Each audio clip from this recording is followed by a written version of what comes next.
Again, Cammy and Attach working together sets up Attach for the big 2. Ooh, so it's no over yet. 3-1 split for the LA Thieves here. Envoy's playing this slow, and he's going to be the guy going towards that A-bomb site. Cammy with a pick, in and out like a light. Envoy's still holding this bomb.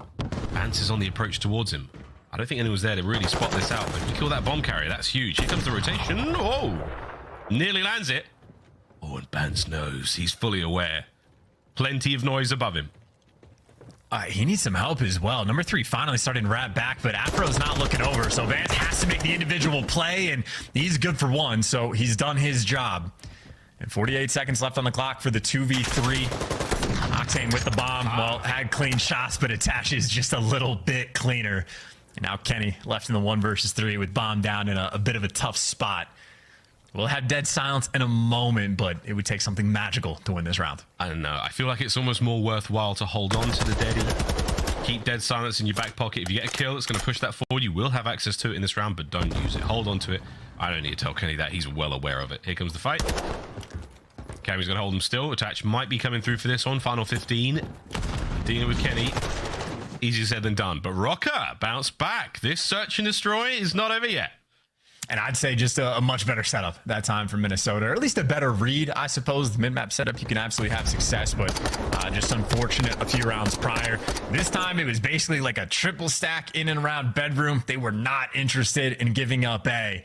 And I think one player looking more towards the middle of the map. I don't know if it was from the back patio or from top catwalk, but able to catch Draza for the first blood and no mistakes after the fact. Minnesota, a very efficient round. Yeah, really good. Nice search by both teams so far. I think a lot of us had this open and shut for the LA Thieves, but hey, Rocker, look, great signs of life. Good work out of Afro again. 7 and 4 from him. Attach is starting to heat things up with that snipe. Can they find the equalizer in this round? Well, keep in mind, if they're finding the kills, they don't have the bomb over by the site just yet. So Attach now wrapping back towards his teammates. But the plays around Kitchen. Kenny, though, strikes in the middle of the map. And Envoy, he just needs to give you 1. Oh. And he makes the read, knows where the chow's coming from, and just shuts you down. Way gets them all! Oh my God, Envoy! What a masterclass! I'd be chuckling too. I mean, he's just cheesing. I don't. Did they shoot back? No. He got back. Yeah, that's why he's laughing. That was just the easiest read for him of all time. Gets the first guy 1 shot. He's like, that guy's not going to chow. Maybe over here. Boom, free kill. Let me wrap back and throw a stun to go for the guy that's 1 shot. Oh, that wasn't him. I know he's the 3rd one in line, and just... Again, Envoy, absolute wizard of a playmaker, and he just makes it look easy. He glides when he's on point. On this guy. Crazy stuff. Not over yet, though. Map point, LA Thieves. It's not over yet. Okay, it's starting to look a bit more over. Unless you win this. Oh my God, the nade's perfect. The tag's going to land. His Deddy is still activated, and oh my word, Envoy is on a tear. Hey, this is just pain, because I think Rocker are gonna know, like, oh, Envoy's playing the bottom hall again, but what do you want to do? Break open this door and chow him? You try to go on the other side of the hallway, you're gonna have guys like Octane or Kenny there just to protect their friend. Envoy again gets in position, makes everyone's life that much easier. And Attach will be the final player to fall as LA Thieves win this one 6-3. Wow. There you go, the search and destroy. An absolute smoke show at times, but there were signs of life out of Rocker there. Going to be taking those consolation rounds, but man alive, LA Thieves, simply too much, too hot. They're on Hotel Search and Destroy. As Rocker, they will fall down 2-0 here in this series. And just the plan A there from LA, just too good. I mean, how many times did they just bully through the A site, get Envoy and Kenny in the exact same positions, and win the rounds in the exact same way? I mean, great coordination as Envoy's diving across. It doesn't really need the help from down low, but the only time he would get traded is if someone peeks out those like double doors up top. That's where Octane's looking over to give Envoy the free route. And again, you get him in position, he makes the big plays. 3 first bloods for him. He matched Afro after Afro had those, lightning fast first 2 rounds. But at the end of the day, 10-loss streak now for Minnesota Rocker in Search and Destroy. They have joined the record-tying club. Oh, dear. Oh, dear. Well, we stay on Hotel, ladies and gents, for control and hard point if we have to go the distance. But this is where the comeback starts for Minnesota Rocker. I was at the movie theaters last night and I saw an LA Thieves hoodie. the Demon Slayer, and I must admit, I bet that guy is absolutely cheesing right now. His boys are smoking him.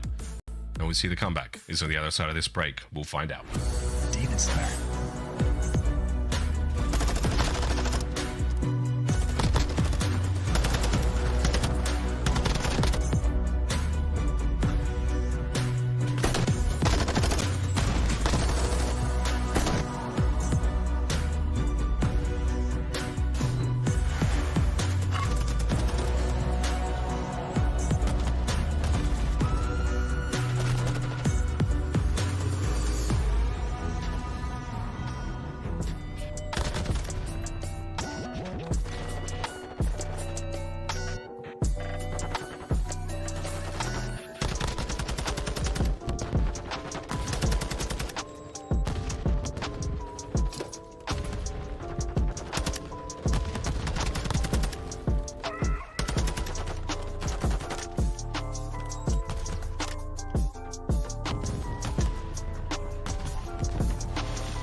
The Call of Duty League is presented by the GMC Hummer EV Pickup, the world's first all-electric super truck.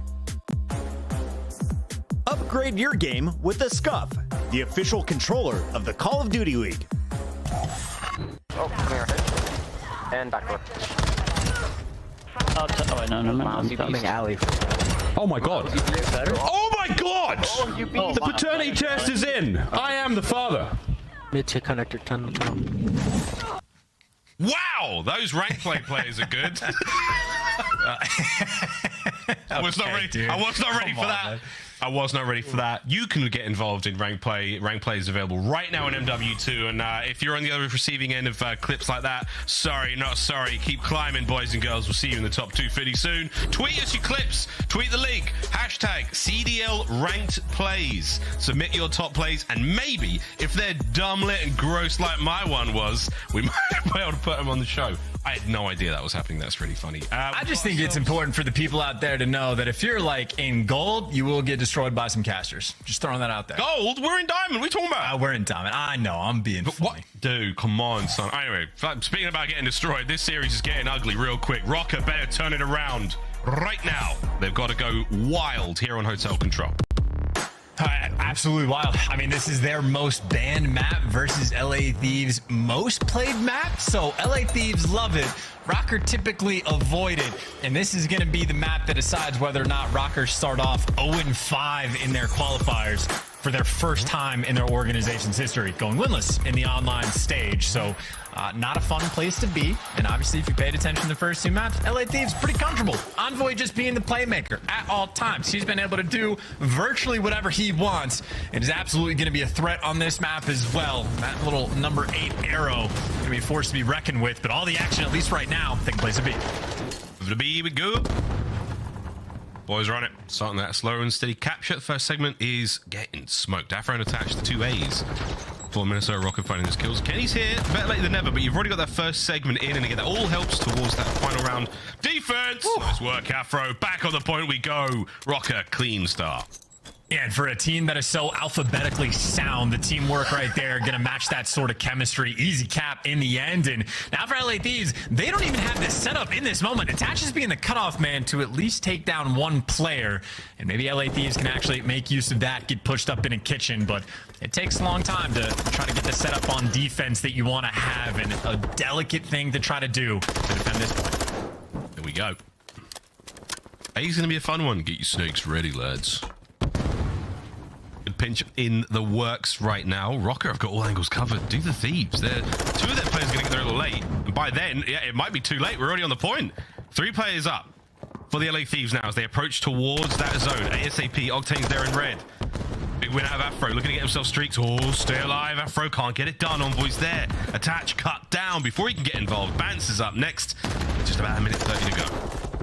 This is so tough. Bance just needs to stay alive, though. I mean, the goal right now for Minnesota Rocker is just to keep that presence in kitchen so you get the close spawn, because look at how much further LA Thieves are spawning away. So for the moment, you had like a 3-on-2 around the site, and now Afro doing the dance and taking down 2 to try to keep his team in it. Unfortunately for him, all of his teammates, his ARs, lose the gunfight, so he has to put in an extra shift. Here we go. Bruise at the back line. All sweet. Oh, nice snap out of Bance. Somehow stay alive there. Keeping the capture going. It's all onto Benjamin Bance's Envoy. Man, he has been the Reaper here in the kitchen. Straight Ramsey vibes. Throwing a little bit more than harsh language. This time, though, it's the Afro who finds the kills. Pressure is still on. Can Kenny get him off the point? Doing everything he can. The kills are in. That's got to be it. Good work, Rocker. Last-ditch attempts. Not enough. They take round 1.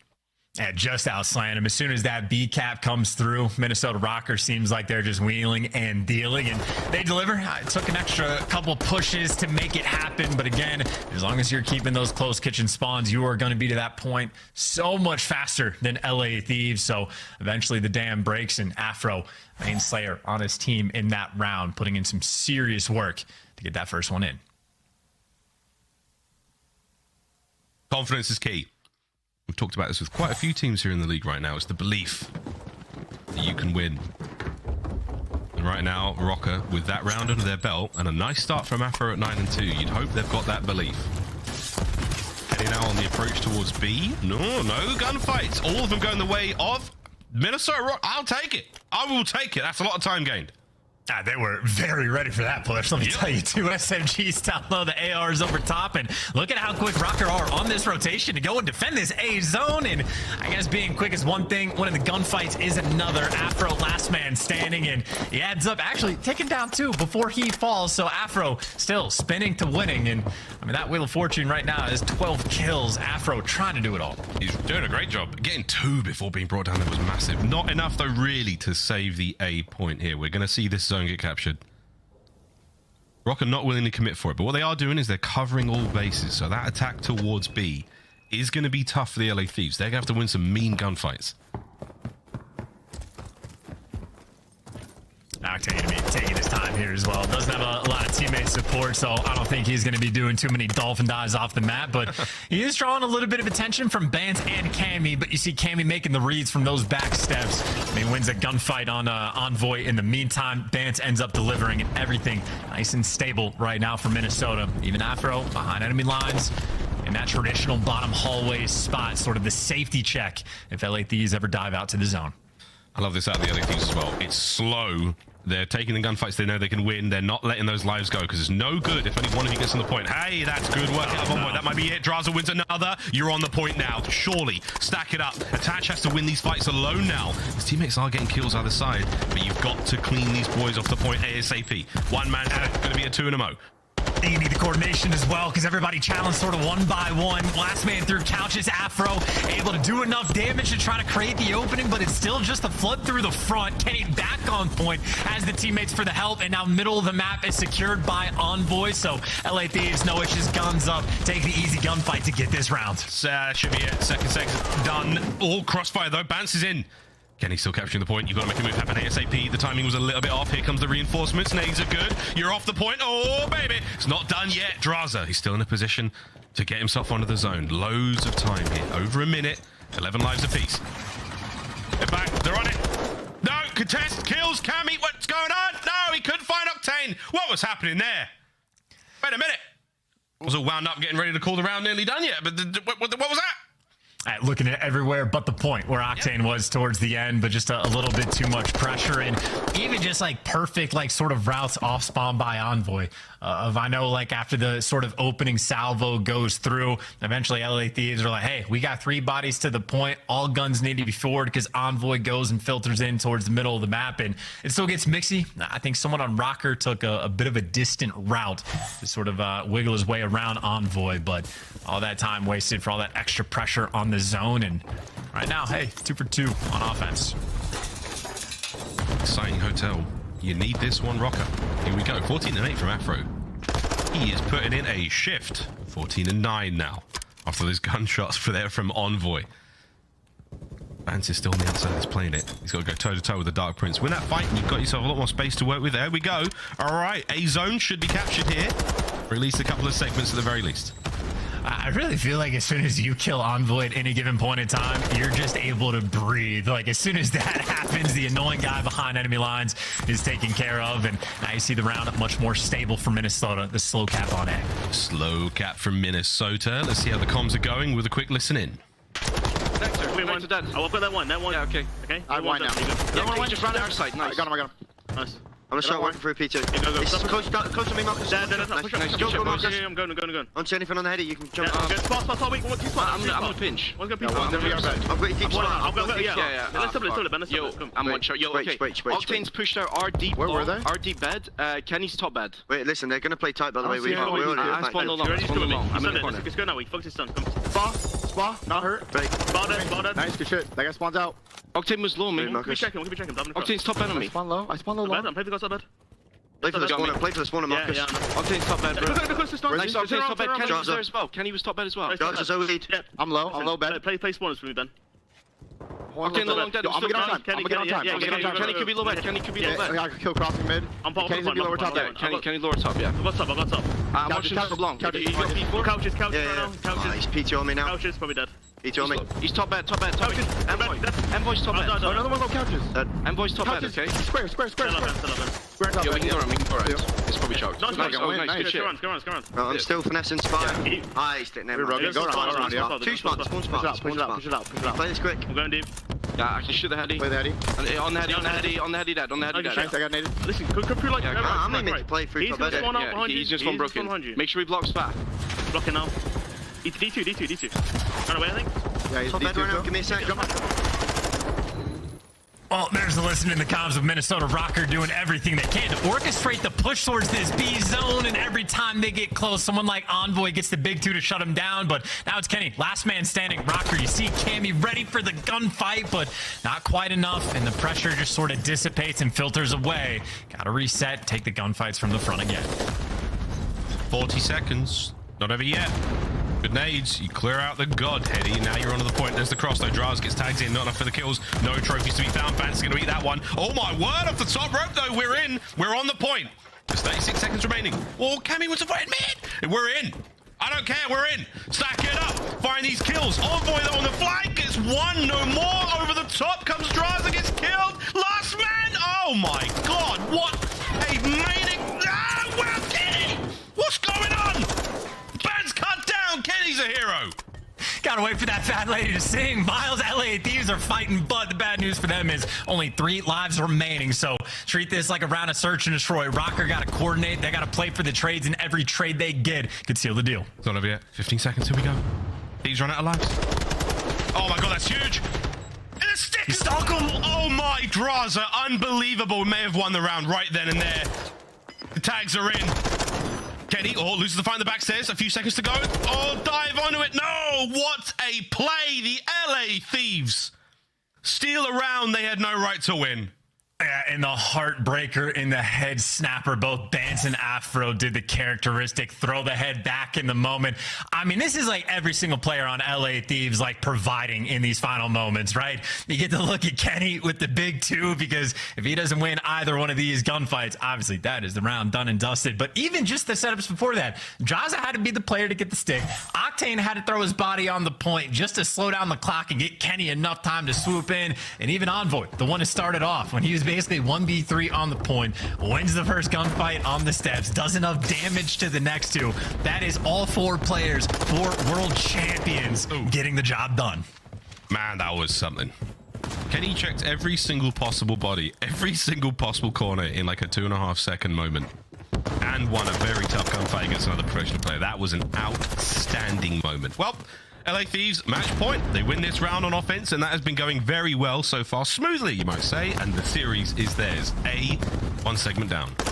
And I mean, in all honesty, that is just such a heartbreaking round. Minnesota, I don't know how the vibes are going to be trying to bounce back from the moment. And I think LA Thieves is going to be feeling a little bit better. 2-front war, pressure on A, pressure on B. Kenny gets to dance, dodge some nades. YY 17 times because of course he is. And he's got the teammate Envoy there from the help.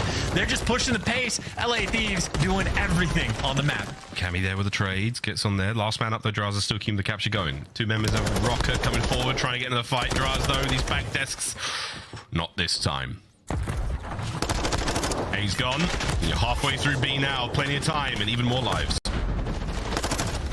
Now they're just flying at him too. Envoy, yeah, challenge that, trying to get the extra damage. All 3 players from LA Thieves working through mid as well. Octane with the sub, can't quite find the timing, but now trying to get the boys in through the front. Kenny for 2, Envoy for the follow-up, because by the way, he's still alive, has been this entire time. Finally, Afro gets him shut down, and Afro for 2, maybe to stabilize. And finally, Draza gets cut down, and Rocker, for the first time this round, can breathe, except for the fact that they're down by 7 lives. I think for now, yeah, the Thieves have thrown enough individual lives at this point. It's time to pump the brakes. Remember the teamwork. Rocker, it will be a miracle if they can hold this one off. They're down 5 lives. Plenty of time to go still, but a solid work out of attacks there. Cammy as well now in the feed, keeping this position safe. All it's going to take is a couple of clean kills now from the LA Thieves. They should be able to get onto this one, but Rocker are dug in tooth and nail.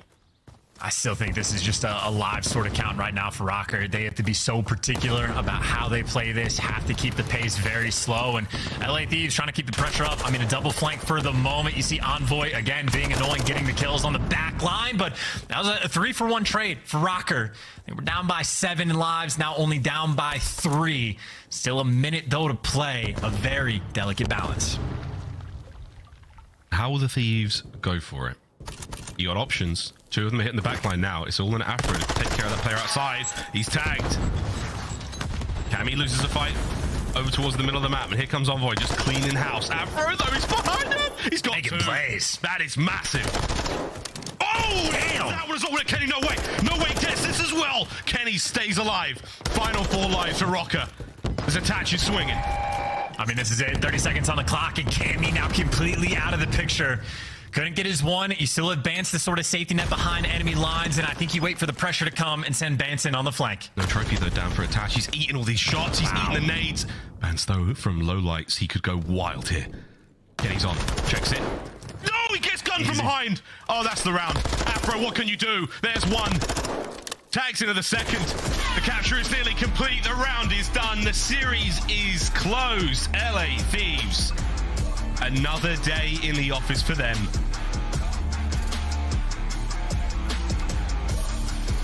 And that is such a painful series for Minnesota as well. 0-5 through the online stages. Now tied for the record of most S&D losses in a row. And they're doing that while Afro was legitimately piecing the entire time. I mean, play after play in the control, but at the end of the day, that is your, reigning world champs from the previous season. Just putting on a masterclass, man. Like the end of the round that they had on defense, where LA Thieves just flooding in body after body, everybody just making that little extra inch sort of a play. Enough to sort of seal the deal right there for LA. And I'd say Draza, who was struggling earlier on in this series, damage output second to none on that map. Obviously, the kills tied for the lobby. Also died a lot. Draza was getting in the mix. Oh, yeah, man. He was doing literally everything. And that was a very strong showing from the LA Thieves. Rocker, I mean, I don't know. In all 3 maps, more so in his performance. first and third map. Second map was pretty dominant from Thieves. First map, they put themselves in some game-winning positions, couldn't close it out. Game number 3 as well. I mean, they had a 3v6 at the end. Attach gets picked, where if Attach plays his life, he's a harder kill. You're looking at a potential round win there. Afro is popping off all series long. But let's hear it. I mean, well, just as I predicted, I mean, I had Thieves winning map 1. Just by map records, Rockers 0 on a 9-game, well now 10-game losing streak in Search and Destroy. And then the map 3 Control. I mean, just look at the records. You got Thieves at 10-5. Rocker's only 2-2 on that map. Yeah. Rocker is in a weird spot for Control. They have such a good overall record on the year, but all of it comes from a silo. The other 2 maps, they're basically average on. They're 8-0 on a silo. 2-2 on. They're just average on all the other controls. So they face a good Thieves team that's well-rounded, good at every mode, has been playing well. They've been struggling. Top team, bottom team. Top team, bottom team, 3-0-age. I mean, damn. Well, GG, man. That's, I mean, we called that. I mean, I don't think many people took Rocker in that series, and I think most people that took Thieves took them in dominant fashion, and that's what we saw right there. For sure. I mean, I see the life, but it's like, it's just not enough. I mean, it's not like they're I see it. It's not like they can't shoot straight. Yeah. I see it. I got hair and shit on my laptop. I have a lot of hair, man. I always have hair on all my shit, but yeah, I mean, not much to say there. I mean, the better team ends up coming out, handling business. Thieves now 3-1. That clinches Thieves for the winner's bracket. What else is there to say? So I think my question for you now, and it's a question I read in chat a couple times, how long do you give Rocker before you start really thinking about a change? Do you see how the major goes to see if they make a run, or I mean, obviously you wait till after the major, but let's say in the worst case scenario they get first round and then place top 12. Do you think it's enough to be like, this team needs to change, or do you look at that major too and think, you know what, the ceiling is pretty high, let's believe in the guys and keep it pushing forward? I think they stick, but I don't know. It's a hard situation, because if they were getting rocked the whole year, it would make sense. But they get top 3 at the last major. They have a really, really bad online split. but I don't know if you can justify making a change. I mean, it's one stage, and we've seen it in Call of Duty lately that one split is like all that people are willing to give a team. I don't think they need a change, though. There's Bird's Nest. Sam's getting rowdy tonight. I love it. Well, Envoy, first of all, congratulations. Can we talk about the end of Control, though? Minnesota looked like they were going to lock it up, and somehow with 3 players left, you guys get the job done. Walk me through that final round. Yeah, I mean, that round was super intense. We just basically all kept hopping on the point. Because they were probably half a second away from capping it. Ken ended up getting a huge 2-piece, and that is why we clutched up. Well, congrats on the big win. I mean, you guys look phenomenal in all game modes right now. It seems like your Search and Destroy is not struggling at all. I want to ask, during that 3-piece, like, why did you recheck Afro? Was it a sound cue? Was it a stun? Or did your teammate see him? Well, I just figured that he would have been coming from the trade, just like the second guy was. So we were all laughing afterwards because I told my team the first round I kind of costed dying in B, and that I knew what I was going to do the next time. So yeah, I'll just take the 1v3. Dylan, congratulations on the win. You guys look great. I want to ask you, it seems like you're in final form right now, this LA Thieves squad. Where does this current level that you're at compare to the World Championship LA Thieves that we saw last year? You guys feeling better than that? I still think we're working our way towards there. I mean, mostly last year, I think our map pool just expanded to all the maps, so we're still trying to do that. And obviously, we've been having good searches lately, but there's still a lot to iron out there, especially versus the top teams. People know how to capitalize really well, but the big success for us is we've been capitalizing on our man-ups and not losing those 4v3s. So if we can keep doing that, I expect us to keep going up. Coming into this matchup, you had a 58% map win rate. Your 3-0 today is going to help jump that up. And your final series is against another team with a 3-1 record. How do you feel about the matchup against the Breach tomorrow night to close out the qualifier? Oh, we're feeling good. I mean, their new roster has been looking good as well. We've had their numbers the last couple times, but it's all been close matches. So I expect a big fight, and I'm just excited to play more. Give me a player to watch from the Thieves tomorrow. Ooh, I'm going to go Draws. Going Draws. He's been grinding, bro. He's dropping the numbers both in ranked play and in the damage columns. There we go. Envoy, thank you so much for joining us. Best of luck tomorrow. Thanks, guys. That is the LA Thieves. They are now officially playing in the winners bracket when we head down to Texas next week. And we've got to talk a little bit about everything that's going down at that major. You're going to see the top 8 playing in the winners. The bottom 4 are still there, but they have to start in our elimination bracket. It's a lot on the line for the Gorillas and the Legion, who are coming up next. One of them is going to be able to lock up a top 8 position. And we got to talk about the gear you can lock up right now. Allie, what can you get at the shop? You can get some really cool hoodies. I feel like every single time we do one of these, there's a new release that looks better every single time. And I mean, I can't pick between these 4. Which one are you getting? You know me. I'm rocking that OpTic Texas, baby. Yeah, Nameless loves that green. And of course, you can get your gear in-game as well. I have to say, Toronto Ultra jerseys are all over silver. Can you guys mix it up a little bit? Show me some Subliners, show me some Atlanta FaZe, and of course, show me some LAG in Vegas, because those are the 2 teams that are taking the stage when we come back. Don't go anywhere. So Vegas showing some confidence, leaving Embassy Hardpoint in. When it comes to Mercado Hardpoint on the side of LAG, they are 2-4, whereas Vegas is 4-5. So no team's positive, but Vegas has some more reps and some more wins on that one.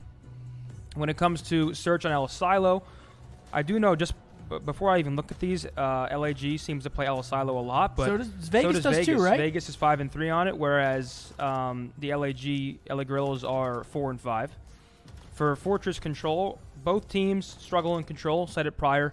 I mean, honestly, Vegas, some of the worst control teams in the game. Vegas has just been poor in respawn across the board, but they've been very good in search. The Vegas hardpoints we always talk about, they're always close matches, but they fall short more so than they end up closing them out.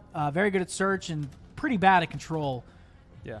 But go ahead, give them some map records for. Yeah, we have a control mid-off. It's 1-2 for Vegas and 2-5 for LAG. So LAG has some more reps. We all know that Fortress is one of those maps where, I mean, it's a pretty dog shit map when it comes to offense. Worst map. You have to win your defenses. And I think one of the worst maps we've seen in competitive COD in a while. Yeah. For map 4, Embassy Hardpoint, I said it earlier, but LAG is Vegas is 4-6, whereas it's 3-1 for LAG. So LAG hasn't been playing it very often because a lot of teams don't want to play them on that map. Finally, it gets through. We'll see an Embassy Hardpoint map 4. And then for map number 5, Hotel Search and Destroy, their respective records are 2-3 for LAG and 2-2 for Vegas. So if it goes to that game 5, we've got a pretty even record map, but you have to take into account again that Vegas has been the far and away better search and destroy team in this series. Yes. I mean, Vegas record-wise is probably up there in the top 3 in search and destroy on the year. Yep. And this is an important match for both of these teams. This dictates the fate. I mean, to go into a tournament, we talk about it a lot. And Ooh. Jesus, that's a 50 bomb from the Roided Rump. Can I get a Roided spam in the chat from a man Roided Rump with a big old 50? That's a lot of love right there, baby. Come on, Roided baby. But yeah, both teams kind of control their destiny here. A win for Vegas gets them in. A 3-0 or 3-1 for LAG, I believe, gets them in. So LAG's had a pretty rocky split. They're 1-3 right now. But to be able to control your destiny after going 1-3 for the whole split, it's got to feel good. Yeah, I mean, I think they gained a little bit of confidence based on yesterday. They won a map 4 that I don't think they deserved to win. I think Florida kind of threw that one away, and then also Florida went up 3-0 in map number 5. And LAG, they showed some grit, some perseverance there, and they ended up taking that map. So we'll see if they carry that confidence into today. They've also lost some tough game 5s, man. And they lost a 6-5 to London, where Nasty gets that 1v2 on El Asilo 5-5. So we'll see. I think we all favor Vegas when it comes to search. I think Vegas is a good enough respawn team to take at least one. Well, it's another thing that we kind of been talking about. LAG's been like 2-11. Yeah, LAG has not looked good in Hardpoint recently. I mean, they've been. It's not even they haven't been looking good. They've been looking horrendous in Hardpoint lately. I mean, 2-11 after starting 8-0 as a team to go 2-11. It's kind of an insane turnaround. It always amazes me when it happens in COD because you would assume if they got the game mode down, they kind of run with it and they continue their dominance in it. Yeah. But the CDL nowadays, again, there's coaching staffs. People are working every day to try to smooth over some of these problems, and teams catch up. I think that with LAG, we kind of saw them be ahead of all the competition whenever they first joined as an amateur squad, and then everybody catches up. And now it's kind of starting to bite them in the ass. Teams caught up. You're seeing teams with, I mean, you could argue more talent know how to play the game just as well, and now they're struggling in Hardpoint. So I think Vegas wins the series. I think they win it. Yeah, maybe not comfortably, but I'm gonna say 3-1. 3-1 for Vegas. Obviously, LAG is they're coming to play. I know Vegas is going to win the series. Long range, yeah, I got the vision. When I'm in the trenches, anyone can get me. I'm with the team when they need me. Or out on a dolo mission. Nigga, rocky riding on this road to riches. If I catch you slipping, then it's over finished. War, ready, crew, coming through heavy. Aim steady, lights out, it's the gorillas. Not any winner, one out of many. Five talents, empty, lights out, it's the gorillas.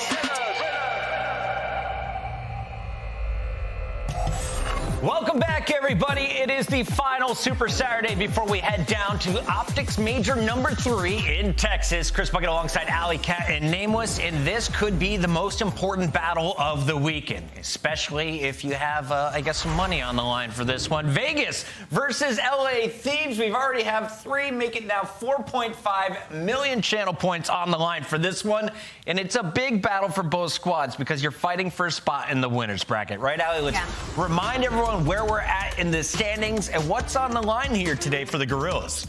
It's on the line to make it into winners brackets, to stay into that top 8, and they need to have a dominant series for that to happen. 3-0, and they could pull it off. 3-1, things maybe get a little mixy, but anything beyond that, the LA Gorillas are not in contention for that top 8, and this is a newer squad where they want to get into that winners bracket to give themselves that double chance there on land. And of course, we saw the Gorillas giving themselves an opportunity. They've been to 3 Game 5s out of their 4 matches so far in this qualifier. They clutched up in that round 10 against the Mutineers. Subliners. Man, and they would be in just a much better spot if they were able to win that 1v1 at the very end versus the London Royal Ravens. Just these nail-biter of series. I mean, think about it, yesterday, even that game 2, it came down to the wire, 3-piece by Joe Deceives. So by no means has it been easy cruising for these guys, but they get out of the hardpoint drought yesterday, finally getting a hardpoint, even though RSD's had a tough series. I'm expecting him to bounce back today.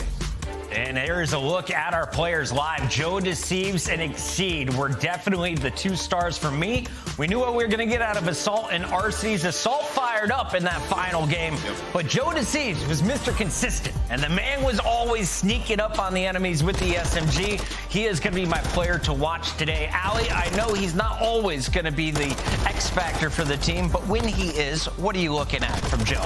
I'm looking at him just dropping the absolute numbers, being that route man. Joe Deceives is an incredibly intelligent player, and I feel like we have yet to see truly what he is capable of. I feel like we've seen some glimpses of Exceed, but we have yet to see both of these two on the same page at the same time, and that's something they're going to have to do against the Vegas Legion. I feel like both these teams are very similar right now when it comes to strength. Yeah, if LAG are to beat Vegas, it's going to be through the hard points, right? LAG bounce back hard in this series, and they can get a win, and it's going to be through the SMGs. When Vegas gets slammed, the other SMGs in the opposing squad are going crazy. That's where they can get an advantage in this series, because we've seen Exceed really come into his own throughout the stage. And Joe Deceives, to me, he's a confidence player, right? Like when he starts the series off hot, he usually continues it on through that search and destroy. So expecting them to go off. So the Gorillas are looking to get the head-to-head tiebreaker over Vegas if they can win today. But also, you kind of need a 3-0 or 3-1 map count to stay in the running if it's a multi-way tie. On the other side, you've got Vegas with a lot of pressure on themselves as well, because they know if they win,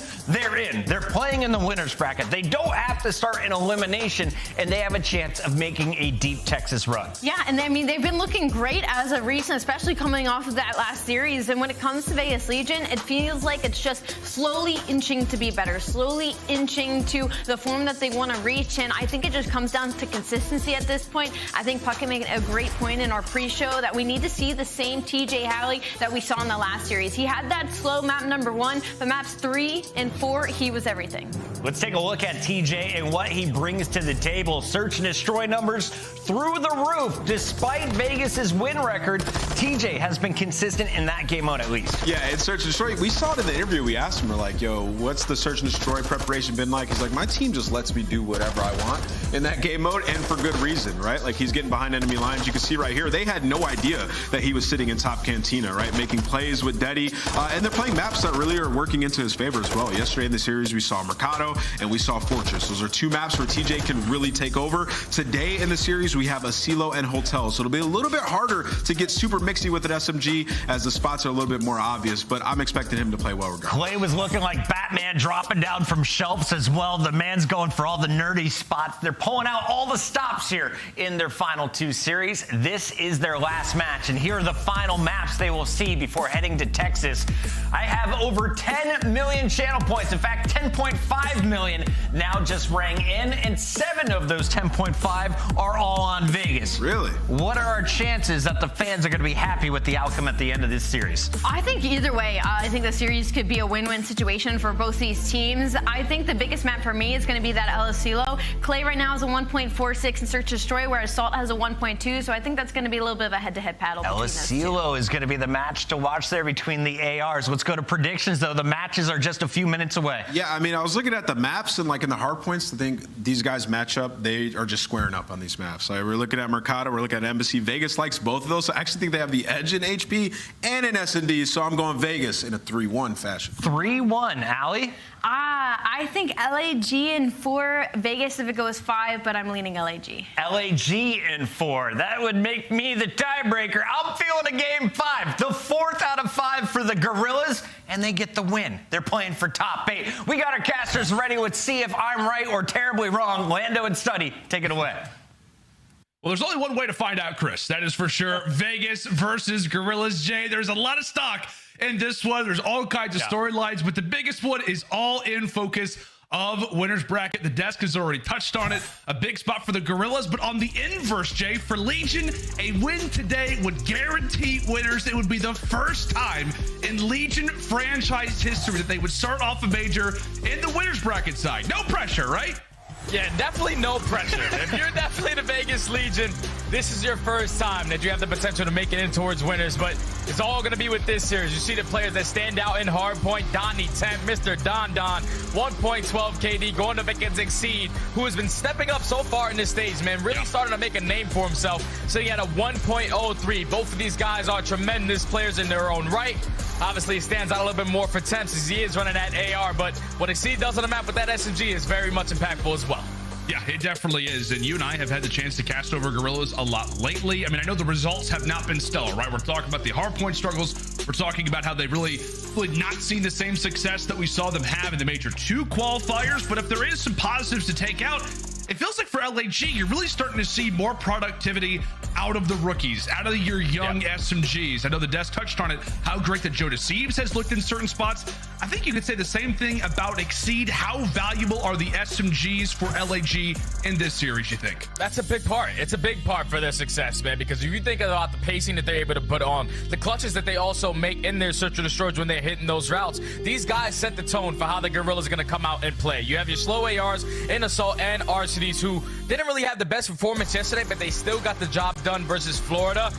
You just think about that game too, where Joe Deceives lines up 3 with that SMG in hand, pushes out hedges. He makes the play happen. And the control, that's easy.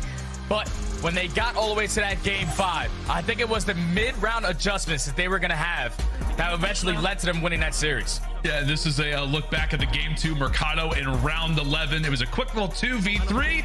You see the looks of Florida Mutineers. They're feeling good, all right? We got ourselves in a situation where we should clutch, and then Joe Deceives runs through with a 3-piece. You can see it there from so tough. Tilted, bro. Tilted is the word of the day, it feels like, but for LAG, all smiles. Maybe reminiscing on the wonderful clutch they had yesterday. Yeah, they needed that one, man. They needed that one going into today for them to have a chance at making it towards the winners. So if you are the Gorillas, I just think that they have to turn up in their hard point. The desk touched on it perfectly. They have been struggling so far in this stage. It's like 2-10 in their last 12 hard points. It's not the best. They won at least one yesterday versus Florida, their first one of the stage in that game number 4. But this map number 1, pretty sure Nameless touched on it. At least both of the hard points that we have in this series are basically a square up. This is going to be the best hard point for Vegas Legion, even though their record says otherwise, sitting at 4 and 5. And then for that map number 4, when you get to that embassy, that's where LAG usually like to set the tone. That's their best hard point as well. So this is going to be a battle, Lando. Whoever wants it more, whoever's trying to get that winner's bracket is going to come out swinging early in this map 1. Indeed, he's making a swing, and I think I saw 2Real hitting some wonderful stretches actually coming into the map, so he's making sure that he is nice and nimble coming into a game where they are desperately going to need him. TJ go? Is he there? He might. It just might be too dark in the room. I don't know. Wait, he's moving around. Hold on a second, Jay. There's a figure moving on his camera. It might be a ghost. I saw something. Is he actually there? I have no idea. Regardless, though, we got to be. He could be. I don't know. Maybe TJ just stepped away for a moment. We're not exactly sure. But what we got to talk about, man, is the vet, right? There is no question about it. Clayster is always someone that we talk about when it comes down to the Vegas Legion. And he had his fair share of highlights yesterday. Jay? He's almost like 31 years old, 2 months away. And he was hitting some wonderful, wonderful plays here in this Mercado hardpoint. I think it's specifically the spots that we're going to see him jump to right here. Oh, yeah, this is the crazy thing is that Clay was the only guy off the rotation. We were sitting there watching this game in the green room and like, yo, Clay's got to go big, man. Old man has got to step up for the young squad. And when he finds that initial 2 kills, he puts himself in a nice little spot to close out the game. He had himself a wonderful performance in that series yesterday, a 1.2 overall KD. And if you just think about that map number 2, he had 2 huge one-on-one clutches. So any question, if my friend, Old Man Jim, still has it, ain't no question about that, man. He's still here. He's still putting on for the 30-year-olds. Yeah, that's exactly right, my friend. That's exactly right. How about this matchup, right? 2 guys that have been against each other on when it comes down to the main stage. They've seen each other on the same side, and now obviously they face off head-to-head. Clay versus Arseny is always going to be a fun battle to witness, and you can really see the numbers so far in our Major 3 qualifiers. Not great from Arseny's, but on the other side for Clay, I mean, take a look at that S&D at 1.46. Goodness.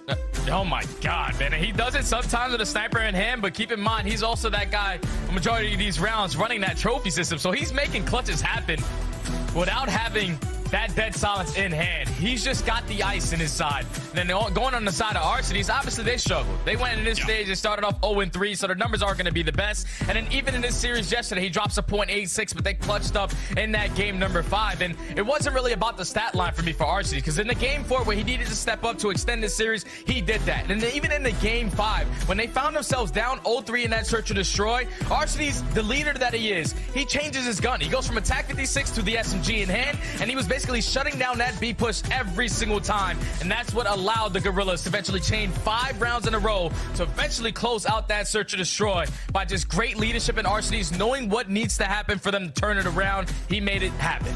Well, I think we bring up a very interesting, comparison between the two players who sit on the far right side of the screen for both rosters. We compared the KDs, but we also have to consider, Jay, what both of these guys do for their team. Both Clay and Arcitys. I know you touched on it. Arcitys, a lot of pressure on him. All eyes are on to him, considering that he, departs from Atlanta FaZe last year. It very much feels like, the investment that LAG makes into him, they kind of go hand in hand. Like, you're looking to see what life is like after Atlanta FaZe. On the other side for Clay, I mean, what a moment this would be if he can manage to get Vegas Legion, another, I don't know. I mean, it feels like it's really been like a record-breaking season for Vegas so far throughout this year, considering the placements that we talked about at the start of the season. It may seem small to some, but I mean, if he was able to lead the Vegas Legion to their first winners bracket position in franchise history, that says a lot, right? Yeah, it definitely does, man, because like you said, they've been breaking records all year. The most series that they have ever won as a franchise was with Clay on the team. The highest placement they got at a major, which was top 6, was with Clay on the team. So you don't want to change anything if you are Vegas Legion. You just want to improve upon it. You see so far their road throughout Major 3. They started off hot, man, with a 3-1 over the Thieves. Then obviously you go up against Toronto Ultra, who are 9-1 ever since they make that roster change. Atlanta FaZe just won the recent major. And then even in the series versus Rocker, it got a little sweaty, but in that game number 5, it was all TJ Halley setting the tone. But enough of all that. It's time to get into this one, baby. Whoever wins this one, if you're Vegas, you guarantee that winners. If you're LAG, you got to get it done in at least 4 to make it a lot better on your side. Yeah, we talk about pressure a lot for Vegas. They just got to win the series. For LAG, you got to hope and pray that you close things out in a 3-0 or a 3-1. The positive for LAG is that they start on our more preferred side. We talk about the future of Mercado. Lots of money hills, but P2 look no further than that hard point. As we jump in for our first one, no surprise, TJ going to be a player that we talk about a lot in this series, Jay. Feels like they oftentimes are seeing success or not seeing success based off of his level of play. Oh yeah, TJ Halley, when he's on, he is on. He's usually only on in search and destroy. Hardpoint is where he does tend to struggle, sitting at a 0.8 overall KD. But if you can get this young man to really turn up to a whole different level early into this series, then it's basically gonna be done and dusted. But into the P1, it's scrappy. We all know that it's all about the fight over towards P2, and it's gonna be Vegas. At least with the more bodies on this side of the map, can't win any gunfights, so it's a clean 4 dead. Gorillas win a rotation. Yeah, there it is. Okay, not a phrase that we say all that often, man. LAG able to win the rotation. They can start to sink their teeth into this game. Is really, for Vegas, not a second awarded over at P1, despite a few little efforts there last second from TJ. Also for LAG, you're going to have one player off the spawn in Joe Deceives, who's going to be able to play the pinch. So it is 1 4 down that very well could lead into another 4 down situation as a few players from Vegas begin to halt their progress, waiting for a bit more of support. Some reinforcements are on the way, and they cannot get here fast enough. Oh, they can't get here fast enough. There's a bunch of Vegas players here trying to contest as Arcitys and Exceed combined for 3. Arcitys already starting off hot. Didn't have the best performance yesterday, but 7-0 already earns that cruise missile. Gets a little bit of assistance right there from his teammate, but so far this is a perfect start to the game. If you are the Gorillas, you have a cruise missile to work with towards the later half, and Arcitys is not missing right now, man. Jay, he's not missing bullets. Like, we're talking about clean shots. It does not get much cleaner than that. From Big Daddy Alec, off to an 8-0 start. Looking to hit some routes and maybe surprise Clay a bit as he stays alive and keeps that flawless record up. And thankfully for Legion, they're able to finally get on the board. To 10 we go, or to Elephant Room. I still have no idea why that's the call out, but regardless of it, Vegas clear the first wave, and Arcitys, well, he remains on the spree, buddy. Yeah, Vegas, they're perfectly set up right now, and they know that Arcitys is still the player towards the back, so you're going to invest that cruise, try to throw all your tax in to make that not impactful.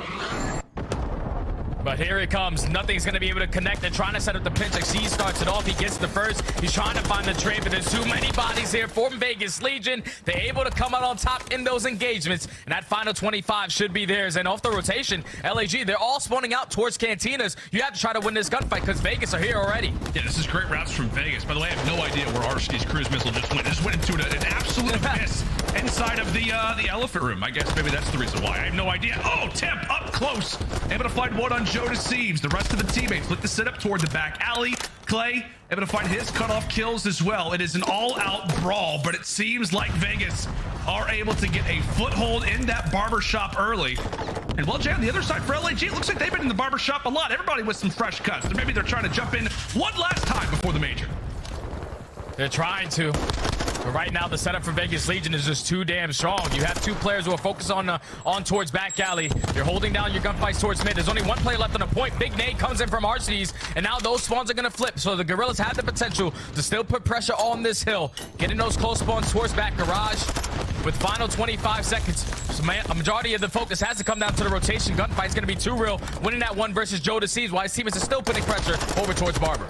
Yeah, Too Real making the veteran plays. And one thing that's so interesting, Jay, is that you've heard Temp a decent amount talk about it on the flank.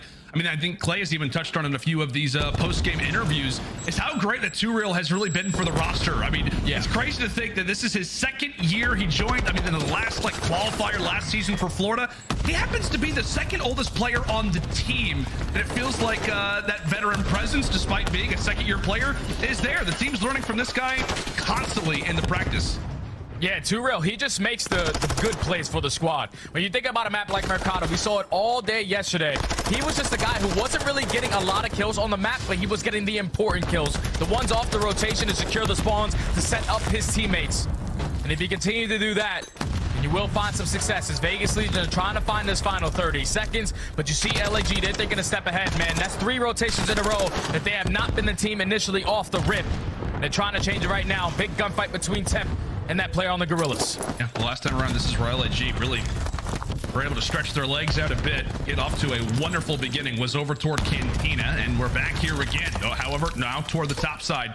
Temp has been waiting patiently for a few of his teammates to arrive. He happens to run into the iron boots of Assault, who, as we said, is sporting a very nice haircut, by the way. Meanwhile, Arsty's, the AR, is doing a great job of locking things down nice and early, and you can just tell, man, Vegas, uncomfortable to get inside of that point. They are getting cleared out left and right as they finally have some forces again. There's 45 seconds to fight for. Nice stun. The tacticals, the utility is in play. Arsty's eventually drops. Vegas contesting.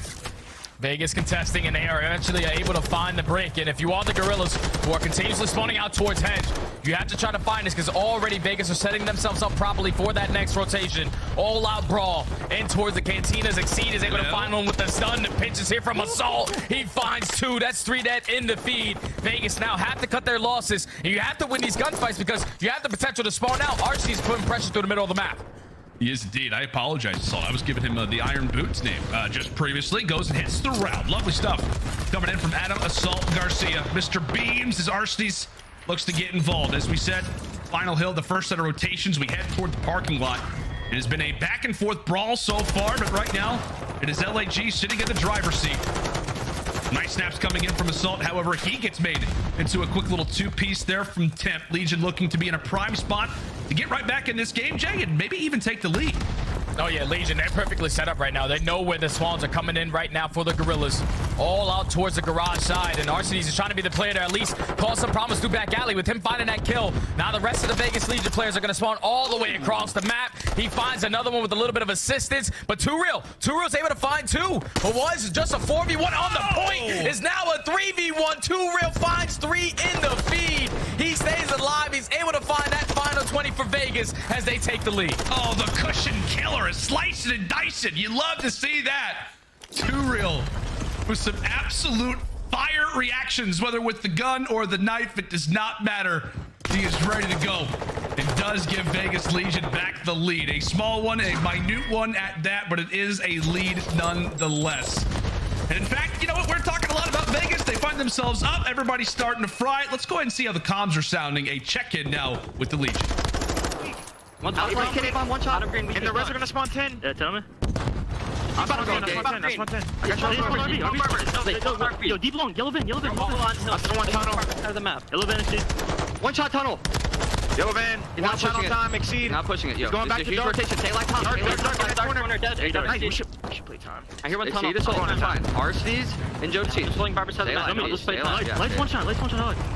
Alec on a 5, one on hill. I'll just focus tunnel side of hill, stun. Didn't hit him with the gun. lights. I'm gonna come with you balcony side, Barber side. I got the lights. That's big time. That was nice. Let's get on hill. One shot and ult. You ready to challenge? Hit him again. One shot. Ready to challenge? Bottom. He's left corner, bottom. And top dead, one's bottom left. Bottom left. One is RV.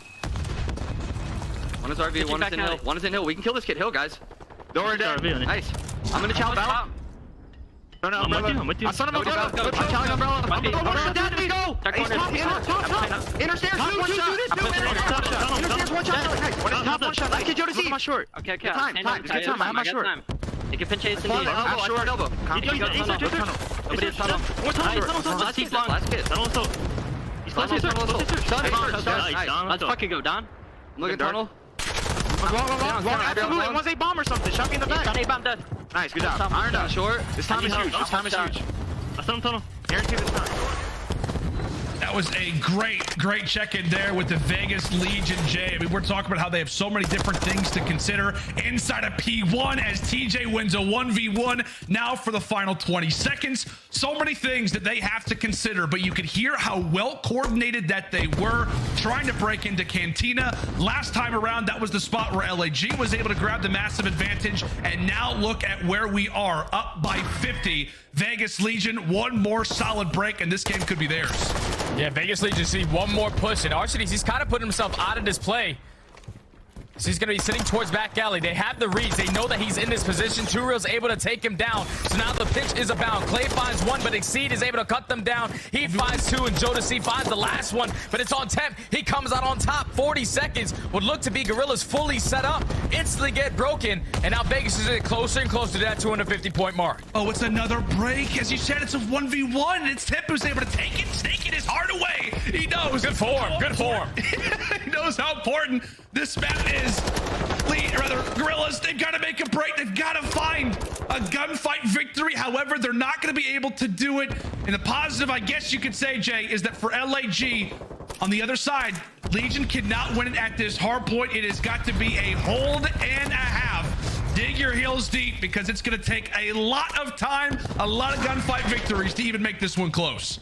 Yeah, they need to play perfect hard point from here on out, and so far their setup is beautiful. You have one player towards the back, but that player dropping Godhead, he may cause them some problems, but Joe Deceives and Arsees is able to cut down that pressure, find three, and now force Vegas Legion to try to attack from a different angle. This time they're getting a closer spawns towards 10. Assault reads it perfectly. Slowly but surely, LAG with the perfect setup. They're starting to climb right back into this one. All the kills in the feed currently for the Gorillas. They are indeed, but it is going to be a huge rotation. As we said, only 5 seconds needed for Vegas, so they could try to toy around with going for the final bit of contest. That's going to be 2 more. Make it 3 more in defeat as the ARs have started to arrive from LAG. As we said, it's getting closer and closer, but this is where the focus really starts to come in at 10 seconds left over at that last hard point, but it's about the rotation. Currently, it is Vegas with numbers, but it's Arsees with the streak. Arsees with the streak. He's just trying to get the information to his teammates work in the back. Exceed is able to win that gunfight towards the pinch as well. He also finds one with the cruise. There's only 2 players left from Vegas. They can do it. They're going to be able to find this break. Oh my God, they managed to break it. They managed to break the hard point, Vegas. They're going to be sweating it now. They're sweating. Oh my. It was Exceed. Now on 5 in a row. Make it 6. Vegas, they've surely not thrown away the game like this. Oh no, it's Joe. A few more points before this game is tied. Can Vegas make the break? It's only Arsees. It's only Arsees, the last player here. The pitch is there from Vegas. You invest the streak, but it's not going to do enough. Vegas Legion close out the game. Nice sign of relief. They take map 1. Oh my God. What was that? It was 245 to 170. I have no words for that. I mean, thank God for Legion making that final break happen when it did, because Jay, if they don't win a few of those last second 1v1s, that is an absolute collapse. As we said, it was 245 to 170. LAG goes on a run, makes it a 10-point game. And my word, sweat off the brow. I mean, you'll be happy to win that if you're Vegas, as we said, all things considered. But you're definitely going to go back and watch the VOD and see what mistakes you were making there toward the end of Barbershop, because my God, that was nearly a full-on collapse. But again, for Vegas, putting on the pressure toward LAG, Jay, as we said, they got to win it in 4. And with that being the case, for Gorillas, they've got to be perfect now. And if you are the Gorillas, man, you're just thinking about that one play over towards the parking lot hill. You lose the game by 12 points. And with 2 real popping that 3-piece when there was 3 of your teammates on that side of the map, eventually was a game changer in this one. What a great opening hard point between both of these 2 teams who are trying to put it all out on the line. Vegas trying to get their very first winners bracket going into the major ever since the organization has been formed. And the Gorillas, even with a slow start, are just trying to have some opportunity to make their way into winners. What a stellar map number 1 between both of these teams. Vegas Legion just want a couple more rotations toward the later half of this game to eventually close this one out, man. But that map number 1 is going to tell us anything about how this series is going to go, Lando. We're definitely going to a game 5. It just totally caught me off guard, Jay, because we were, at that point as a caster, like, you're looking at it and you're like, okay, this one's probably going to be cleaned up. I mean, LAG have got to play perfect hardpoint, and they nearly did it. I mean, they nearly play perfect hardpoint. TJ ends up finding the last 2, and from there, Legion relief is what they feel. It's not, crazy, hyped up, fist bumps, even though they're not in the same room, but you see it there from Clayster. All right, 1 down. Take a breath, old man. 2 more to go. Take a breath. 2 more to go. We can't be doing this to Clay at his old age, Jay. Can't do it. Can't. You think about Vegas Legion so far throughout the season, they can never have like a cruise control hardpoint. All these hardpoints that they have played, a majority of them are always like a deficit of 50 points. That's where they are playing very, very close hardpoint versus a lot of these teams, but they're able to clutch up on the very end. Now put themselves up 1-0 into the series, going into an LSCLO search and destroy, where these guys have some history. Last time these 2 teams matched up, it went all the way to a game 5. The Gorillas were able to take it in a 6-2 fashion on that LSCLO search and destroy. They switched it around this time. They put it towards the game 2. And now if you are the Gorillas, the same way they were versus Florida yesterday, you have to respond in this search and destroy. Yeah, and that's the worrisome part, right? That we said coming into this series, and we're talking about kind of the outlook, right, for LAG. As we talked about it, they need to close it out in 3 or 4. If they lose that opening hardpoint, now they've got to face off against Legion in this game 2 search destroy, where, as you said, Jay, for LAG, they'd have some good history versus Vegas, but I mean, this has just been a lights out search destroy team all season long. Like, it feels like Vegas has the chance to just absolutely roll you into searches unless your name is Atlanta FaZe. For the Gorillas, right, they've seen more success in search and destroy lately. It feels like the shortcomings in hardpoint have allowed for them to actually improve in S&D and in control. What do they need to do here, right, for LAG? What do they need to try and accomplish versus, as we said, one of the best S&D teams in the game in Vegas? Well, they are a stellar team on their attacking rounds. Whenever they got bombed down, we all know when they get that bomb down, post-plant situations, about an 80% win rate. But their struggles come on the defensive side. That's where they need to be able to change this game, because we know Vegas, they like to play slow and steady. And on a map like LSCLO, TJ can't really make a lot of plays because the map's not small. He can't put himself in ratty corners to find that first blood easily.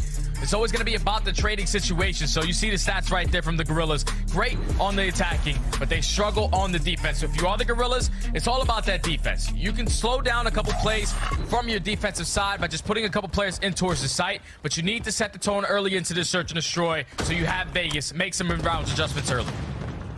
See how it works out. As we know, for LAG, Jay, the strategy for them is all about those fast plants, and feels like every time that you and I have casted it, when they're on LSCLO, every team in the opening defense just quickly rushes right into the warehouse, making sure that that bomb cannot get down for free. And we know that the objective is going to sit firmly on the back of Joe DeCease. But a slower look for both sides. I mean, at least in terms of LAG, rather. Vegas make their presence felt. And really, now the question calls for Gorillas. Can they find that opening first blood? Can these tacticals, can the utility give information? Or will TJ be able to strike? Exceed's able to snap with the sniper off the start, and now the pressure comes on to TJ. Can he win the gunfight? The answer will be no. 2v4. 2v4 now, but Turo at least puts himself in a great position towards bottom kegs. Clay is able to line it up Takedown assault, make it a 3v4. You get all the information onto this player on site. The nade is to be able to connect, but it does not. He's not able to find that kill. Now it's on Clay in the 1v2. Clay, snipe in hand. Shots are coming through the walls. Oh my God, I thought he was about to fire that bullet. Would it have killed Arsenes? I don't know. Pistol is out and LAG prepare. And right now for Clay, it's just a matter of will they try to push this out? Will they get a tad over aggressive? Utility toss once more. The sniper bullet will rain forward, but the Gorillas should win this round. They need to win this. Thank God they checked that. Wow. This is way too close, Jay. These are way too close in situations right now. I can't handle it. Yeah, that was a very, very close round. Right there, if you're the Gorillas, somebody just throw a body or just go for the double chow because you know he has a sniper pistol in hand. Unless he hits a collat or something like that. Finds the ace on the round. That's the only way that Clay's able to clutch on up, but almost got a little scary as he stuck towards the defuse. Just think about it. Maybe if he would have probably hopped it a little bit earlier, he probably has a better chance, but with the time ticking, Gorillas eventually find that final kill and get the first round on the board. Great on their attacks, but it's all about this defense right here. As you said, the biggest focus for the Gorillas is going to be on their defensive sides. We know rookies like to place themselves firmly inside of mattress room in that a bomb site. We'll see if Too Real and TJ managed to take him down. Once again, utility tossed, information found. That door is open. Shots continue to rain on forward. It could be Arsenes who's able to find that pick. The door has been open, so utility's absolutely been tossed when it comes down to lower light side. With that being the case, you can see for Vegas starting to establish a few players, get a bit more comfortable around the map and begin to make this attack forward. Too Real's trying to work his way up with bomb. Finds himself in a great position towards kegs. A lot of time is starting to tick down. You do have one player in TJ who does pop that dead silence. He's able to get behind enemy lines, so they might be waiting for this guy to make the play. Joe Deceives able to answer on the first, as you called it. TJ on the flank needs to get here soon. Few kills beginning to happen. Waiting for his opportunity to strike. Where's he at? He's right in front of you, but Exceed. Exceed has got two. And does he find the third? I believe so. Absolute snaps coming in from Exceed, as we should be able to watch his perspective at the end. And he's shaking his head too. He had no right to win most of those gunfights. C just made that play happen. Snaps onto TJ, gets the timing onto Clay, and then picks up the tack for the final gunfight onto Temp. What a great play from the young man. I thought if you were TJ in that situation, once Clay finds that first player in towards sight, you got to hit it, man. You can't hesitate on that push. Just got to find and try to find that kill, but Exceed shuts it down. Now finds himself on a forestry, 2 kills away from Internet Cruise. We're 2 rounds in, and Clay is the only player who has a kill for Vegas. That has to change, Jay. You know, this isn't an OpTic Texas Hook or LSilo situation. Somebody else has got to get some kills. Need a bit of an answer.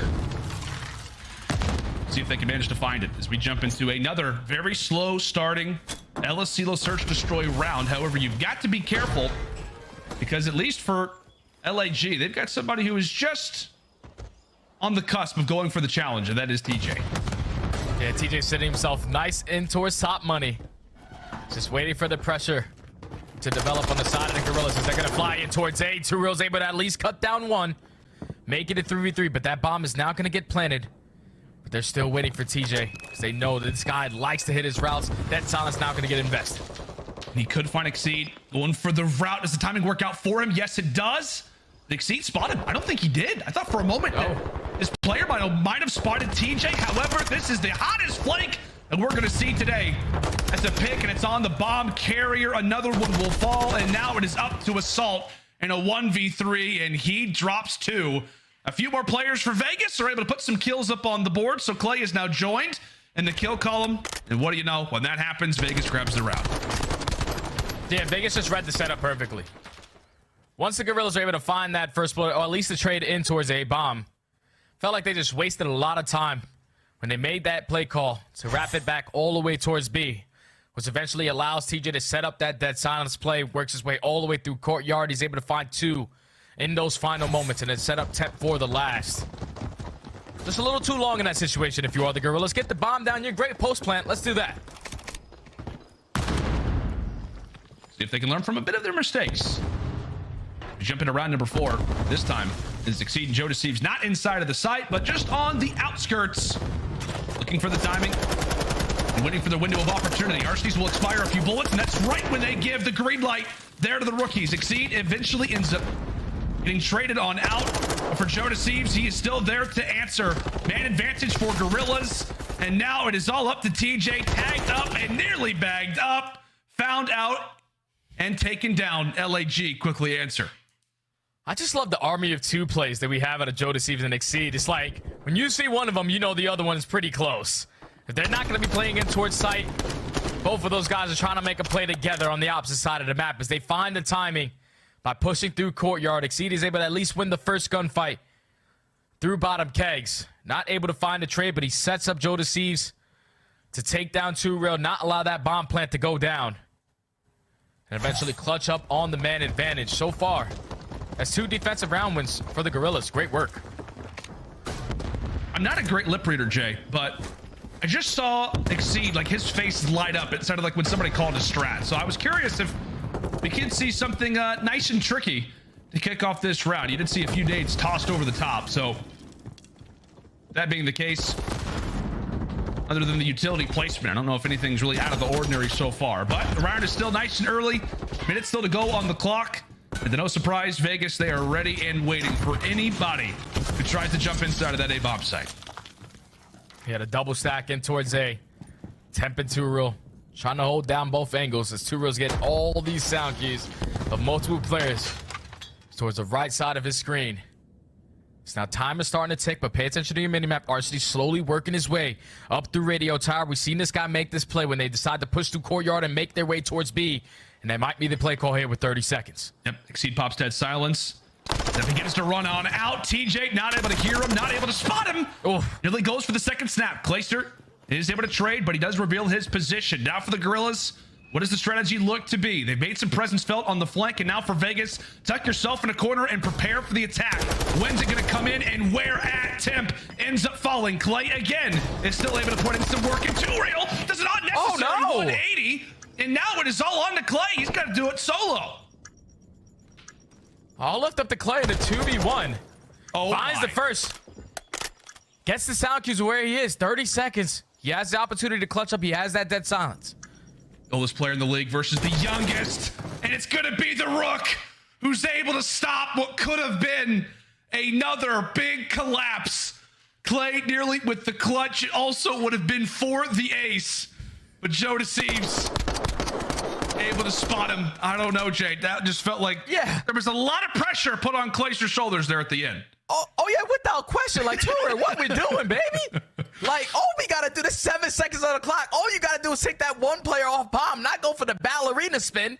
Woohoo! When you find yourself through the doorway, could have definitely made that round a lot easier for Clay. Look cool. It did look cool, but it would have looked a lot cooler if he would have found 2 there. But, you know, at least those are good points. Good points for the presentation, at least, but not the execution, man. We got to get that kill off bomb. Oh, we definitely do. 2 and 5. As we said, I mean, really. Okay. What the? No. Wait a minute. Jay. Oh, what? Can we get a PC check, please? Yeah, I'm going to need a PC check. Yep. What? All right, well, 2v4. I have never seen something like that, Jay. That precise? That is unbelievable. All right, Assault Arsenes stunned as to how they have quickly entered into this situation, yet have yet to see a single player. Clay. Okay, Clay just cleans it up himself. That's what happens when 2Real is able to snap through walls. Can we see that again, by the way? We got him, man, because that is unbelievable. Is he hacking? Like, do we got to submit a clip or something to get this guy banned or something? Because, like, he lines it up perfectly. Imagine being the Gorillas right there. Wait, where did he All right, go? we got A-bomb. We got A-bomb, guys. No brainer. We got the same 2 guys in the setup. You know, Joe Deceives and Exceed are going to be in towards that site. And we're watching to push through the door. Oh, wait. Wait, he wall-banged us perfectly? Like, you just can't read that play if you are the Gorillas. Unless you are 2Real. Basically just saw through that entire wall. Wait, what just happened?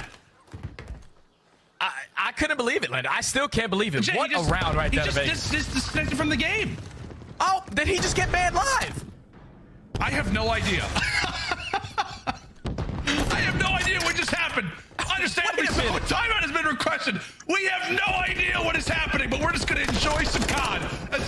3v4, and there is surely no way that Las Vegas clutched this up. There's no way. Oh, well, 3v3 now, making it 3v2 as Jodeci was able to find one onto Temp. He still have the 2-stack in towards the side. TJ looks to fly in. Clay finds the first. Doesn't spot the player behind the couch as Jodeci is able to line up the last two. I'm so confused, Jay. Me too, bro. I don't know. I don't know what that was, bro. I know we got to talk about that round. I'm not 100% sure what's going on in terms of, like, obviously LAG is currently playing a 4 versus 3 at the moment.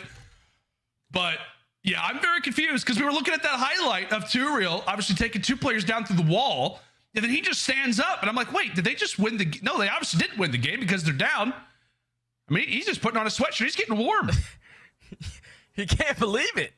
He can't believe that just happened. I can't either. Well, we're going to figure out what's exactly going on, folks. We're still, trying to outline what is exactly happening. Did Too Real just put on his sweatshirt backwards, by the way? Anyway, regardless of that, we're still figuring out what exactly has occurred. So, okay, so it's okay. Sounds like Too Real lagged out, which is interesting. But regardless, though, Jay, we got to talk about that search and destroy, man. It's wild stuff up to this point. Oh, yeah, without question, man. Obviously, both of these teams doing what they need to do. When you talk about the rotations coming in from Gorillas, setting up properly, unless you find Too Real who can just magically see through walls on a round. Vegas Legion, they have just been starting slow in this search and destroy. We see in that first round, neither team has dead silence, neither team has a trophy system. So you want to try to feel out how they're trying to play these setups. But it's Vegas Legion so far, finding a couple openings, not really leading to a lot of success, though, because the Gorillas, they're winning their defenses. Yeah, absolutely. Well, folks, we do apologize for the brief delay in the middle of the game. However, we're going to work everything out, make sure that it is all squared moving into this game 2 search and destroy. But stick tight. We'll be back in just a moment.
We got 2 chips and guacs.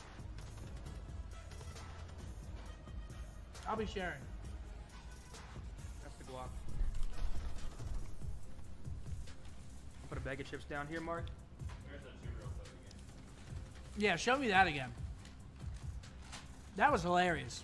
I mean, that was a good laugh. He gets up. Yeah, that's good stuff. He's on his phone. Imagine if he actually, there was a world where he got banned. And he's just on his phone, gets up. That wouldn't be as funny. But still scenes. Riley, you want to run it?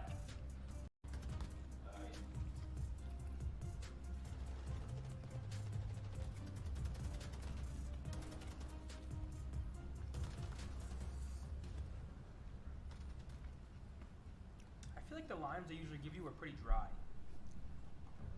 That's why they give you a lot. What? They give you a lot though, right? Yeah. You get hella limes.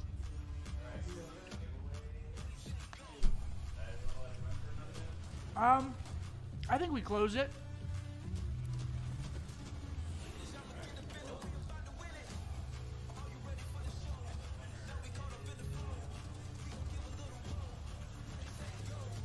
Turbo 14, what a big win. Congrats on the win. Thank you for subbing my guy. Elgato Stream Deck coming your way.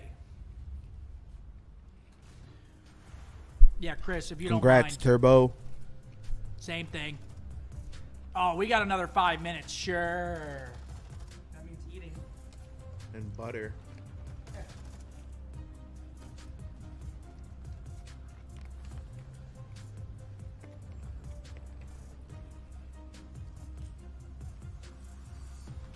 Joey update just arrived.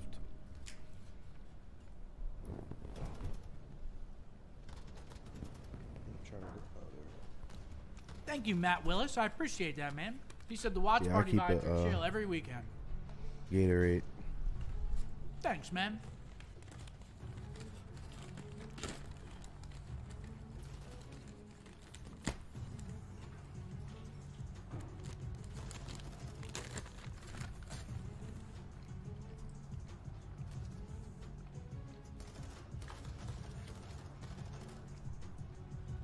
Yo, Unknown, thanks for the 10, big dog. Appreciate you.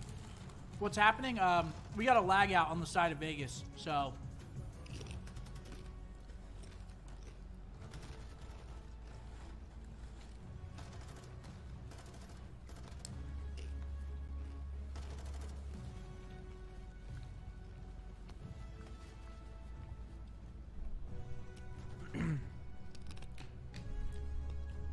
How many water bottles you drank today? Someone keeps telling you to hydrate.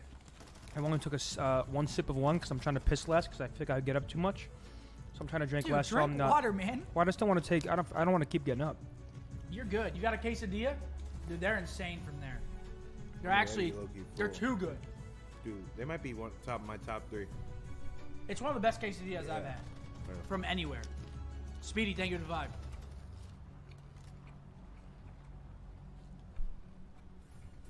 You can still hear it from that far? You smacking? Somehow they can hear it from that far. It's gotta be the chips, right? Yeah. Yeah, Hank, you're gonna have to take these away from me. Yeah.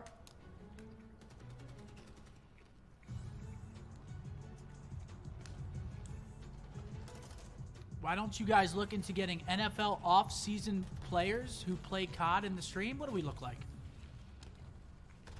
Yeah, let me hit up Mahomes. Can you imagine? You saw a video of his little brother this morning? Yeah. What? He did some wild shit. Is it? He grabbed the 40-year-old woman, just kissed her. They got it on video. Like, he kissed her, like, not the... Like, she didn't Like it want was to be weird? kissed. Yeah.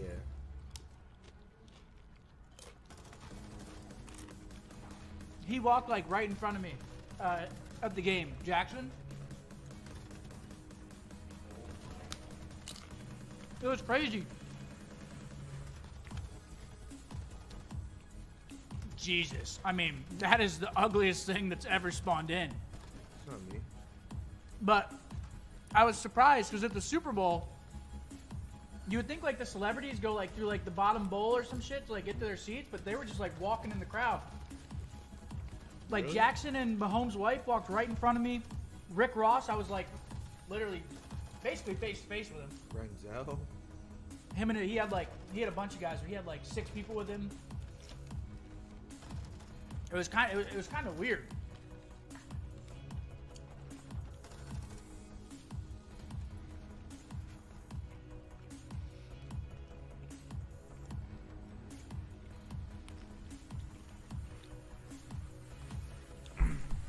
These tacos are insane, man. If you're in the Dallas area, La Ventana. Their guac is insane too. The whole product is just top tier. Unreal.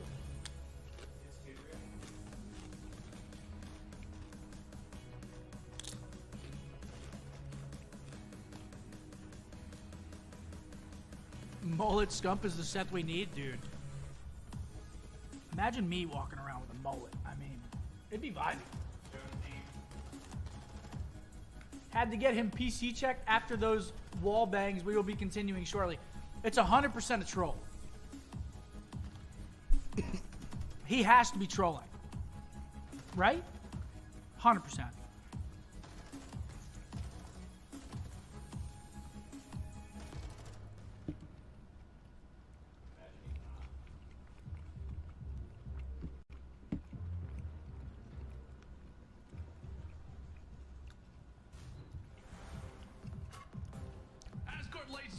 Guys, they check it before the series. It's 100% a troll. Interesting series up to this point, Jay.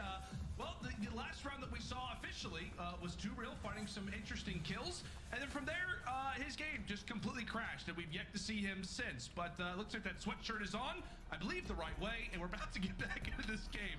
I believe it's 4-2, LAG. How you feeling, buddy? All right? Yeah, I had to take a breather, man. I had to take a breather because I could not believe that last round. I was just dying of laughter because I'm thinking about my experience so far. The steak today is like the best I've had in like a while since they're. The best they've been for a while. That's a little Want some fish. chips? You said that, and immediately, and I thought that was the case. I'll hand the guac over in a 2Real. second.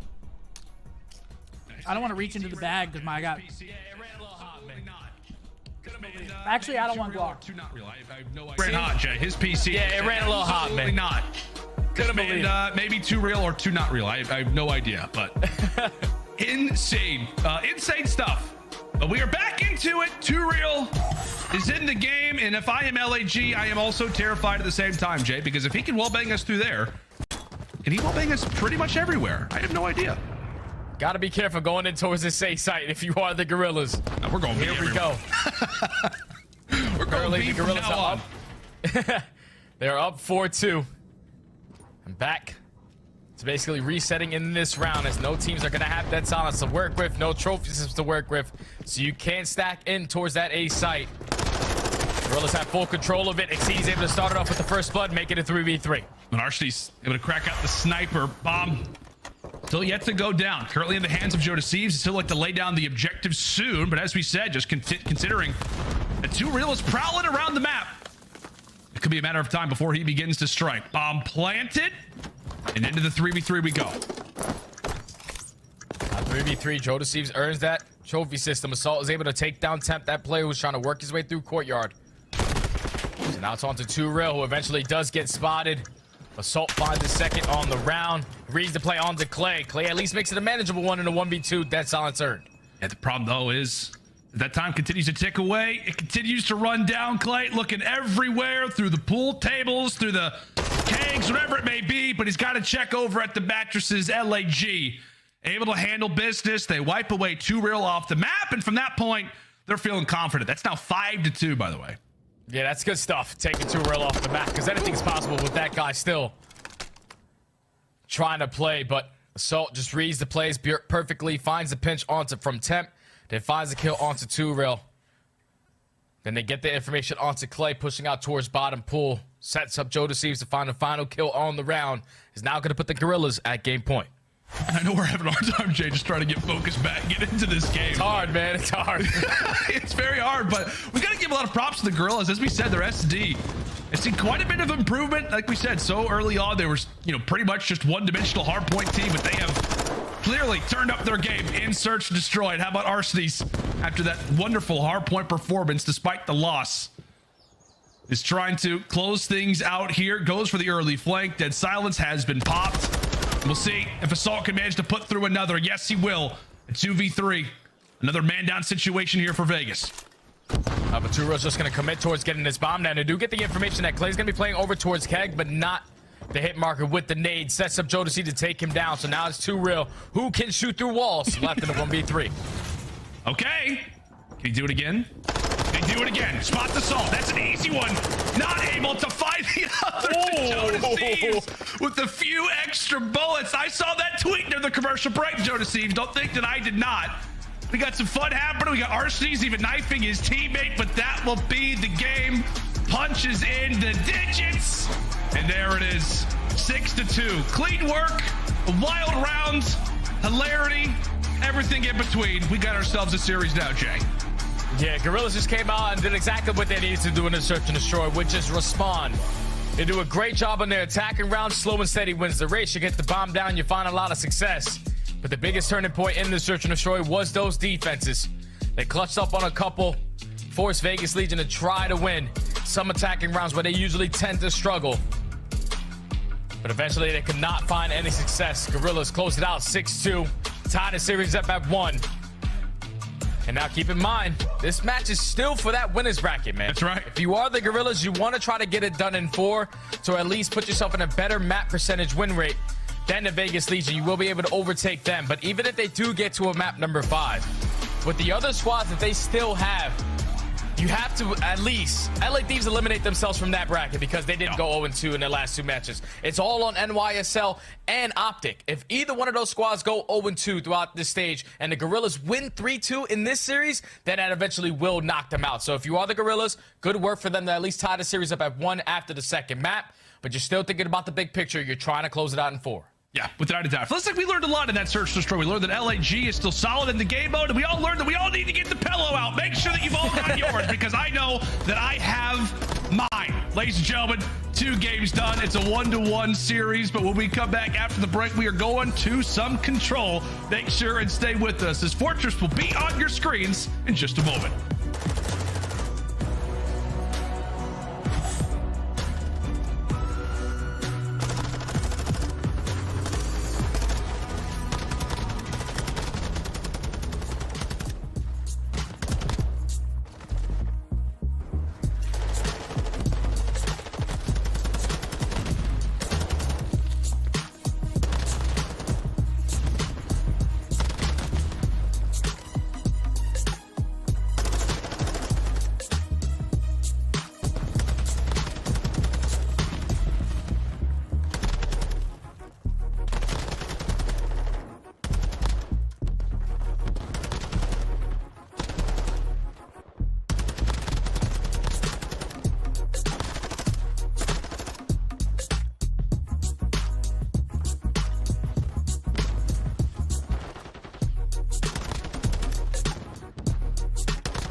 Yeah, we got Al Bagr, we got Embassy Hardpoint.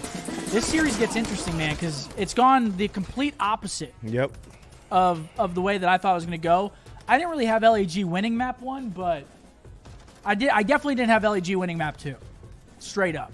See, I knew it was going to be a little close game, but I need Vegas to start pulling away a bit. I mean, It is only map 2. It's only map 2. So maybe. But I had Vegas winning map 1 and map 2. Now it's a 1-1. Now we've got Battle of the Absolute Bergs in Control coming up. I mean, we got 7-12 on the side of Gorillas, 5-15 on the side of Vegas. I mean, that map is horrible, bro. That map is so bad, so. What, Al-Bagra? Yeah, Al-Bagra's horrible. But it's being played. So we got to talk about it. All right, how to make winners bracket. See, this shit's even more confusing for me. If your favorite team is Texas, which ours is, we didn't need LAT or MN. We didn't need anything from that. We want Paris to win. We want Toronto to win, and I would assume, yeah. Who's the bottom? Is there a bottom one? Yeah, us versus New York. So we want OpTic to win. That's the ideal outcome. That makes a lot of sense, Riley. See, if you wouldn't have pointed that out, I would have sat here and been like, "What the fuck is going on?" Well. Paris, Vegas. It'll always be Paris to me, man. Yo, Anonymous with a 5er. Anonymous, baby. Thank you. Keeping that money safe, kid. Appreciate that, baby.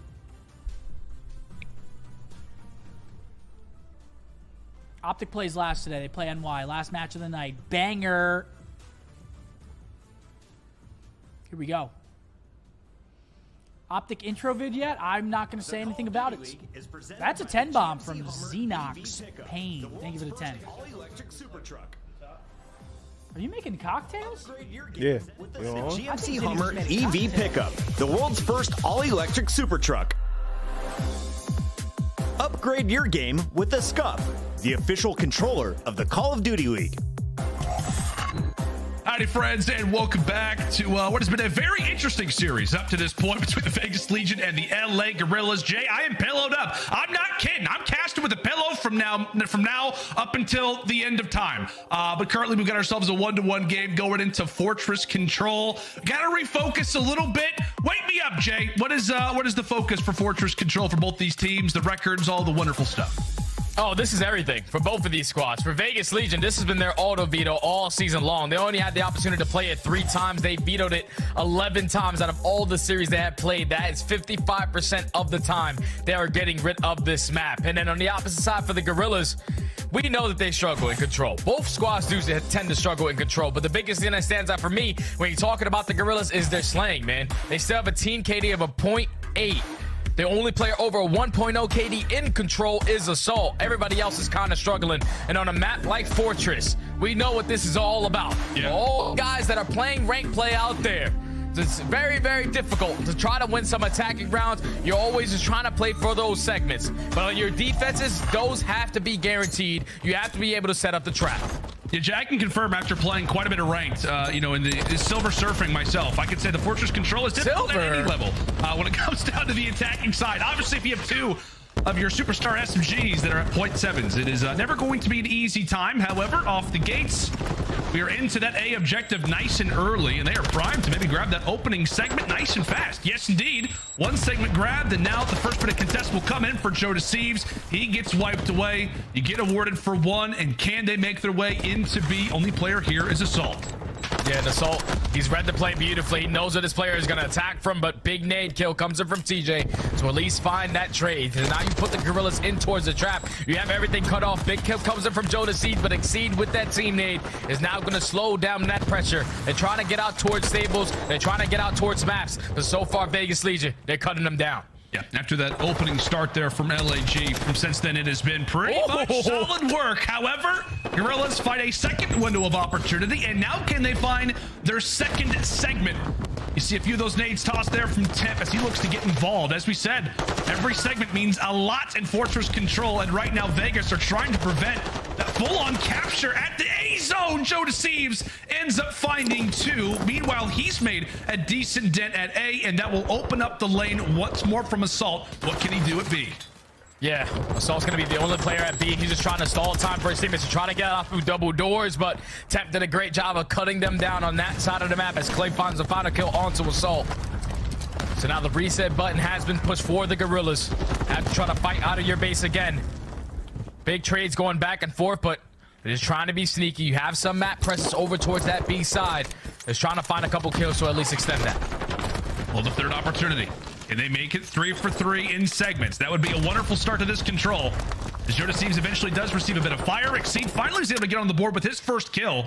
As he's starting to make a bit of noise over at that B zone. As we said for Vegas, a lot of things to think about. A lot of players that have been in your base so far throughout our opening round. But can they have another answer, another opportunity? Plenty of lives still to throw at this one.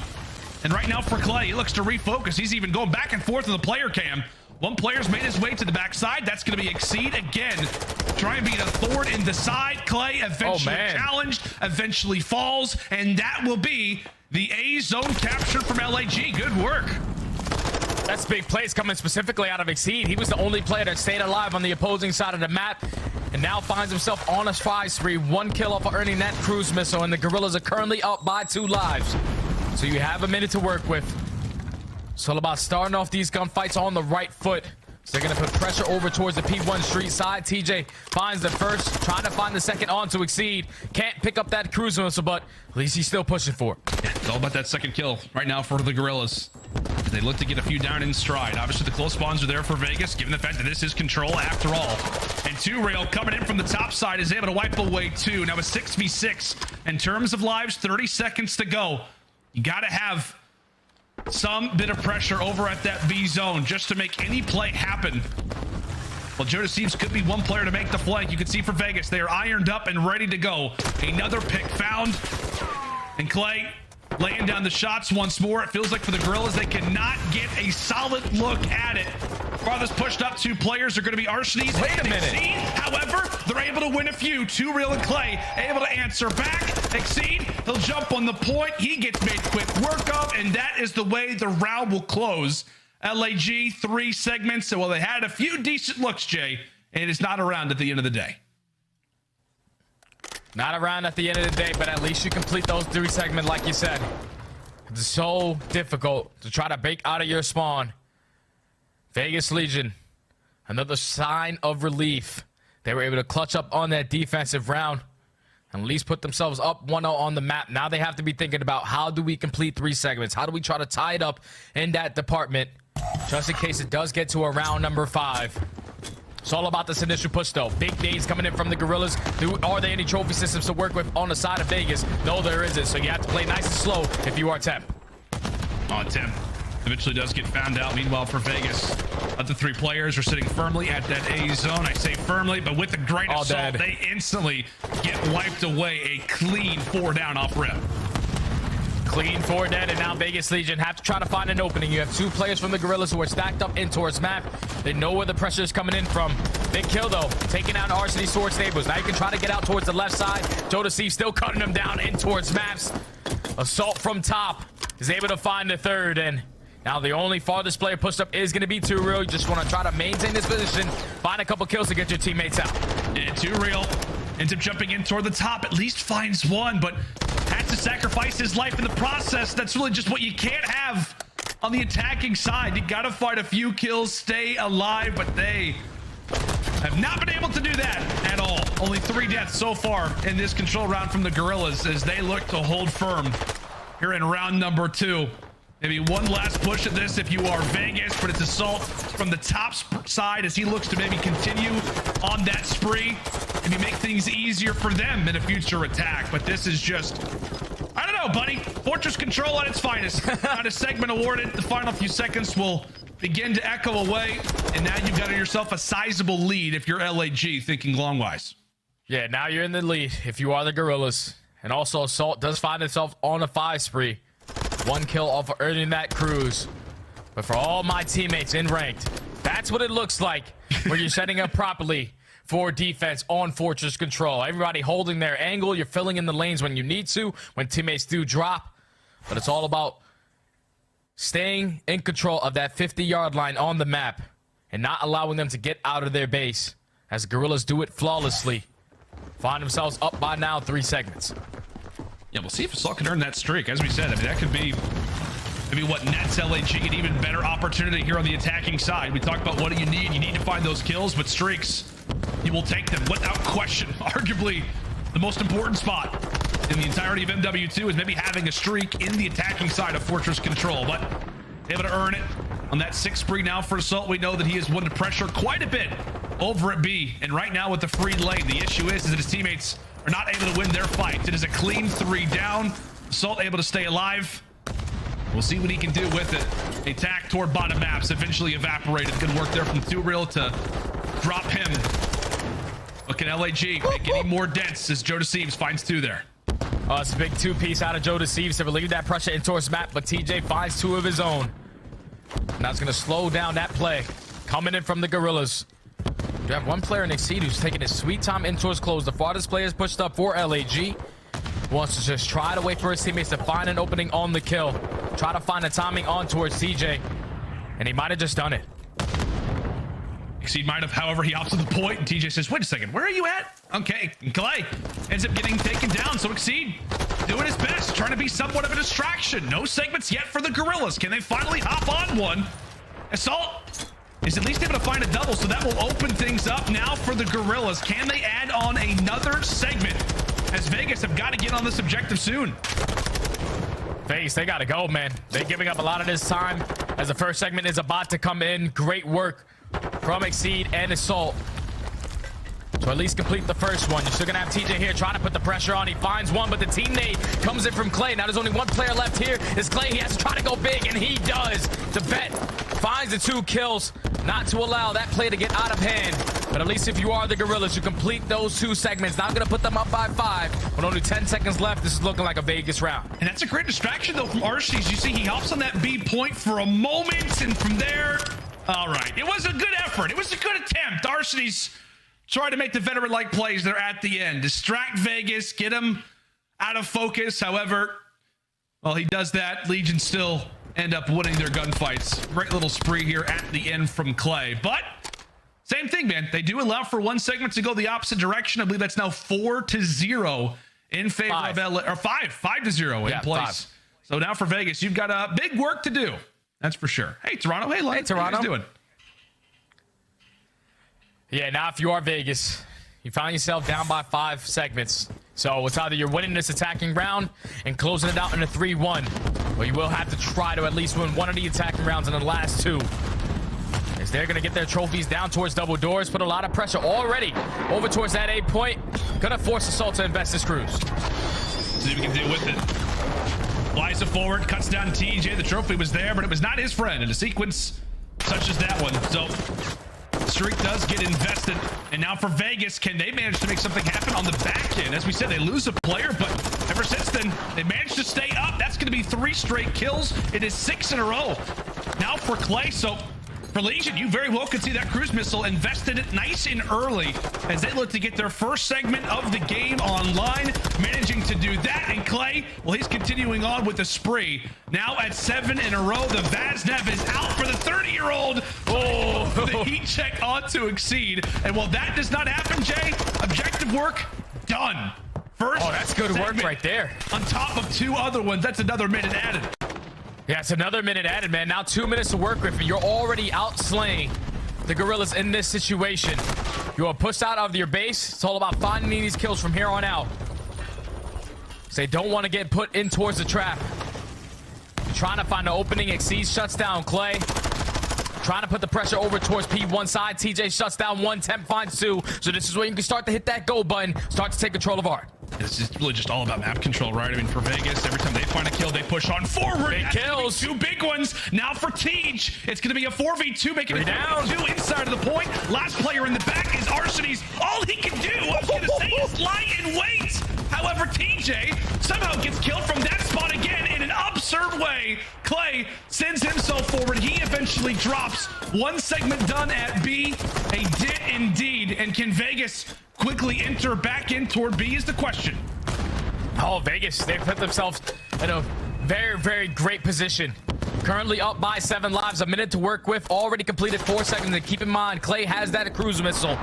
So you're going to try to invest it right now. You get the information for your teammates of how they're going to play this setup. Everyone in towards art. You can put the aggression on through the front, and that's exactly what they're going to do. That's great work. However, can they find the kills on top of it, Tej? Now that they win that gunfight, 2Real, meanwhile, is able to at least go for the trade, trying to stay alive. Oh. He forces his way in, and he ends up getting dropped. And with that, the streak does give a bit of information. It does open up a lane, but the Gorillas end up closing themselves inside of cannons, and from there they explode into that B zone. One last good look at this if you're Vegas. Yeah, and their setup is... It has a couple openings in it. Temp is able to find the first. TJ's going to find the timing onto Jodeci's for the second. There's only one player on the point. You have to try to find this trade. 14-7 in lives remaining. Make it 14-6. Oh, and 2Real ends up falling. It's a quick 2-for-2 trade. Temp. One player past that 50-yard line. Like you said, he has got the slay. He's got to walk away with the kill, knowing how valuable that his life is in a situation like this. He's lost Clayster. Now it's up to him. The doors are being closed, but can the window of opportunity still be there? Don drops. 3 seconds to go. Can anybody from Vegas hop on this point? Time will expire, and Tej doesn't go for the dolphin dive. LAG hold it down. And with that, I believe, Jay, that they hold on to that defense going at around 5. Yeah, they definitely do hold on to that defense. You saw right there, Vegas, they were just trying to invest everything. It was close it out there. That's what they were thinking in their minds. But the Gorillas with the perfect setup, able to at least answer with a couple kills in those final moments to secure the defensive round and now get another defensive round going into this round number 5. Vegas Legions need to have the same exact start off. They need to have the same exact start off if you are Vegas. To send 3 players out towards double doors. Let's try to get A out of the way nice and early. But it's all about these initial gunfights. You have to win them. Yeah, you absolutely do. All about the opening breaks, especially in these round 5s. What can Vegas do here? As utility is exchanged, the nades are tossed on out. Assault, who by the way sits on a 4 streak, could have another streak to work with. He does get found out. That's 2 nice picks off the rip here for Legion, so they're already making that A zone fly. Already doing a great job. The exact same play that led to success the first go around. They do the same exact thing. They find a couple more kills. The second tick is about to come in. Clay's lining up. Arseny's in towards top double. And now LAG are just forced to give up this 8-point play defense over towards B for a minute. It's all about maintaining art and 2Real. He's trying to cause some problems. Jumps up through top double window. He's able to find the first. Yes, indeed. This is the best start that I've seen to an attack in a very long time. They've lost 2 players. They've got 2 minutes to work with, and they've got 2Real. Can they make something happen? Can they cause some havoc? In the back of the map, the final attack. Can anything occur? Can 2Real make something happen as his 2 teammates are able to find a few kills off the rip? That's going to be a clean 3 down, and into that B zone we go. And now LAG begin to make their prowl. They've got to jump back into the zone nice and quick. Jodeci's for 2, and now it is all up to 2Real. Can he stay up? Can he wait a minute? One of these segments online? Oh! Not able to do it, but gave it his best shot.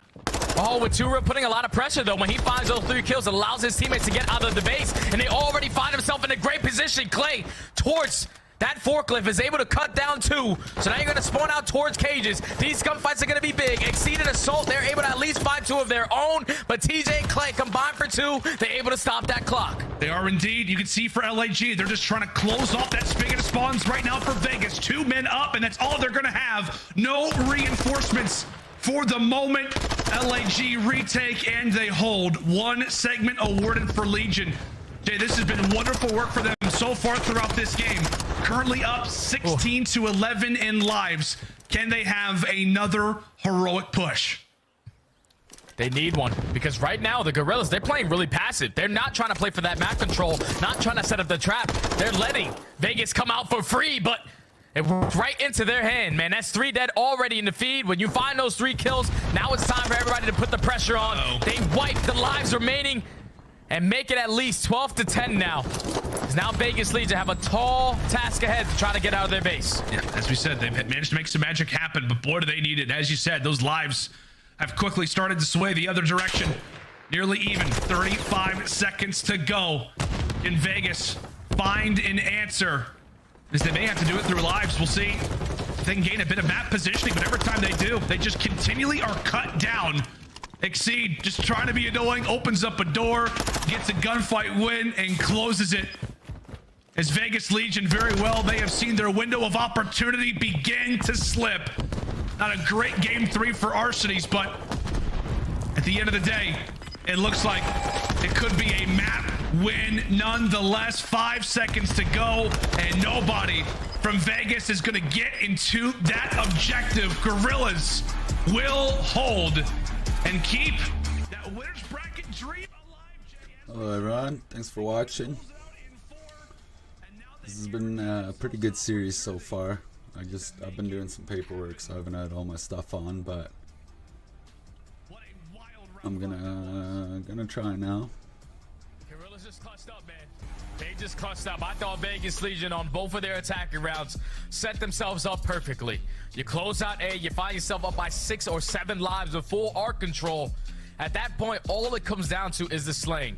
When you're maintaining art, that's the biggest position on your attacking rounds, because at that point, the team on defense, they're not going to probably risk lives of trying to flood out art to take you out from top rails. They're all just going to play around it. So when you put yourself in that position, you have to be able to take advantage of it.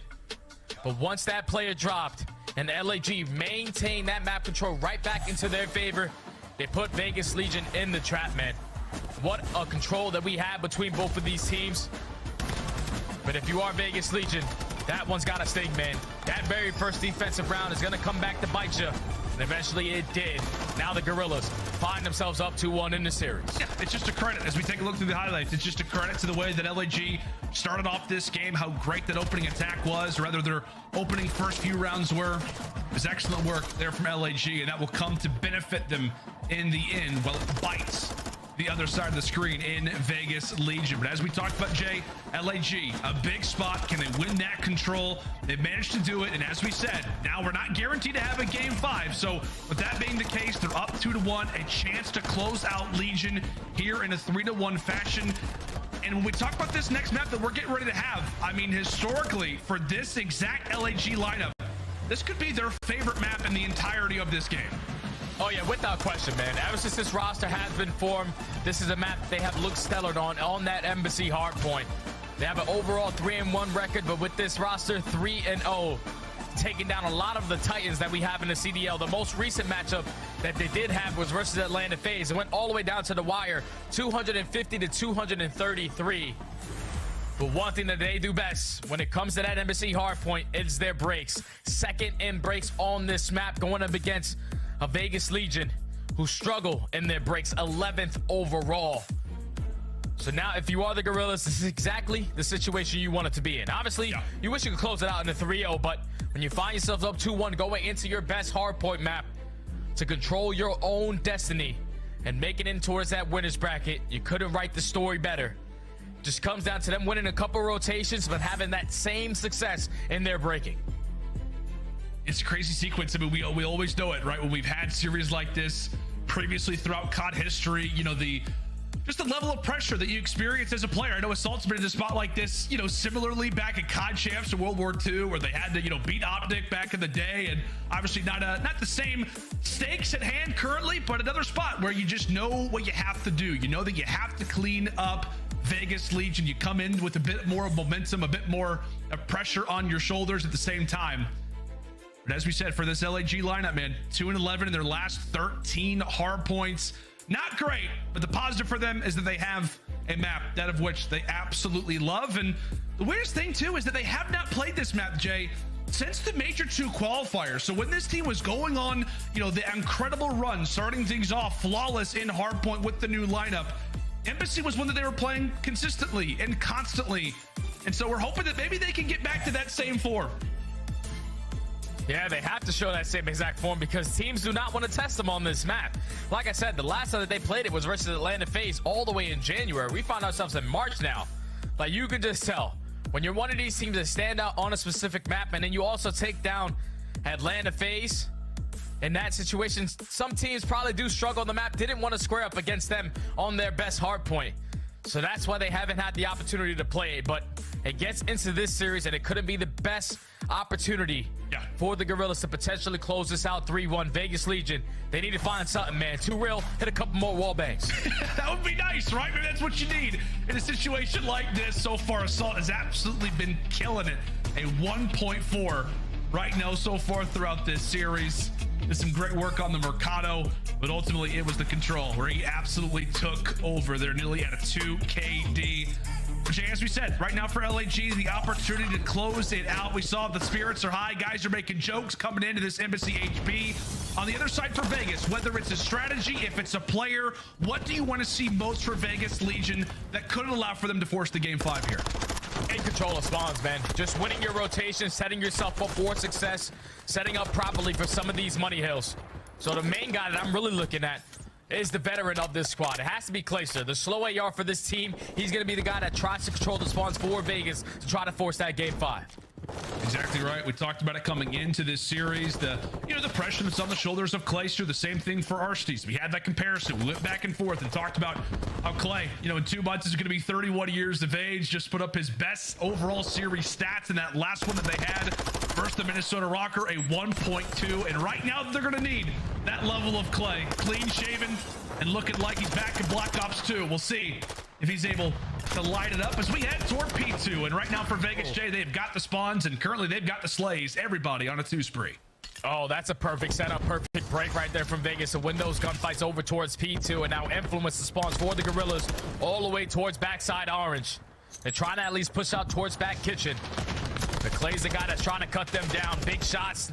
Can he find a kill on the Joe Deceive? Yes, he can. Now he knows that the pressure's coming in towards the back, but it's still Vegas Legion soaking a lot of time off a parking lot. Yeah, this is a lot of time and a lot of free seconds at that, too, really. He's hunkered down. He's ready to go. However, does eventually get found out. That will open up an opportunity for Exceed. A big 1v1 for him to win. However, not going to happen. Legion hold on to the spawns, and that looks to be a full 60. As the final 15 seconds will begin to run on out. Now toward the ACs we go. One attacking side, or rather one attacking attempt that has been defeated. Can Vegas make this break happen as Legion look to begin their prowl, look to begin their process of elimination? The Legion are trying to set up this break. Pushing from top AC. They know where Arcties is. They're able to find a trade. You got to invest all your attacks to blow up these trophy systems. You're going to have Exceed cutting them down. Exceed finds 2 with some great movement behind that planner. And so far, the Gorilla setup is too strong, so Vegas Legion going to have to take a different approach. Let's attack towards PD. Temp takes top control. This can cause problems right now for the Gorillas.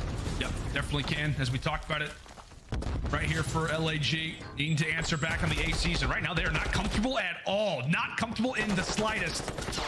They've got to do the work. Pretty much headbutt the other side. Arcties tosses out a questionable nade, but still has a bit of pressure. Still in front of him. Trying to lay down the shots, lay down the bullets. Those one will connect for him. He's going to be awarded with the final 10. But now it's toward the office. Rotations inbound. And this is what we're going to see a lot of. Fast-paced, up and aggressive gunfights. Vazdev's out for either side. Can LAG win the rotation? It looks like they've done it. Here comes Vegas, their first opportunity in a break.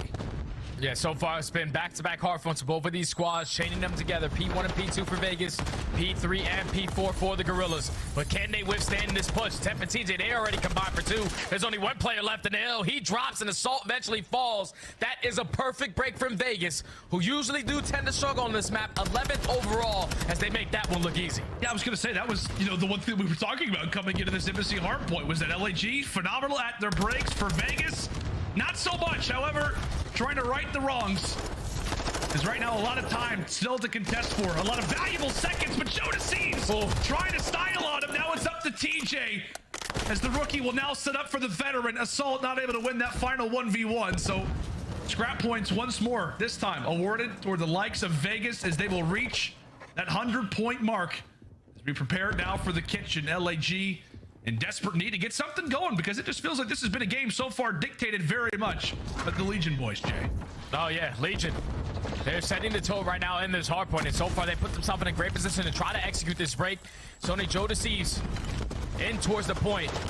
You got the door closed, but your teammates have to win a couple gunfights. Joe Deceives trying to do it all. Him and Arcties at least combined for 2, but Clay, SMG Clay, switches out. He's able to find 3. You see the old man, he's roaring. He hits the reload, he snaps onto the last one, earns himself the cruise. Already on a 6 spree, Vegas find another break. I mean, how many years has Clay been playing COD for? Like 20, and now he decides 17. The SMG, something like that.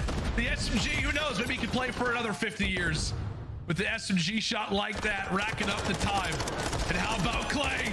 Oh, eventually falls, puts in some good work though. but it has been a solid start to this hard point, Jay, across the board. Great slaying numbers there for TJ as he eventually hits the deck. Everybody positive. Can they maintain that as they desperately look to force the game 5? Now we found ourselves over towards P1 again. Now second rotation of hard points. Clay trying to put himself in a power position towards top AC, but the stun connects. He doesn't commit towards the fight. Exceed is able to take him down, and RCDs wins another. Assault finds a third. Last player is going to be Temp, trying to play his life towards top PD, so now he gets shut down. So now if you are the Gorillas, you can get on towards P1. You know where the spawns are coming in. Soak as much time as you possibly can. That's the name of the game. You see a lot of teams really be able to soak up quite a bit of seconds over at P1, especially if the other is so focused on those P2 spawns. However, that 1v1 ends up happening, and now it's Legion's turn. Top inside of P1 for the moment. But right now for Gorillas, looking to lock things down, get back in this game, and they've got the best positioning for it. And they very well also could have a streak as well. If Joe Deceives can find another kill, that's going to be a cruise missile. You've got P2 spawns. All the makings of what could be a comeback. If you are LAG, you just need to win these gunfights, because this is where Vegas Legion were able to get a full 60. They find 3. Now it's all on to Temp, trying to cause problem from top gas. He's hitting a great snake from the top plat. He's able to find that kill onto Assault, and now the spawns for Vegas all towards back alley. So they have kitchen, but you have to think about those trophy systems that the Gorillas have. Temp is not slowing down. 14 and 8, both the ARs come into play for Vegas. They are indeed. They want to fight for this time. Do not want to allow for LAG to have a foothold back in this game, but will that question, or will that answer rather, be decided for them? It is TJ and Temp who come through with 2 big gunfights, and that is a lot of time that they're going to be awarded for their efforts, as they'll have 1 player that's going to be on the rotation in 2 real, but they have built themselves a hefty advantage from this point. It has got to be solid work from the Gorillas once more over at the ACs, as Temp is continuing on a wonderful streak. Everybody has got cruise missiles. Right now, Clay will look to invest his. Yeah, Clay's going to invest his, but Temp's got to work around the map and find a gun. He ran out of ammo. So now that trophy system is able to stop that first one. And eventually Temp does fall, but that's already 3 in the feed. The break is in for Vegas Legion. They invest the crews, they know the positionings, and now they flip those spawns. The Gorillas all spawning at P2. This is where Vegas Legion could basically pull away with this game and potentially close that post that game 5. Yeah, that's going to jar you a little bit, right? If you're the Gorillas, you see that streak come forward. It doesn't do a whole lot of damage, if any at all. And from there, the break is in from Vegas. However, they're able to answer back with 25 seconds left. Considering how valuable this time is and the rotation, they look to invest the other cruise missile. Well, they will have at least a bit of information. Clayster gets beamed, and now all the pressure gets focused on these 3 players from Legion. They hold this rotation down. They're in a wonderful spot. If they lose it, that could spell disaster, as LAG currently have numbers, and they're winning all the fights, Jay. Oh, man. The Gorillas, they're winning their gunfights. It's all off to TJ. He drops. Only last player in is going to be 2 real. Let's step aside. The Gorillas trying to get that winner's bracket. Currently down by 50. Let's go to elicit it. I think it's chair side. He's chair side. Back right, yo. Hit back happy. Hitting back happy. I did that's too. One of those back B2. User number back. And back truck. Chair weak. Back truck. I'm good. You're good. Watch your hold. I base 1. P1. They spawn P2. They spawn P2. H1. He got me. H1. He killed me. Teach. He's back. He's laying down. H2 now looking. We gotta pressure this. Bathroom 1 shot. We gotta pressure. We have to pressure that. That one right. You're bathroom right now. That's what I had. Laundry, guys. Yeah, found me. He's dead. Top office. He jumped out white. Jumped out sign, guys. White, absolute. He's on sign. He's on orange. Hold that. Guys, play tight, Joe. I'm holding your gas pinch. Are they spawning orange? Yeah. Yeah, back AC, yeah. Back alley. Back alley, son. Back alley. We're top above me. Yeah, I'm trying to stay down. I'm leaving scrap. I can get your laundry. Give it up. Got my P1. Big ass. I got your laundry and P1 I can call. Actually, what's the reception now? Let's bottom orange right now. Bottom orange right now. Tight, Joe. Close the door. You have laundry, both doors, that's fine. Yes, just focus gas, okay? Yeah, focus my gas. I have P1 if you can. I'm here P1. I have real P1. Top gas down here. I can't tell. Yeah, I don't back corner. It's close up. One more gas. I died from P1 gas. The cones are so clear. Alright, he's blocking orange. You're good. Heard you. After laundry, watch out. I got orange and P1. Laundry after stun. I need laundry. Ivy. You can hear it at the times in the tone of their voices, Jay. It's starting to feel down, but this comeback is very much still possible. They're able to put a few away, and they do have those close spawns right now inside of the point.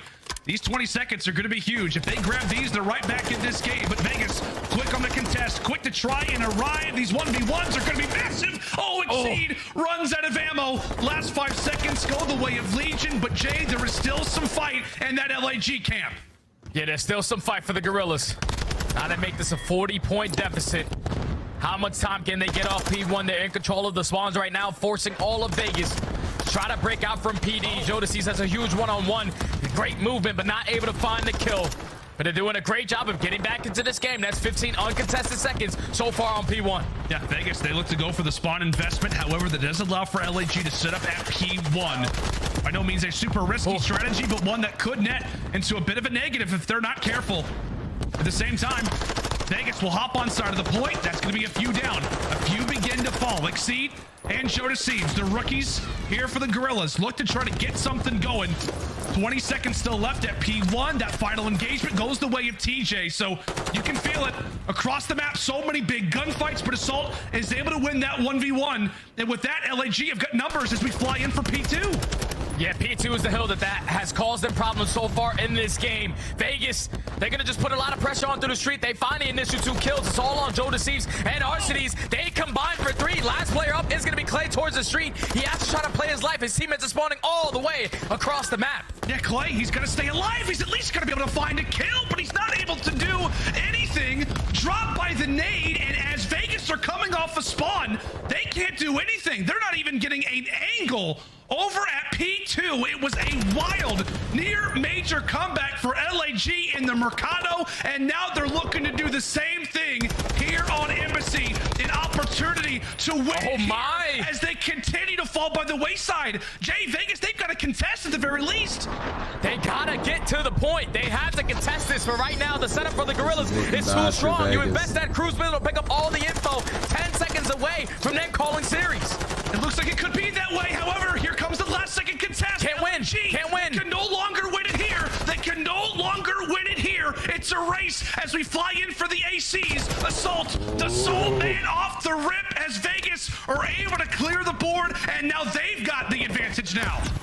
They got the advantage. All you need to do is hold down one push. Exceed is currently on a 5-3, potentially playing for 1 kill to earn that cruise missile, but it's climbing. You gotta go. Vegas trying to force the game 5. Can they make it happen? My LAG look to enter forward tip. Able to find one. He's got to be careful. Oh, no. As he stakes his heart away.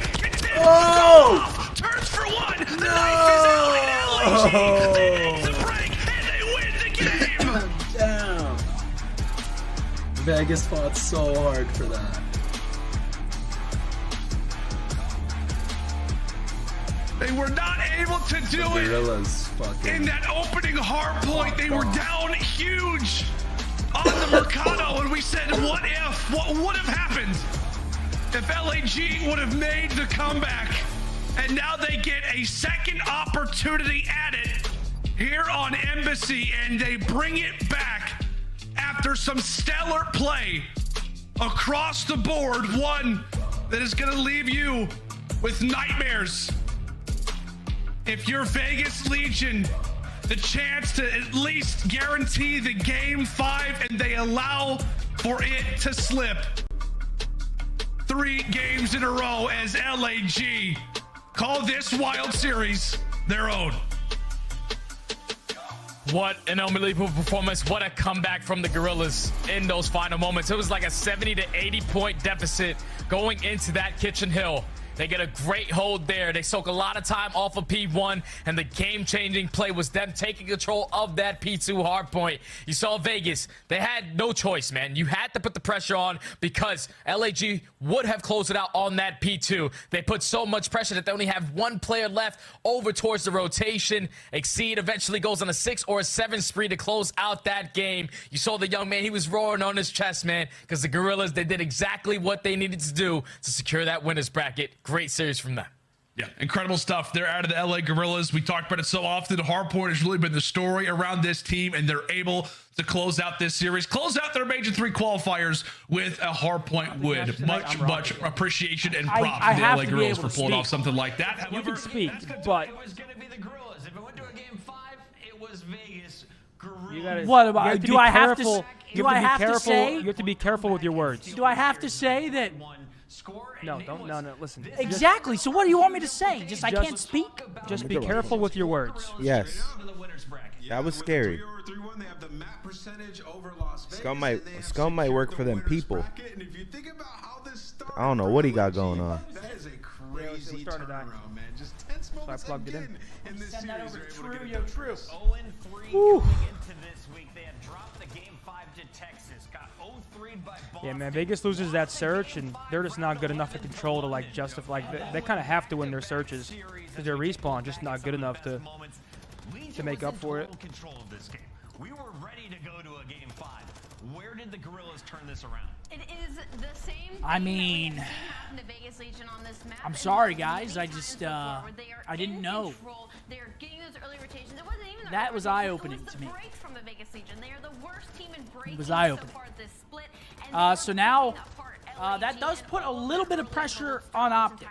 I think the boys are fine, but it does put They have to win 3 maps now. They have to win 3 maps in their next 2 series, or just flat out win a series. Just win a series. They're able to seriously soak some time. We definitely wanted Vegas to win that. Because if Vegas won that, OpTic was through, right? 100%? Yes. I should have opened that fucking mouth. That fat hole. For you? Yeah. And then we see the big error that happened with I mean, chat, I know y'all are mad at me, but I just can't handle that I'm looking this drippy today. I just can't handle it. I mean, what was such a good map.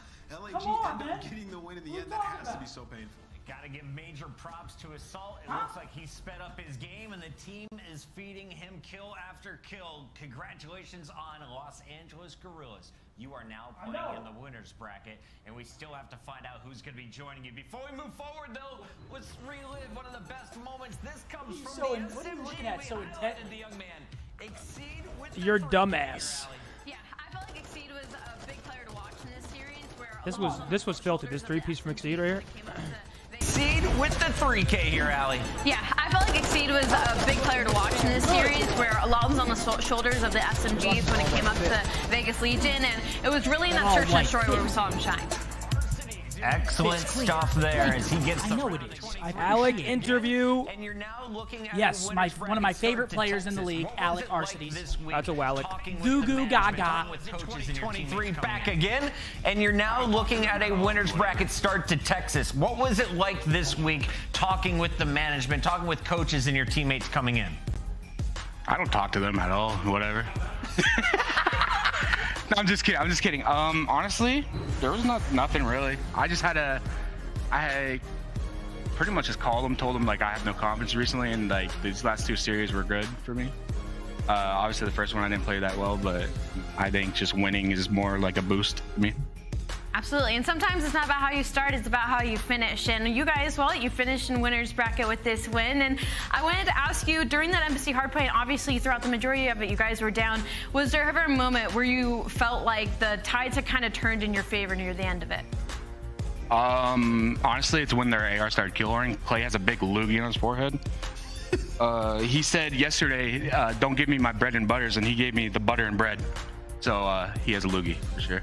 Love that. But other than that, no, not really. Like we just clutched up, iced up while they're just killhorn, like I said, on P1s. Alec, I want to ask you, first of all, you're my favorite interview. I just hilarious number every one. time. I Great love you. answers. Bro, tell me. Wait, hold on. I got rid of the gun. I got rid of the barrel or the muzzle. Trust. All right, you running high velo High velo again? was on. Okay, thank you. It was on, 100%. He wasn't running high velo, and I was concerned. I was in his chat. But let me ask you, so today it seemed like in a lot of these situations, you were like hard playing the back, hard playing spawn, especially on that Mercado. A couple of times it was a little bit iffy, and they were breaking on through. Was that like a play style adjustment that you made? Like, I'm going to just play in the back, guys. You guys get in the hill and slay. I mean, yeah, I watched a lot of BO2. Yeah, last night, Haggy or Parasite, obviously. Aches, just teaching me how to play the game. I just wanted to block spawns, let my boys go rogue, but it didn't work. Like, they weren't getting kills for me. So you called the hotline 1-800 just early for a quotation? 1-800 Parasite for sure. There we go, that one too. It works. It works. He also has a scuff code, I'm pretty sure. Don't worry, Ali. I'm also lost in the sauce, but I'm moving forward anyway. Alec, before you move forward, what's it like playing against Clayster? I always love watching the AR matchup. Do you actually run into each other often on the battlefield, or are you guys doing different jobs around the map now? I don't know. I'll tell you when I see the stats after the series, but like I'm pretty sure he was just getting slammed. There you go. There you have it. Alex. No, I'm kidding. I love Clay. I'm messing around. Clay's my boy. Keep talking the smack because you're gonna need it in Texas. That's where we will see you next. I mean, I was on 3 before this. All right. I can't talk smack anymore. That's Arcees. We're going to let him go party with the team. We got to keep this party moving, though. When we come back, we have a third series on a Super Saturday. Major 3 standings, though, are updated. Shout out to our graphics team. They are swift. Let's take a look at this one, Allie. We now have 1, 2, 3, 4, 5 teams with 3-1 records. OpTic and Subliners still at the... I feel like... I mean, you can't really say they deserve to get winner's bracket after that, but I feel like... I don't know. Watching Vegas this split as compared to watching LAG, I felt like Vegas looked better. But LAG ends up obviously getting that spot. So that's fucked. This is where I'd put my winner's bracket. I mean, that's fucked. that is so wrong. That is great. I mean, that is great. It's funny because I can still hear that scene like it was yesterday. Oh, man. I mean, that was Vegas's basically first opportunity to get into winner's bracket. Yeah. Damn, that's the gut wrencher. I mean, even if they end up winning that, they still got to win a game 5. So even if Vegas ends up winning that map, we still go game 5. We don't know what happens after that point. But I feel bad for Vegas. I mean, there's really nothing else to say other than I feel bad for those guys. I thought that they looked pretty good throughout the split. I thought they had it. I thought today was their day to finally advance to winner's bracket at their first major since the CDL's inception, and they fall short. Yeah, I mean, it happens, man. I had a lot of faith in them as well. I mean, no matter how good of a Surge team you are, you're not going to win all of them, and they don't win it in this series. They lose a control, which they've looked terrible at all year. I think that's kind of like the most upsetting thing is how they just have not improved in control at all. Like, it's been their worst game mode all year, and despite practice or whatever they're doing behind the scenes, they just can't win them. Just give me a second. Yep. Taking notes. But next up, we have Toronto versus London. Toronto's looking unbelievable. London has shown signs of life, but still can't close these series out. They're actually able to beat LAG last week in 6-5 fashion. Nasty with a big 1v2 on this map, actually, to win it 6-5. But London, I mean, the story of that team has kind of been close but no cigar. Toronto turning up with the new addition of Hixie. Yep, here we go. So I'm just getting this ready. Do we have maps, Riley? Yeah. We have maps. Let's throw them up on the board. Let's talk about it a little bit. Who do we got, guys? Ultra or London? I mean, who we taking? Do we even have to ask? Yeah, but I feel like Shaq is a lot of time mixed. I'm sure we got a lot of UK love in here. If you're tuning in from the UK, where are you guys tuning in from? I'm a big London fan, dude. Huge London fan. I wish. The city or the team? Yeah, I really wish Champs was in London. Same. The city. Hotel S&D, it would be Silo different. Control. That would be different. They're like real fans. Their crowds are just insane. Like every time we go there, they're just Shout out to the UK, man. Yeah, always been holding it I know down some for of you the guys boys. ate a Greg's sausage roll today. I know you did. I know some of you in here ate a Greg's sausage roll. Someone took it light and just went to Nando's. Yep. They got butterfly chicken with peri-peri chips and halloumi cheese. Bang. I genuinely did. I knew it, dude. Dude, with this many people watching from the UK, I already know a lot of you guys hit up Greg's this afternoon. Is Greg's that spot? Greg's, okay, so it's good. It's just like, I would say it's more like a lunch place, like a quick like sausage rolls, pastries. The hell's a sausage roll? Dude, the steak bake. They have like this like pastry type thing that's like stuffed with like steak. A steak bake? And it's like a barbecue sauce type thing. Oh. Yeah, Greg's is like a heavy, like I wouldn't eat Greg's for breakfast. Like if you're about to play a match, you're not eating Greg's? No. Just like you would Riley, call it a you mayo gotta stop day. zooming in because there might be. I mean, I'm getting worried over here. Why? Huh? Why? What? With the The laptop? bat wings? No. Oh. with my ginormous ball sack. I mean, that's good, Riley. Thank you. It's gravy? Sorry. Yeah, it's like a barbecue gravy type thing. I don't really know. I've never tasted anything like that sauce in America, to be honest. But I had like a caramel donut from there that was insane. Really? Also, my Nando's order, butterfly chicken, peri-peri chips, halloumi cheese. Olives. No. The olives there are insane. I'm pretty sure I Olives get are the terrible. Yeah, I think I get the butterfly chicken. I'm pretty sure, and then I get like fries and the mashed potatoes. Yeah. Damn, you double up love on the carb. taters? Oh, or right? Can you get? I think it's Yeah, rice, rice in the mashed too. potatoes. It's something like that. I can't remember, but yeah, bro. I'm getting hungry, man. Stop. Here we go. Intros are in, Riley. Can I we got full a screen this? problem. I actually have Whenever a you get a problem. chance, baby. I mean, we're rolling smooth today, folks. We're halfway through the matches today. We got.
Pay me in respect, cause once I do it big, what's to follow is a check.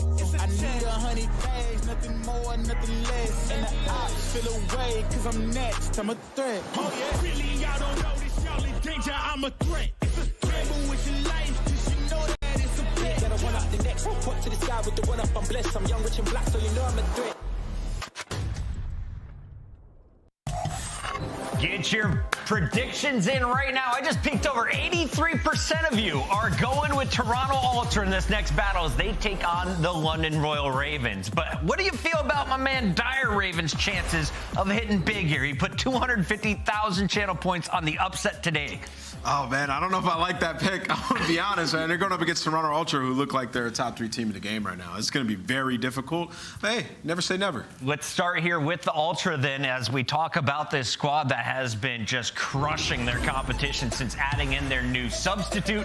Hipsy has become a mainstay on the starting lineup, and with him in the mix, the team is 9-1. And it's not just a 9-1 record. It's 3-0 wins over teams like Texas and New York recently. Yeah, I mean, they've looked disgusting. And I think the scariest thing that comes about the Toronto Ultra is the fact that, once again, they don't really have a weak game mode. They are strong across the board, and that is something that has been added with the addition of Hixie because their search and destroy has been cleaned up. And what's funny about this situation about Hixie is he has a 0.54 in S&D right now, which is funny because their S&D has gotten better. And when we interview them, they talk about the fact of how much he does add to search and destroy. And that proves that sometimes it has nothing to do in the kill department and just what he does for the team. Ultra, of course, is going to be one of our favorites to finish in our top 4 seeds as we head to Texas, London, looking for just their second win.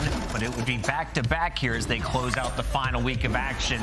Royal Ravens, the underdogs nameless. I just looked at our numbers, and as we take a look at the maps and modes, I need to know how you can surmount this comeback because it is 83% to 17% right now. I mean, hey, listen, if you can make it towards the end of the series, you got the fortresses where London looked good yesterday, barring that choke at the end of the last one, but I still think Toronto will get this done, and also showing some quick love to Insight. I feel like he's one of the more underrated players. We said we wanted to show him some love, and I'm looking for him to fry in this series. Watch Insight on the AR for Toronto. On the other side, it's my guy A-Sim, and we got our casters ready for this one. Miles and Chance, take it away.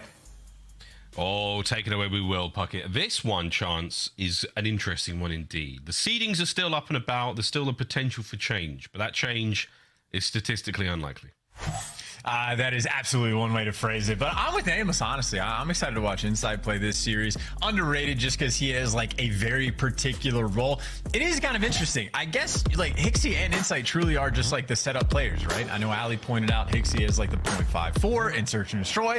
Their S&D got better because he's just setting his teammates up by getting the bomb down. And Insight literally on the map always is just like the hardcore anchor sort of player, or the guy on hotel control that's always going to be pushed out in bedroom, that just gives his teammates the freedom to fry. And Kleenex and Scrap have been doing exactly that. So dangerous forward team. Toronto Ultra looking class right now. We'll see how they do on Mercado. Pure class. Just like those shots from Kleenex, nearly the third. Asimno will end that run. Is into Mikado. We are now firmly gone. And there you go. Yeah, Chance called it. That's the spawns.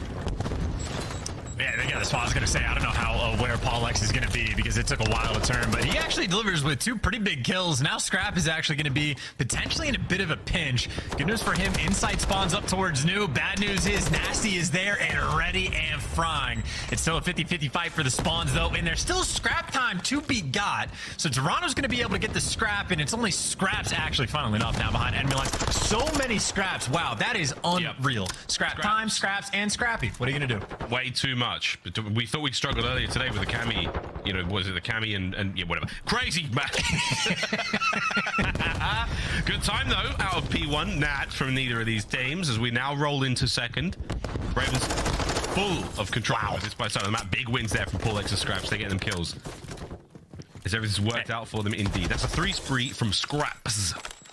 And the perfect time, by the way, for him to go on the 3 spree as well, because he was the sole player that was able to really just spawn behind enemy lines on the side of Ravens. But pops off, makes a big play, but it's one thing to make the big play. It's another to actually get the time. There's been 27 seconds collected. We're in a hill and a half deep, so a lot of scrap time, honestly, being traded back and forth. Yeah, it's an interesting one. Ravens holding the lead for now. 20 seconds left on this one as Matty Marshall, aka Scraps, is making a lot of noise. He's managed to pull players to and from the point. Kleenex is out now. He's up top as well. That's going to be scrap on scraps action over the scrap time. Over towards the new hard point we go. Now you got the snakes for Hixie out and bound with Inside watching over. So it's this setup men who need to get the kills. And nice little read from Insight, checking the middle alley. And poor Paulex is left one shot and waiting as his teammates, by the looks of it, just dying around him. You had Scrap going out to hunt these players down. But a 2v2 and Paulex stayed alive long enough to get back in the point. Him versus Hixie. And where's that final trade? Maybe nowhere to be found. There's the battle. And Hixie delivers. 3 spree and the time collected. A moment like that can go a long way. Ultra with a sizable advantage now in this game. And that advantage should turn into a much larger lead unless someone can get close now for the Ravens. Asim's going to be that first man into the point. Wins the fight. Kleenex is here immediately. Straight into it. Up and about. Asim wins another. So next 20 seconds are going to go the way of the Ravens unless Scrap can have his way at this scrap time. And so far, yeah, he does get that one. So over towards the new hard point we now look. Here comes Ultra flying in forwards towards Paul. Takes care of him. Nasty from the flank though. Might be able to soften up these players before they can really get nestled in and set things up at Barbershop. Oh, good night as well, just to back that player down. And they're going to know 2 are actually in the back alley, so it's Scraps that Ultra now are going to be looking for. But Scraps stays alive long enough that a pinch is developing. Asim does get traded, and Scraps is getting kills in the meantime. This is great awareness by Hixie, though, to trust his teammate in the hill, watch the middle of the map, and even Scraps now gets taken care of. Little mixy moment right there for Ultra. They handle it perfectly and continue to collect this time. Well, they handle this hit, though. Ravens, 3 players through the back alleyway. It seems clean up one. Straight on the point, we don't got Paul. It's cut down by a hail of bad slip fire. Nasty's up next, and Hixie is the man. Flies around that corner. He's on a 5 spree now. In and about. Unfortunate timing on the stun. He's going to stay alive. Might give it. Oh, no, nearly got the kill. What a challenge it was. He'll take him. Doesn't quite get the streaks, but that's fine. Rotation's already underway, and you've got a couple of players contesting over New. 3v3 for the moment as well, so big opportunity for London to try to make an impact play. Insight head on a swivel, but everybody's inside. At least forces a team kill, but Ultra get forced to back down as well. Nasty trying to keep these players at bay, and all this sort of standoff moment for another square-up fight, but now this time the 3v4, it's Ultra without the extra men. Yeah, running out of men. The last player's watching mid-map. Trade's done. And looks like Ultra come out on top. Scrap with a 2-piece there. He's looking good so far. 11 and 9 overall. Kleenex, nearly on a pull. Not enough, though. Play still alive. Over to Insight. Names his faith. See if he can't find a couple more sweet kills here. He does. Lovely work from Jamie Craven to see him up next. Nope. But good trades either way. Ravens in the point now. A solid chunk of time to be had. And they should be able to get it. Rotations down the bottom side of the map again. We're fighting over new. So far, so good. I feel like this game, or this map rather, has just been a dogfight between both of these teams. Like, this is the first time where there's like scrap time that hasn't been like completely and utterly fought over for every single second. And even then, it's seeing the guy in the hill is feeling a little bit of pressure from the shots down range. But in the chaos on that rotation, Ultra have at least a slight advantage towards the start of this time. But right now, the Ravens, they are flying. They are flying indeed. Well, let's see how they sound with a quick listen in.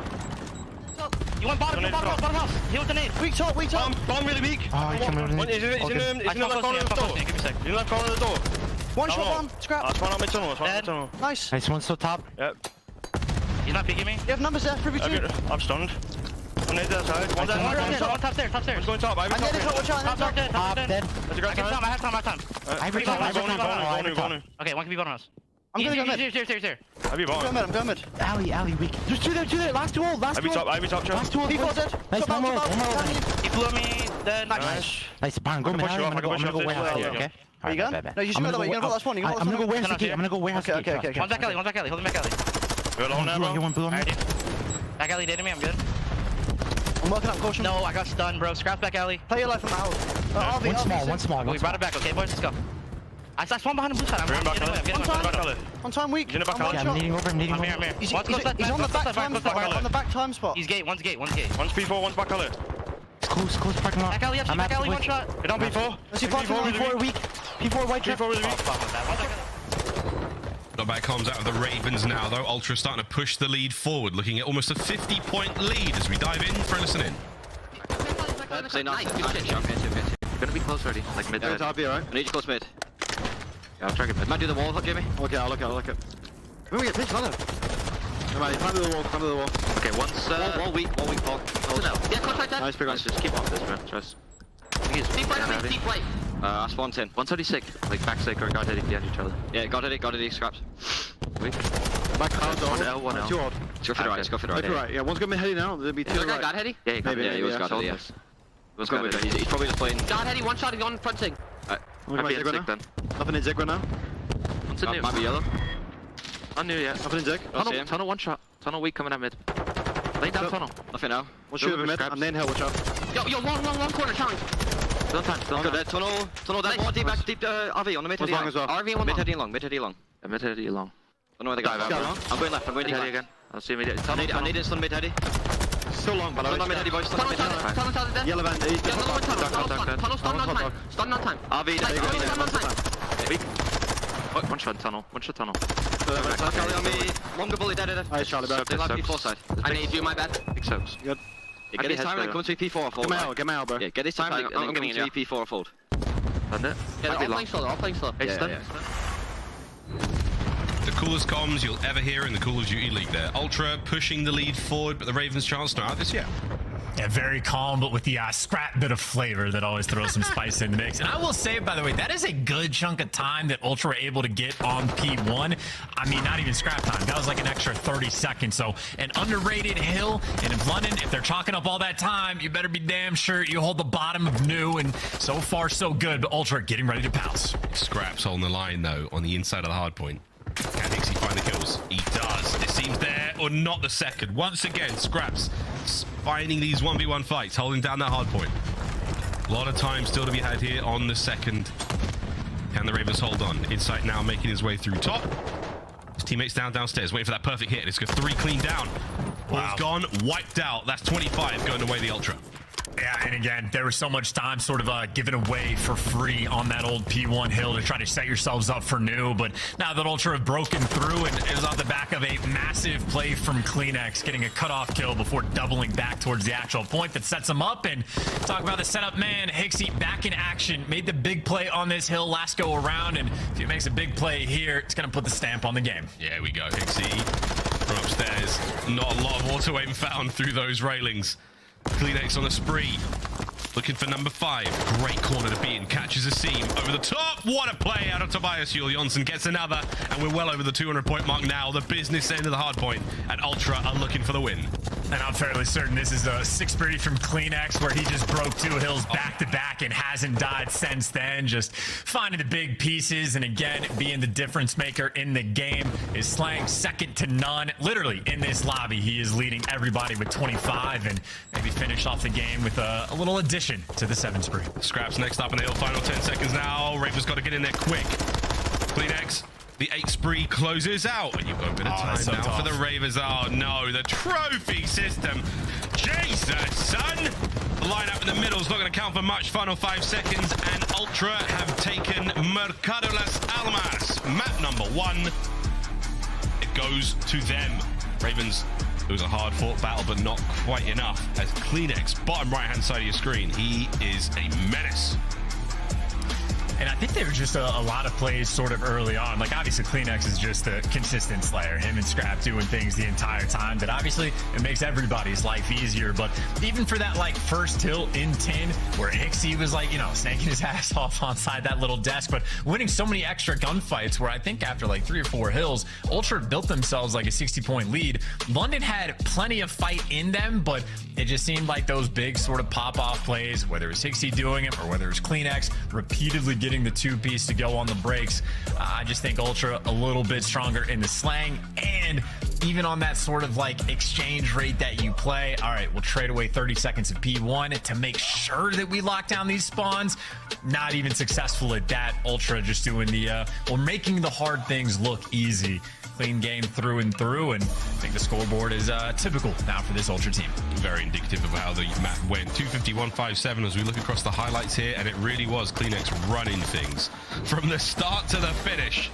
Good work out of him and the rest of the Toronto Ultra boys. Very clean gameplay. Wonderful battles there for P2. Again, Ravens looking solid in those close range engagements. Scraps chance. We talked to him about him yesterday, I think. We've kind of given him a lot of kudos that it's not an easy thing to leave the league for what feels like almost 2 years, to dive right back in and start swinging at the highest of levels. So good on Scraps for really bringing it and showing that he's still got a lot of life in the tank. Still a brilliant player, but no easy feat to get back in the league. Not at all. And like, I think the dynamic between Scraps and Asim is an interesting one to pay attention to as well, because obviously at the start of the year, Asim was the fry man. He was the shining light on the squad, but at least in my opinion, that's not exactly what Asim has ever been paid to do. Like, that's the route man. That's the setup guy, like your Hixie almost style player, if you want to make that comparison for who's in this game, of making your teammates look good. And I think over time, we've seen Scraps perform better and better and better. Obviously, this match, though, it's a difficult one against Toronto Ultra, who are a nightmare matchup for every team in the league. Yeah, that's a really good point. Ultra, I mean, I think Ali said it on the desk, they don't really have any weaknesses in any game modes. They are very strong across the board. A wonderful indicator there in that hard point. Mikado map 1 done. Now, though, for the rest of the series, very nice different looks across the board until we get to that Fortress double dose. But up next, Hotel Search and Destroy El Asilo map number 3. And we'll see what happens when we get to those Fortress. If Ravens can turn it around, I think Chance, the big defining factor here was the Ravens needed to 3-0 Ultra in order to really change the way the seeding looks. Don't think that's going to happen now. Or 3-1. I think if London 3-0 or 3-1, which is obviously not looking super likely, there's like that weird shakeup potential. Okay. I will say, though, if we're talking about stats, El Asilo control, London Royal Ravens are 0-2. Haven't won a single round. They've gotten 3-0'd both times, and I think Ultra are going to be happy to try to take advantage of that. So the dream for the series is not over, but London getting a 3-1 would be certainly a surprise to me. Yeah, we'll see if it happens, though. I mean, yesterday we saw a very shocking victory over Seattle Surge on that Fortress control by the Ravens. Good on them for that. We'll see if they can't find more success. Again, confidence is key for the London squad. They have taken L after L after L this stage. It has not been a good look for them. We'll see if they can't turn things around. They've got an opportunity to do that right here, right now, on this Hotel Search and Destroy. There the boys are on screen, playing out of California. Hopefully they're enjoying themselves down there. I know Asim's posting tons on Instagram, loving life out here in the, what do we call this? It's not the Sunshine State, that's Florida. Whatever. It's glad now it's out here in the West Coast. He seems to have enjoyed himself. See if he can't enjoy himself in game a little bit more with the squad. I have no idea what the nickname for California is. Not a clue. I used to know this. Actually, I've heard it before. Just no idea. Don't even know what the Golden State London is. The Golden Apparently, oh yeah, the Golden State Warriors. How does that? Wow, that is oof. Is it? All right, no comment. Moving on. We're going back to talk about Call of Duty Moss. Okay. So why do they call it? I'm only joking. All right, Ravens down 1. Insight, deep breathing. Scrap on the far side though, he ain't deep breathing nothing. He's letting that rage fill his veins. That boy plays hot. The rest of the Ultra team, though, as you can hear in the comms, not just because of their, distinctly British accents mostly, but it is a very, very different flavor. See what that flavor tastes like here in the Search and Destroy. We're going to Hotel.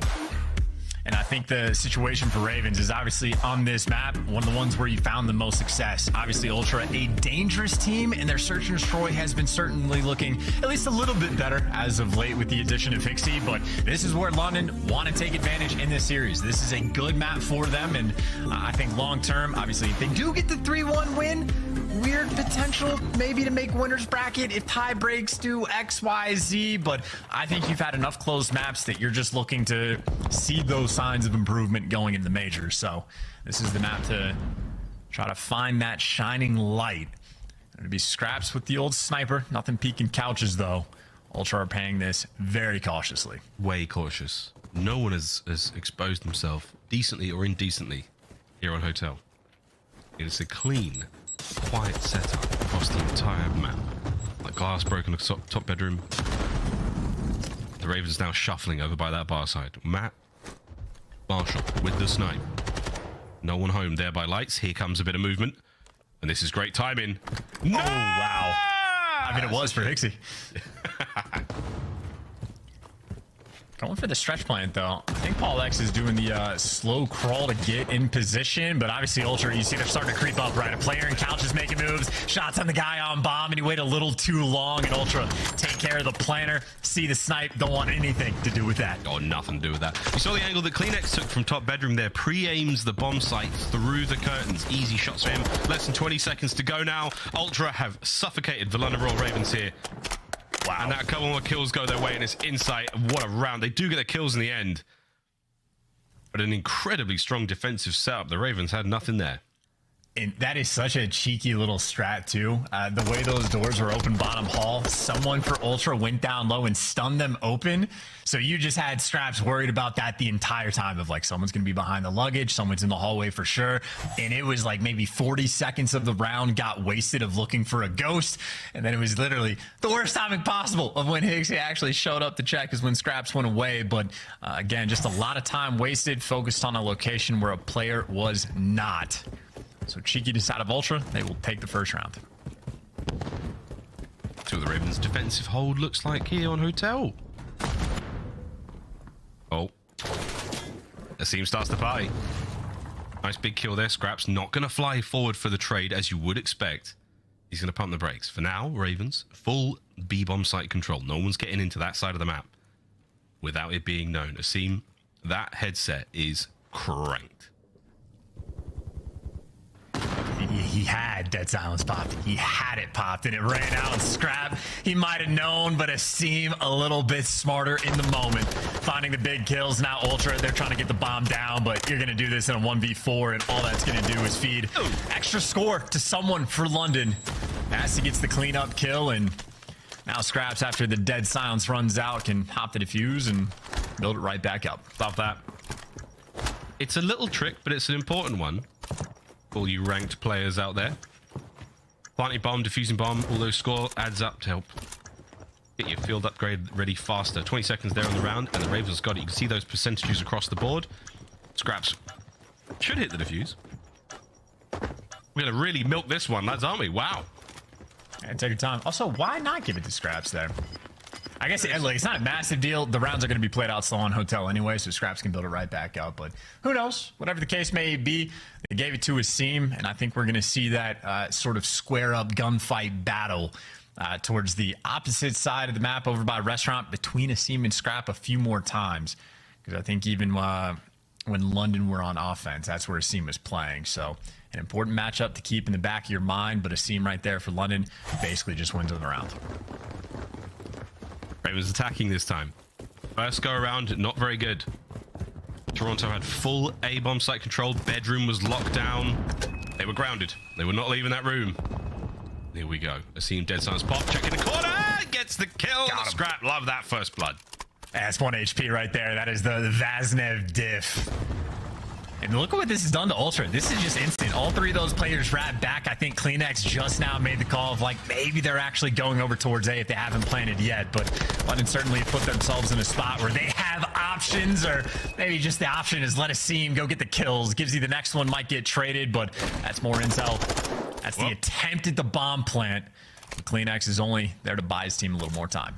Time is very valuable in MW tool. And Nate's going to help. Or not. Interesting. Raven's still holding this position down. Just over 30 seconds on the round. Here comes the plant. And just taking your time. No rush. Make sure you're not going to get caught off site and get everybody into position and get Scraps in a position like that. Snappy little shot, and Kleenex left alone in a 1 versus 3. But this is now just back-to-back rounds where Asim really just wins it for his team. And poor Kleenex, yeah, just trapped, stuck in the corner. Yeah, just sit this one out, mate. Let that bomb explode. Maybe I don't get a pick or two. Yeah, Kill's not on streak, so shots are good. Watch out, though, Scraps, with that snipe. He is not playing around. Yeah, there we go. Simply just the nature of S&D in this game, you know? No dead silence, you just can't play. No attempt to be able to make plays in the 1v3s. You are just stuck. It is impossible. Simply just how the game works.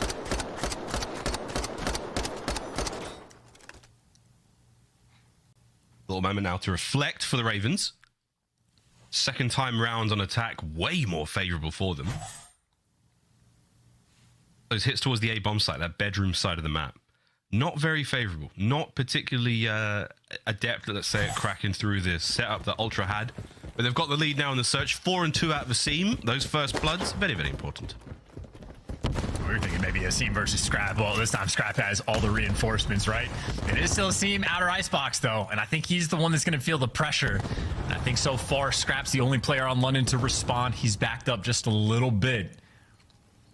So Ravens, they're keeping their options open, but they're ready for this B push. Yeah, they heard a lot of noise.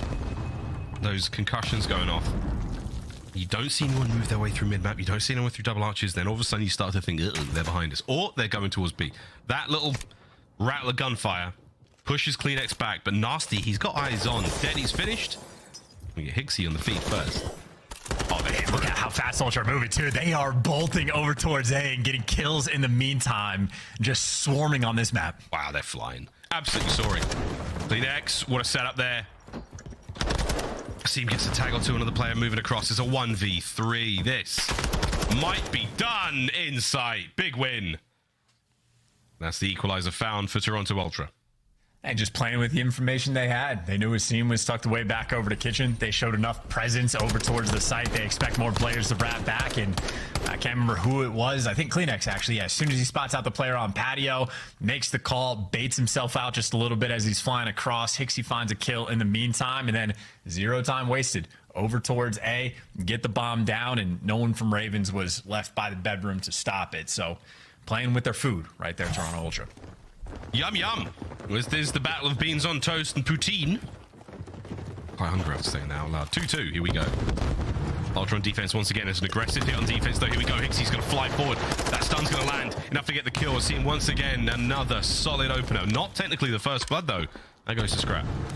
That was so much effort, by the way, for Ultra on that defensive end. It's like, what side of the map is Asim going to be on? Let's just stack it and deal with them that way. But now it is a bit of an interesting push, but notice the difference. You have Insight getting left over towards A, so Ravens had no one in position to stop the rotation. Insight, though, is here, and look at how he just stops him in his tracks because Paul X too loud. And at least Asim gets the trade for the 2v2, but Insight has done his job. But Asim is moving just everywhere right now, getting all the kills for the Ravens. That perfect big brother.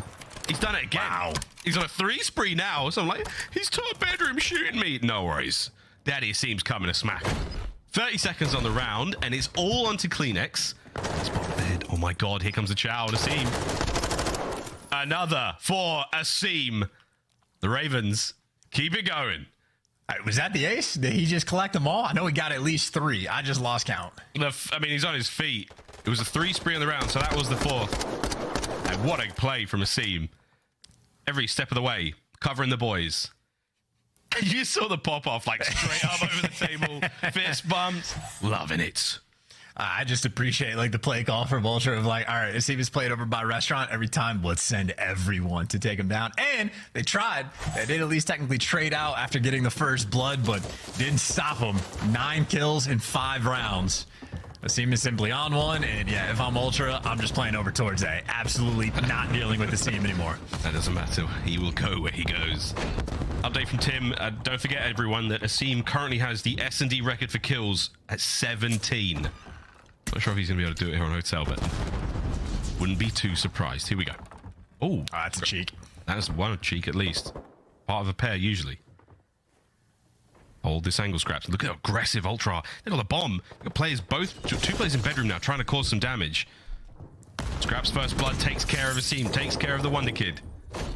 Big advantage, Ultra. And Ultra everywhere, by the way. Yeah, you had Hixie up top with a well-placed frag. You had Kleenex down low, who at least Nasty takes care of them. But Ultra, they're in your base. They've got Dead Silence popped. Hixie can now free roam, and the bomb is down. Good luck to Paul and Nasty to try to retake this one. Ooh, tags. Backing him up. Causes some problems. Hixie, just listen out for the play now. Paul thundering his way through top bed. You kill one of them, that's a huge moment. But Paul X and Nasty clear out Hixie. That's not the way to do it. He picks the right corner. Nasty now 1v3. 2. Paul X checked every single corner except the correct one that Hixie was hiding in. So Nasty now needs gun player, and again, not incentivized to move, but Insight does. He gave up the snakes to get absolutely popped in the gunfight, but trades were out and bound. Gets hand delivered to Hixie. Again, making plays on the map. Might only have the .54, but a lot of that is getting killed after getting the bomb plant. And if he's not getting killed off that, he's making plays after the fact. Clean work from the new kid on the block. Yeah, this is what Ultra needed in their search and destroy game. A sort of playmaker, someone who's able to really get... We call it dirty work sometimes, but it's that first guy in. It's the guy who makes a bit of noise, has that map control, doesn't play too slow, doesn't play too fast, just gets everything done in the right way. That is exactly what you want out of Hixie. 4 and 3 so far, 2 spree for him. Here we go. Scraps back at it with a snipe. And Scrap, by the way, on the flip side for Ultra has made the adjustment yet to try to have the counter snipe. I was going to say, not dealing with the seam anymore. Wants to look through the crack in the door to see if he can find the freebie, but this is a delicate shot, to be sure. He's the crack of the door through the window. Nice. Scraps takes out Scrap with the snippety snaps. Less than a minute to go. Man advantage, Ravens. I mean, winner of this series gets to keep their name, so that's an important gunfight. Oh my god! Oh my god! Nearly lined up. Ay ay ay! Kleenex. It takes care of Nasty. That bomb's still going to get planted though. But look, a lot of map space now to play with if you are Ultra. Oh, I love this. No, do it, Kleenex. Yes, do it. No time's a charm. Oh, you timed that one brilliantly. That's unfortunate, Tubi. Either way, watch out for the flank. Ultra are all over the place. Yeah, surprised about the hesitation, but now it's about just timing out this pinch. No dead silence for Hixie, so he has to do this incredibly slow, but it's a freebie kill for him. He's going to crack that door. Will Scraps hear it? He doesn't, but he's backed up. That's amazing timing. Amazing timing. And looking at the bomb now. Oh, Manny Marshall. Wow. Oh, no. No, no, no. Can't happen like that. His teammate does lose the fight as well. So just like that, Ultra, the man advantage, the map positioning, you name it. They got it all done there. What a retake. Yeah, not sure if that was Windy City for Scraps, if he just had a pistol, or if he was already trying to get lined up for the second gunfight. But just great adjustment by Kleenex. Knows that there's a sniper on the map, so just gets that instant revenge. And that would have been too clean if he was able to pick up that collat. But no dice there, but they get the round either way. Mid-round adjustments on point from Ultra. Now the Windy City also, it's worth saying, anytime Asim has died, I think they've lost the round. Yeah, that's fair. That's why we call him Daddy Asim. Going back to the Windy City, Chicago, nothing to do with the weather. More on that in the next round. Here we go. Ultra, big advantage. And they are feeling it. This is the perfect kind of round for them to just absolutely bulldoze their way towards that B-bomb site. And they're going for it. And Asim doing the smart thing and backing down, and Nasty doing the great thing and winning the gunfight towards mid. There's your first blood. And Ultra, again, a little bit scattered on the map, forced to play for picks, and I think Hixie's not going to push. He's going to wait to see if a kill falls in his lap, but that's the kill they were looking for. Scrap finds it and evens up those odds. You have Insight worried about the flank. But he's starting to make moves with dead silence just a little bit. So that bomb rotating over it. It's for the Chow on Paul X, but finds the big one. Advantage back towards London. That's such an annoying gunfight. Insight, no shenanigans. 2v2. Scrap and Insight versus Asim and Scraps. Oh, wow. Timing on that. Does he know the bomb's down here? That's another question. 25 on the clock. Scraps makes it up a 2v1. And that is brilliant positioning from Asim, the Ravens, back in this 4-4. Yeah, a little too short. Get some hand claps and heard the footsteps coming from a mile away. Very difficult to move in this game, especially so in Search and Destroy. It's not a game that appreciates movement. No. Unless you're on a heady. Get on a heady and shut up. You'll be fine. 4-4. It's a very tense Search and Destroy here on Hotel between these two teams. And to me, it really still feels like this sort of like lives and dies by Asim. He wasn't the biggest factor in that round. I know everyone from London contributing, but as long as he's not getting picked off by either Insight or Scrap, they've been on point. Switch up the bomb carry and give it to Paul, and right now, Scrap is the lone defender. Has the Vaznev as well. Wait a minute. And pays attention to the School of Benjamin Bands, but you do have to be quick about this. You got the spot. That's such an annoying spot. What a TV. What a TV. Yeah, you're good here, bro. You just plant it here. What's on TV? Scrap is tonight, honey. Clean X pops dead. He's making moves. Inside, spots a couple out in mid. Few hit markers. Paul's getting into the fray. Nades there. Insight right back at it. 40 seconds remaining. Here we go. Wow, they had Insight tagged up, but didn't trust to go for the Chow. And Insight didn't really have any help in that moment either. But I think they made the smart decision to not deal with Scrap because you would have no success over towards B. And as 3 players from London, by A, CleanX has the bomb cleared, but not for long. Not for long. Scraps gets it going.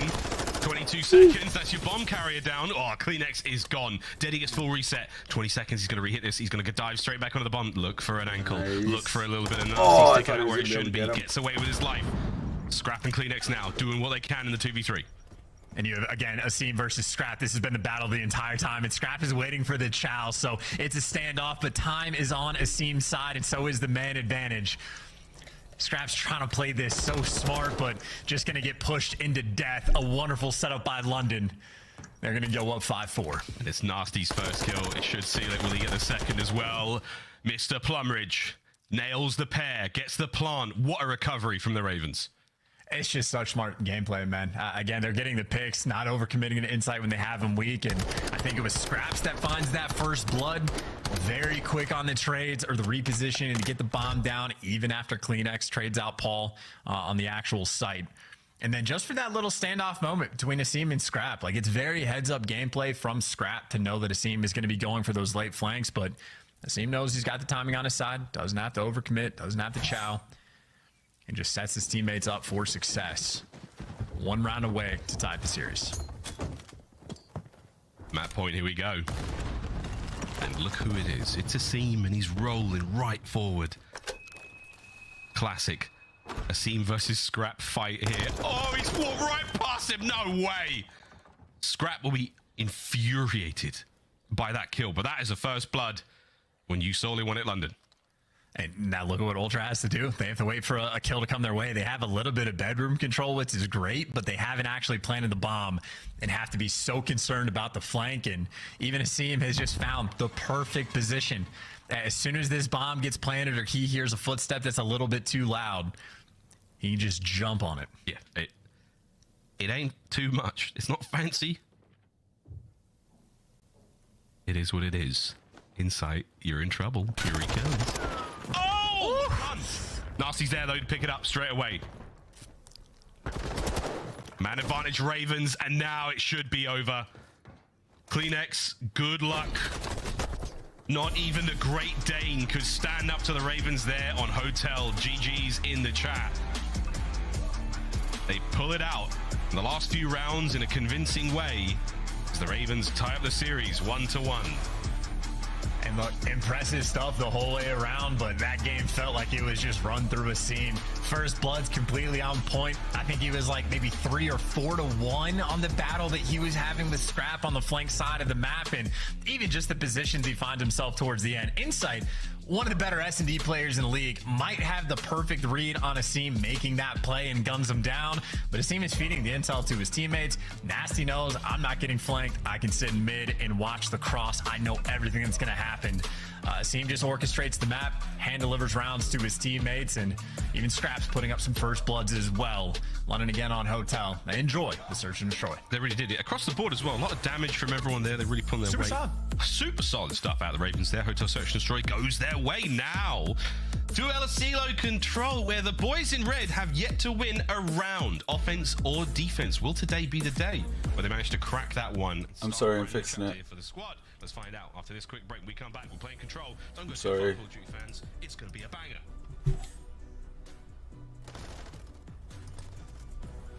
Look.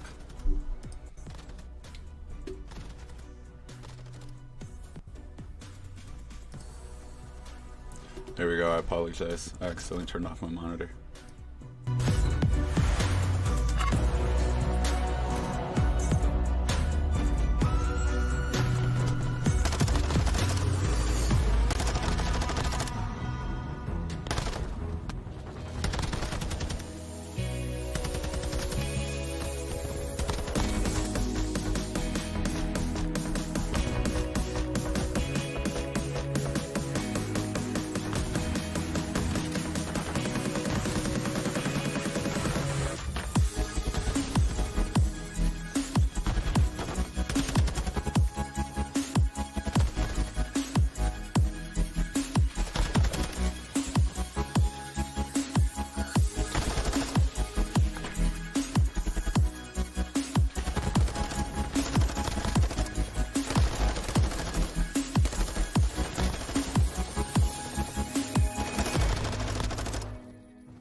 Fun search map to watch. I think Control, when a team is just spawn trapping, it gets a little fun. boring. Yeah.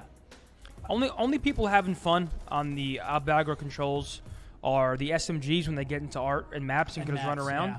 And then if you're an AR and you're posted up spawn trapping. That's like the only time you're really having a lot of fun. Also, guys, if you keep spamming it, it doesn't give you more entries. Just make. I would recommend typing it twice to make sure you're entered.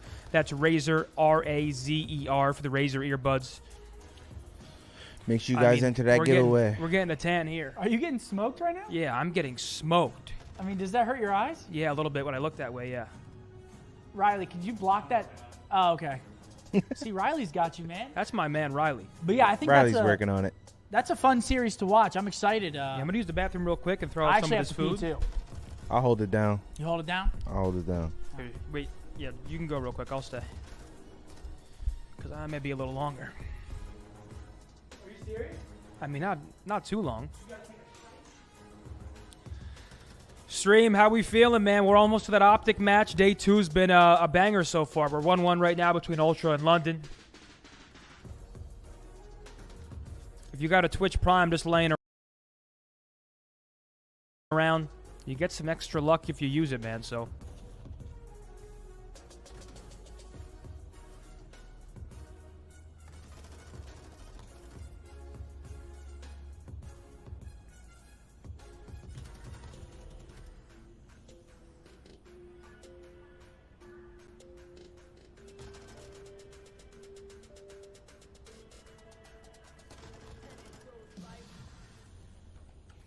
I'm getting smoked by the sun. Guys, I want to show you guys really my shirt again. Appreciate the I got my tier 1, OpTic brother. care package. I have all my OpTic merch now. I'm wearing an OpTic Allen shirt, and I kind of love it.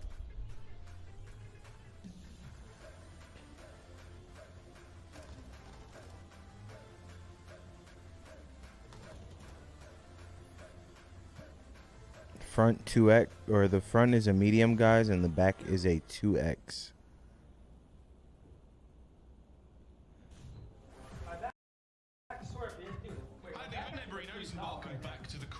No, it does. It's got some.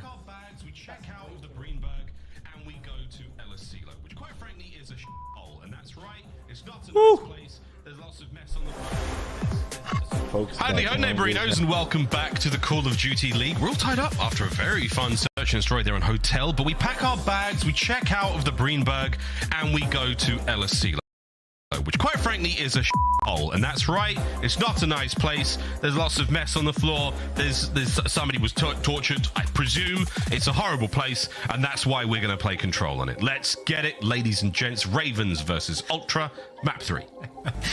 The biggest difference between you and I, Miles, is I do not play the campaigns anymore, so I'll take your word for everything that you just said. I do not disagree, and I think on sort of hinting on what you were talking about for LSClo, that might be how London feels about it. Again, 0-2, yet to win a round. However, obviously made a roll swap. Paulx now running the Vaznev. You got Nastion and AR. Scraps is making improvements over time, so it's not the most preferred map for London. Maybe in scrims they've getting a little bit better. It'll be a brand new look for us, and obviously we're just looking for shining lights for London because they've played a ridiculous number of tight maps against basically every single team that they've played. Start playing ultra close. Positive signs going into the major. Let's see how it goes. And again, the big story here is also getting that first round victory on LSC. They've been 3-0'd every single time so far. Let's see if they can find it here. As far as the standings go, though, I do believe it's a 3-1 still.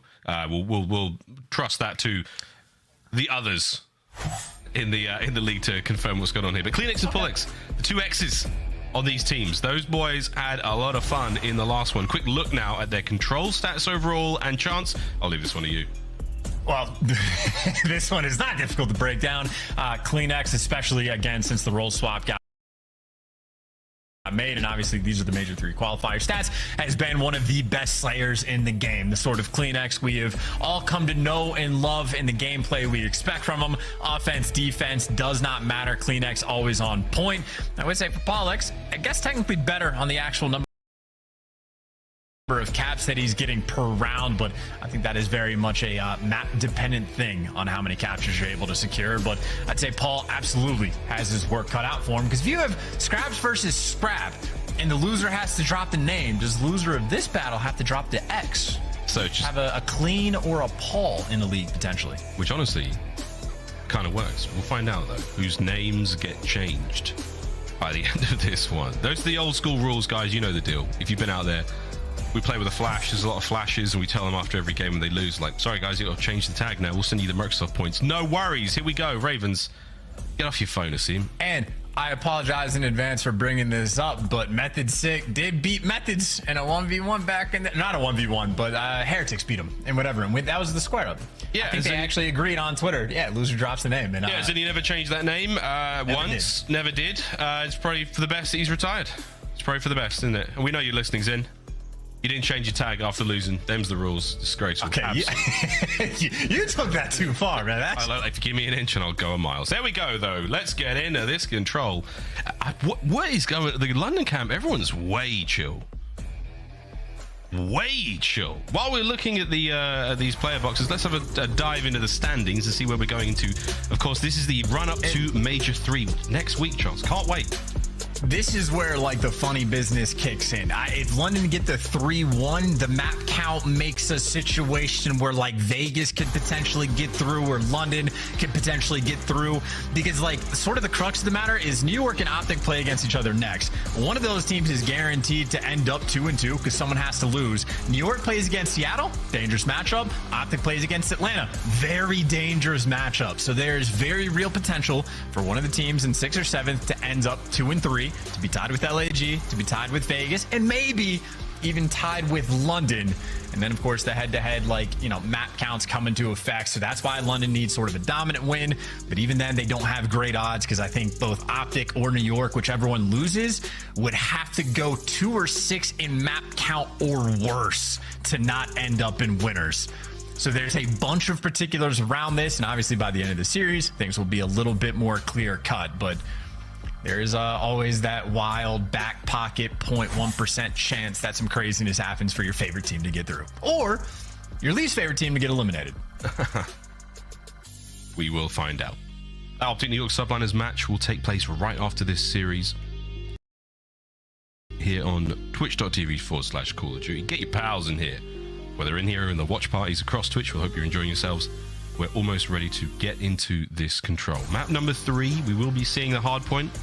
We're going to Fortress for that one after this. Not quite sure what's going on here, but the Ultra Boys, they are cool, calm, and truly collected. The first family of 4 we've ever had in the CDL. Yeah, I mean, if Boss and Breach used to be a sort of Pokemon evolution chart of one another, I mean, Ultra could honestly be family. Truly. Insight and Hixie for sure. Maybe Kleenex could be a cousin. And Scrap is from New Jersey. Scrap is from New Jersey. You are not wrong, mate. We're not too far away from the game, guys. Thanks again for tuning in, and hope you're enjoying these matches. Scrap's definitely enjoying them. Look at that. He's having a great time. Game's ready. Hixie might not be enjoying himself as much.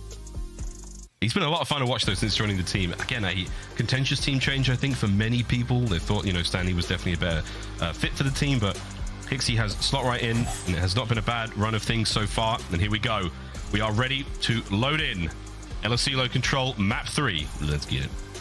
Fist bumps out and bound. Always a happy sign. Always appreciate seeing it almost as much as I appreciate the Asim hand claps anytime he gets excited or trying to get well prepared for a game. But it's going to be a dangerous map for London to contend on. Obviously yet to win a round, and obviously Scrap incredibly dangerous, not on this map but Control as a whole. Best KD that we have in the league on attack, on defense. He is on point the entire time, and I know it's very much a map specific thing, but if the dude's throwing up a 1.4 on defense, that'll come in handy on a map like this. Here we go into Control and LSClo. Insight with that big bad TAC 56 will be taking the highest of high grounds here on the map, and Scraps will be contesting it from the far side. Insight gets there a little bit quicker. Will that pay off for him? Let's find out. The answer is hell yeah. And truly, just like the orchestrator, he is going to play this spot because it makes his teammates' life that much easier. They know when they can make plays. They know they got the safety net. Even if they fall, he's in the back pocket. And Scrap will be the AR that is very much more so in the mix. But a lot of beat pressure has been left open. Scraps has actually already popped dead silence and trying to get behind enemy lines, but Nasty a little bit too slow. Hixie there to take him down. I'd say right now it's kind of up to Scraps to try to make a play, but he can only pick up one, and looks like, well, he gets the second as well, so he's keeping the B-side open. B-side wide open. Ravens still making their way forward. A lot of space there on B. They should be able to get some bodies on this point. It is down to Scraps to slow him down. Gets the job done. There's a few more. These boys are getting it all sweet and safe over by B. The capture continuing. Oh, Kleenex wins that fight there, but Nasty's on the B zone, still keeping things going. Second segment done. They're still putting on moves as well. Oh, those are crisp shots coming out of his seam, but now the problem is he doesn't have any trophies. He got nades landing on top of him. He's trying to slow everybody down, but eventually does get caught. But London not wasting a lot of time, continuing to try to put on this pressure. Scrap, though, wins a difficult gunfight. And Nasty gets cleaned up as well, so it takes a long time to stop it. But London only get those 2 ticks, but it should come in handy. If they ever capture A, they're going to be in a phenomenal position in this round. Oh my God. Kleenex. No way did he get that. No way. Helps from Hixie. Ball's on point. Oh, not enough to snap, though. Time ticking. Here comes Nasty right into the eyes of Insight, who plucks him out. Still looking at that 1 segment remaining on B. Big win from down low on Asim. Can you pull some of the defenders away? Ultra turtling up for the hit now. They've spread out across the map. All bases covered. I was waiting to see where London actually want to go. They're trying to fight a 2-front war. They are playing split, and that is not an easy thing to have success with on this map if you're not playing with your teammates. But Paul X at least on point to stop the clock, but there's only 5 seconds, so right now London, they are forced. You gotta hop on it. Everybody gets cut down, and not enough time left on the clock. Ultra clutch up in round 1. 3 segments captured, though. That will go into the bank for the Ravens. We'll see if that helps out later on. Air of frustration, though. Paul X shaking his head. They're not so happy with the way their round went. Little moments like that, unfortunate for them, but wow, Kleenex brought the gunny over by A. Same with Asim. Outstanding individual wins. Yeah, I think the problem for London at like the tail end of the round is just sort of like hoping that the individual plays were going to pop off. Looked like the arrows were still like trying to decide what direction, what zone they wanted to go for. A little bit scattered in the moment. They played a little bit split and just ended up getting picked apart. So the teamwork certainly at least a little bit sweeter there for Toronto. Even opening both squads so far. Paul gets his second kill of the game. Immediately cut to pieces by the firing squad of Toronto Ultra, and they're now going to be able to get themselves closer towards A. Not quite on it yet, though. Scraps and Asim cleaned up. Last man to contest this is Nasty. Backed on up. Cleaned up, and it's CleanX on a 5. Yeah, CleanX with a AR in his hand. That's a dangerous combination. He's going to be the tower guy instead of Insight this go around. And similar sort of situation just makes the lives of his teammates that much easier inside the hill. Hixie and Insight both just looking at double doors, everything up top. CleanX can help him out with these gunfights. So the teamwork on point, it's a great setup. You've got down Scrap Insight. You're doing a lovely bit of work, boys. You've taken care of the A zone. Nice capture, no problem. CleanX on a 6 now. He's got streaks. This is going to be very helpful. When they try to hit that B zone, they're already on it. Yeah, this is zero time wasted. The SMG is just oscillating the map, but Asim takes an extra cut down of a player of Insight, and Hixie just that next man in line. That is an unfortunate teammate, though, and maybe an opportunity for Scrap to start making moves. But obviously, Nasty not easy to root out. I think Ultra are going to play for positioning, and if they ever get that opportunity, on the cruise missile for sure. Bows are out. We're sweet. Just waiting for the numbers now. Can you get a kill now? Ravens lined up. It's that strong base of fire. They're not letting anyone get that close. Scrap sneaks in, though. No way can he watch all these possible angles. So, cut down immediately the Ravens. Good looks here on defense so far. God, Nasty is just a constant annoyance, top AC. Yeah, there is no way that Ultra can push forward until they root him out, and obviously that just allows players like Paul to get in position. And Asim's getting kills in the feed. In the meantime, he finally gets traded, but there is zero map presence right now for Toronto. Again, they're just looking for that one moment to strike. And they got a little bit more pressure towards B, and funnily enough, London, no one wrapped back to help Nasty. Everyone else more so working the flanks.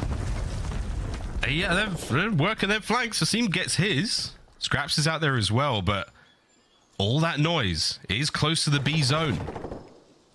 Ultra are really waiting for somebody to make a mistake here. This is static gameplay, and Nasty is number maybe finally called. Oh, damn, son. Hixie gets gunned. As Nasty has been a brick wall of defense here. No one's getting a B when Nasty's here. That's huge. Well, keep in mind, Nasty only has 17 more bullets in the clip. I don't think he ever picked up a secondary weapon unless I missed it. But there is potential. If Nasty just like runs out of ammo, if Ultra are able to orchestrate a push, maybe they can make something happen, but doesn't seem likely. Pollock's down low, picks up a big 2, and Ultra, it is too scattered, and there's just simply not enough time left on the clock. Anchoring things down, London very clean on defense. Hey, we'll take they got the first round win. Woo. There it is. History made. The Ravens win their first LSELO round. There's some major claps taking place, and an LFG came out of Nasty's mouth. This is a big moment. Can the Ravens keep it going? What a ridiculous series, Charles.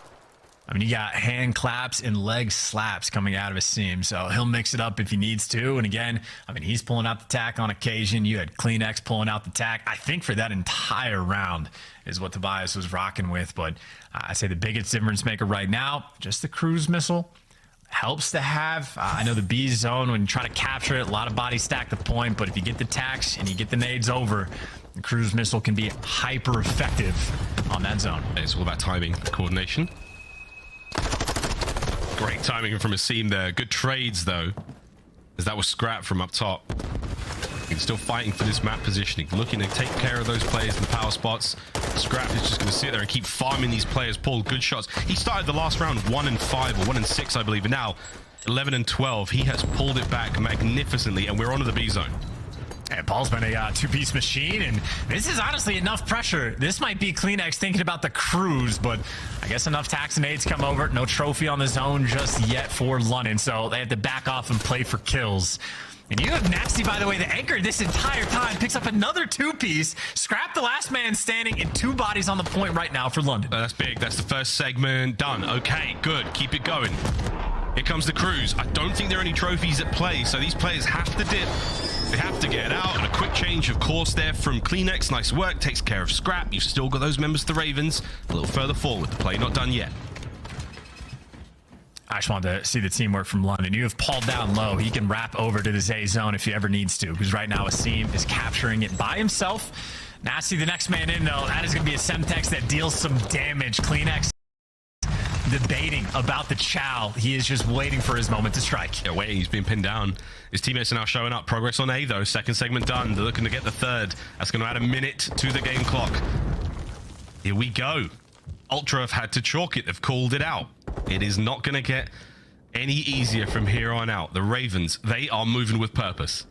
Yeah, Paul X continues down low, by the way, consistently finding these kills. Very close spawn, though, for Scrap over towards this zone, which delivers the quick trades on a seam.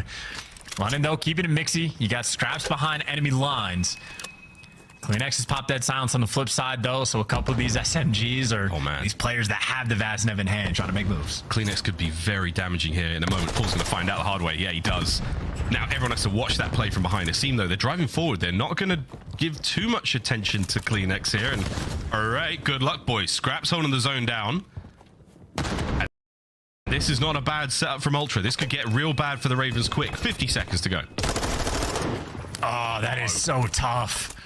Hixie takes it down, and now, yeah, Paul X, last man, standing completely out of the picture, and he's getting spotted the entire way. A little dance with Hixie, but right now, this is just London. You have 35 seconds left. You were spawning on the bottom right side of the map. It is a hike and a half to get to this B zone, and if you ever try to go through field, good luck trying to get past this guy. 19 kills right now for Scrap, and it is the ARs that are happy to try to lock things down. That's what we saw Nasty do in the previous round. You got that one player that just does not give up B. Scraps with the opening up top. Less than 20 seconds ago. There's the opportunity to get on the zone at the very least. Kleenex. I'm going to try refreshing this because I don't know why it's lagging.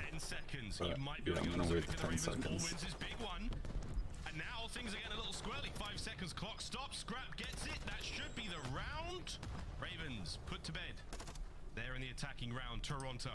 Map point. As a good.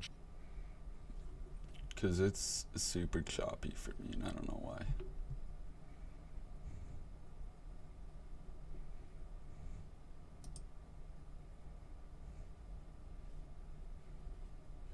Oh, sick, yeah. Awesome.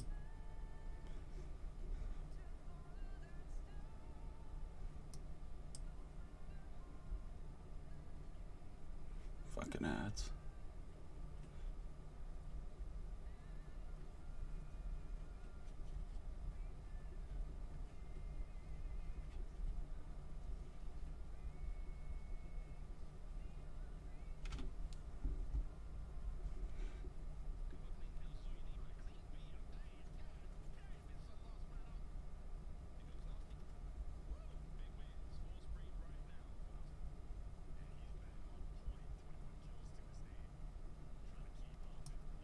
G's down low, event really just stopping Hixie. I mean, he's only got 12 kills so far in this game, so Ravens applying the pressure, even on defense.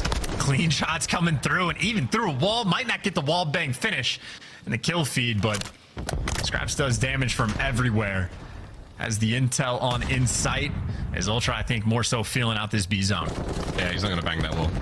Insight does win a big fight there on Nasty, so Scraps is leaving the top tower side. Pull there, good work. Segment goes, though. 35 seconds, you're on towards B. Second segment of B gone. Two-man stack right now. Ultra, good work. Keeping Paul at bay. That's the capture at 1 minute 30 on the clock. Hey, that's a cute play from Inside, by the way. Tucks himself in the corner, drags away so much attention that Paul X has to go and hunt him down. So Inside forces a 2v1 by the A zone. Meanwhile, the rest of his team is just capturing B, but Scraps is also on a 5. You gotta keep in mind, he's looking for the cruise. Can't quite get it, but London still have the pressure on the A zone, and they got a 7-life lead. That's a dagger, though. You would have loved to have that cruise missile. 22 and 18 out of Asim. He's been doing great work all map long. Can they? No, Kleenex, just too tough. Nasty, damage, dealt, pinned down. You take care of this player up top, and that gives you a lot more space to play with on the A zone, and here comes Scrap. Trades are there. You're starting to run out of lives for the Ravens. Those players are getting bullied off point, and now it's a heavy stack. That could be it. You've got to get going. It's a 3-man. Someone has to contest this. Tags are in. Scraps can't get the kill. That is it. It is done. That kill was all it took as Toronto Ultra make it a 3-1 on Control. And not just that moment, by the way, I think it quite literally was the play call. When Insight is on B, they knew somebody was on radio. That was Scraps, and Insight just drags their attention. Paulex runs over, defends A. Meanwhile, the other 3 players on Ultra leaving Insight behind so they can capture the more difficult zone. That was the setup for the long-term game, and that is just Ultra being slightly more cerebral in their play calls. And obviously the big brain stuff pays off. It might have got around, but it will still be 0-3 on LSC low control. There we go. Well, the round win is something for the Ravens, but still not enough to contend with Kleenex. Ridiculous 1v1 win against Scraps there to end the matchup. So we fall just short of 12 minutes here on LSC low. Ultra take the lead in the series. Now we go to a Fortress hardpoint. Whoa, baby, where things could get real dicey. Can the Ravens pull out a big win here and force that game 5? To get to the game 5, they've got a chance.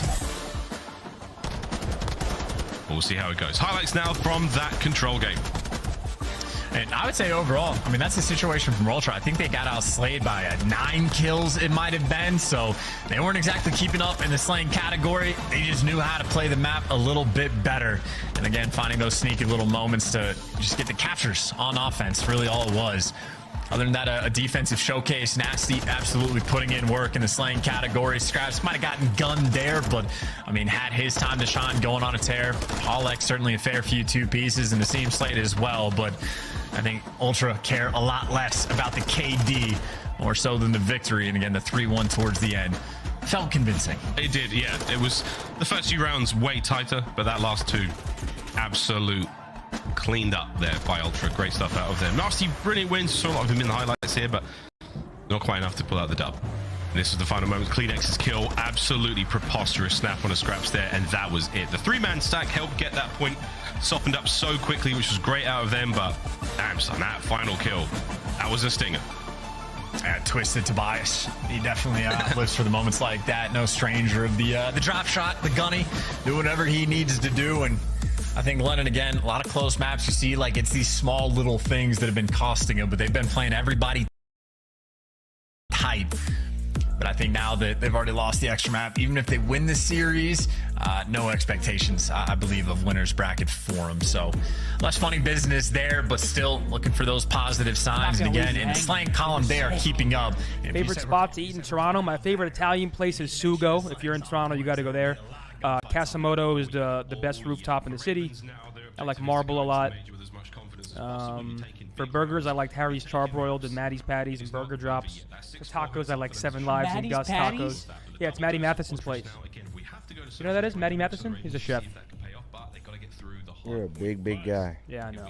What's up, Formal? You're craving it today. Is everything all right? All good, Matt? 100%, and I think usually never pop in here. It's a special occasion for us. Everything all right over there? Yeah, what's going on? The roster change, and this is a map where I want to watch the OpTic match. He got behind us. He's either in our top maps or he's in our top rails. Just making sure. I'm thinking Formal takes an Uber and we go to Nobu tomorrow night. Get out and about. On the flip side, though, I mean, Asim has had one hell of a series. I mean, certainly is the SMG combo. You don't got to tell me. You tell Piper, me. what do you think about that? Make no mistake, they can try to take it to him. Make no mistake, they can try to take it to him, but I don't know. I fear Kleenex. I really do. And he's terrifying, man. He's absolutely terrifying. Last moment now for the Ravens to get each other ready for this hard point on Fortress. You shake off that tough loss there in the control. Scraps is shooting bots in the range. He is locked in. And the rest of the team, though, it is smooth sailing for Toronto Ultra. They are feeling great after that one. 3-1's a big result. Now back onto a map and mode again that have got such a strong record across most modes in the game. They have to be feeling fantastic. Somehow I feel like Nasty is in a darker room than the rest of them. That contrast goes crazy. It does go crazy. Mr. Plumbridge. He was a bit of a demon there in the control. Can he bring the goods here on Albagra Fortress? We're loading in what could be the last map in the series if Toronto can continue this fine form. And a 1.2 from Kleenex certainly helps. That hardpoint record as well. That 1.35 he put up on map number 1. Oh, let me tell you. Here we go.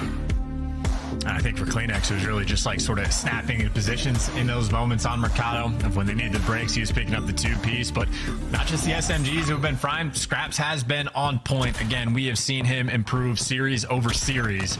Gonna need a big one here, though, for London, especially if you're starting on the unpreferred side. They try to get out, try to get to bottom green, and everybody gets picked apart along the way. Ultra, even just sprinting backwards. You see the route Hixie just took, backing all the way up to make sure they're blocking. That's discipline. That is making sure that no funny business happens, because you can't guarantee a single thing here in MW2. Now, though, the front of the hard point, that is where the Ravens are coming from, and once again, it's Hixie. Another 1v1 win. Scraps trying to make his way across, traded out immediately. It's all down to Paul. Can he help flip these spawns? And does like Asim might be the man to do it as well. Well, I think really just London desperate to get out at all. They lost the opening break so badly that they're giving away a decent chunk of time. You got to cut your losses somehow, and if you can't bully your way through P2, you need to get a time on P1, but right now, London, they can't do either. They're just getting gunned down, and that is a pretty dominant first hard point through and through. However, the spawns are going to end up spawning out. Number 4 and number 1 gone. Insight next in line. 5-0. He's looking for the cruise and looking to be that lifeline for his team. Can't get the first. Might have done just enough damage to be the second. And in time we go Ultra. Counter-attack now from the Ravens. Almost entirely shut down. Paul needed to win that one, unfortunately. But he does have Scraps to back him up. Trade's now done. Inside. Guns up towards the backline. Will Scraps commit to this? Here comes a side hit. And that's an awkward fight. Asim wins it. Trades it once again. Scraps wins his. That's going to be the last man up for Ultra on point. Cleaned up. Trades finished. Time, Ravens. And this is so much time to be able to collect as well. That's a decent final 30 seconds and plenty of time to work yourself on rotation. No rush here for Nasty. Wait for your teammates to come and help you out as you work your way through arches. Unfortunately for him, all of his teammates are going to die, and this is an possible gunfight, especially when Hixie's now watching the cross. So a little bit of scrap time for London. Have some fight in them, but got to break down the full 4-man setup for Toronto. Yeah, good luck. This is it. The money kill on Al Bagra. Hixie. The Nasty. Paul's going to try and get in there. This is good coverage. The Ravens are in. They have flooded the gates. They have stormed them. Will they be able to break down the fortress setup? Asim. Oh, wow. Scraps picked a corner, and he's trying to slow down those reinforcements. Good timing on this. Asim, though, cuts him down. Last 2 members left alive now on the point. Can the Ravens get a clean break? This is a lot of time. Ultra spawning out. That is a good look out of London.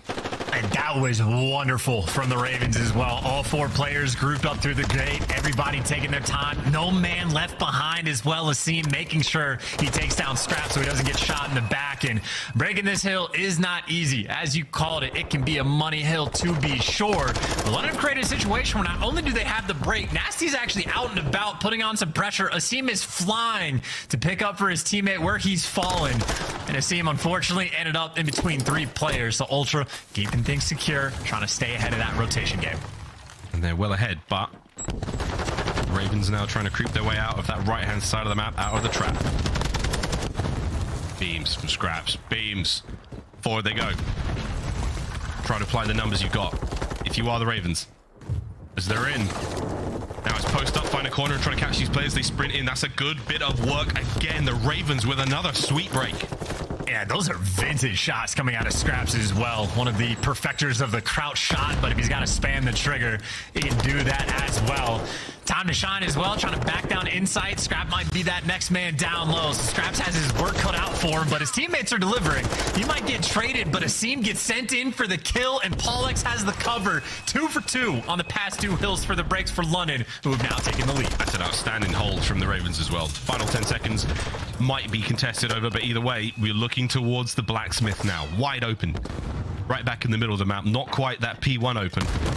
And this is a spicy one indeed. Brilliant shots out of Paul. 11 and 8 overall. As now we go back over to another hard point. Ultra looking to take the lead. Yeah, they are playing with some serious pace as well. Ravens truly are flying, and Paulex doing what he can. Has the kill in his sights, able to take it down, and at the very least for London, Ultra not collecting any of this time. Looks Looks like the trophy's putting in a little bit of work as well for the trades, but Scrap will sit on that heady every day of the week, and there's a lot of players in tough corners. Honestly, even with just these 2 players inside and Scrap, this is not difficult to root these guys out. So on the Blacksmith Hill, ARs trying to collect as much time as they can as Ultra now have the lead. Ultra the lead, only for a brief moment though. Ravens will be taking this one back ASAP. And again, as far as map control goes, they're in a very, very good spot as we start the second set of hard points in a few seconds. Lead change. Ravens with the trap. Can they hold on? And Asim knows just to be patient. Here's the players up top, and the patience pays off, gets the free kill, knows the next player should be above him, or maybe wants to take a route, but it looks like the comms are good enough. But here's the problem. No one backed up to block the spawns. Asim is going to read it, but that doesn't make it easy. Find time for Scraps to be the clean up man, so they left him open. Maybe to just set up the pinch. Scraps delivers the big 2, and hey, there's the cruise missile. Yeah, Scraps got the back covered. Again, that's what we saw Ultra do in the first go around. You have somebody wrap back immediately. Don't know the Gallo spawns be given up, and right now that's Nasty's job. 11 and 15 from him. 30 seconds remaining here on P1. We're holding it down. This is a strong hard point from both teams so far. A wonderful finish. I've got no doubt about it is ahead of us. Yeah, this is delicate though, because Nasty for the moment not in the play. Knows he needs to go and reposition, and there's the moment where he strikes, but the rest of his team is stuck in the trap. Someone needs to get out. Asim has made the cross, but now the question is, where do these spawns come through for London? First player in the back, second player completely out, so never easy to read. We'll see how both these teams manage it. Here we go. Asim playing so sneaky. Scrap, though, easy reads on the wine barrels. Nasty absolutely eviscerated. Scrap on a tear, looking for the 3rd in this little spree. 4 overall. It's beautiful work. And Asim, tagged up heavily. Not enough to get the kill, though. You're shoulder to shoulder here on the point of your Toronto Ultra. And now the attack from the Ravens. Oh, no. Until team kill. Nasty's low HP, waiting for the boys. They're going to hit the break now. Scraps is invested in the streaks. That's going to sting.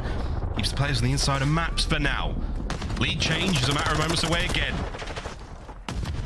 I think Scraps in that moment probably just making sure he doesn't kill any of his teammates, because they got the setup around the hill, but they had the setup. They did not have the ammo, and now they don't have the rotation either.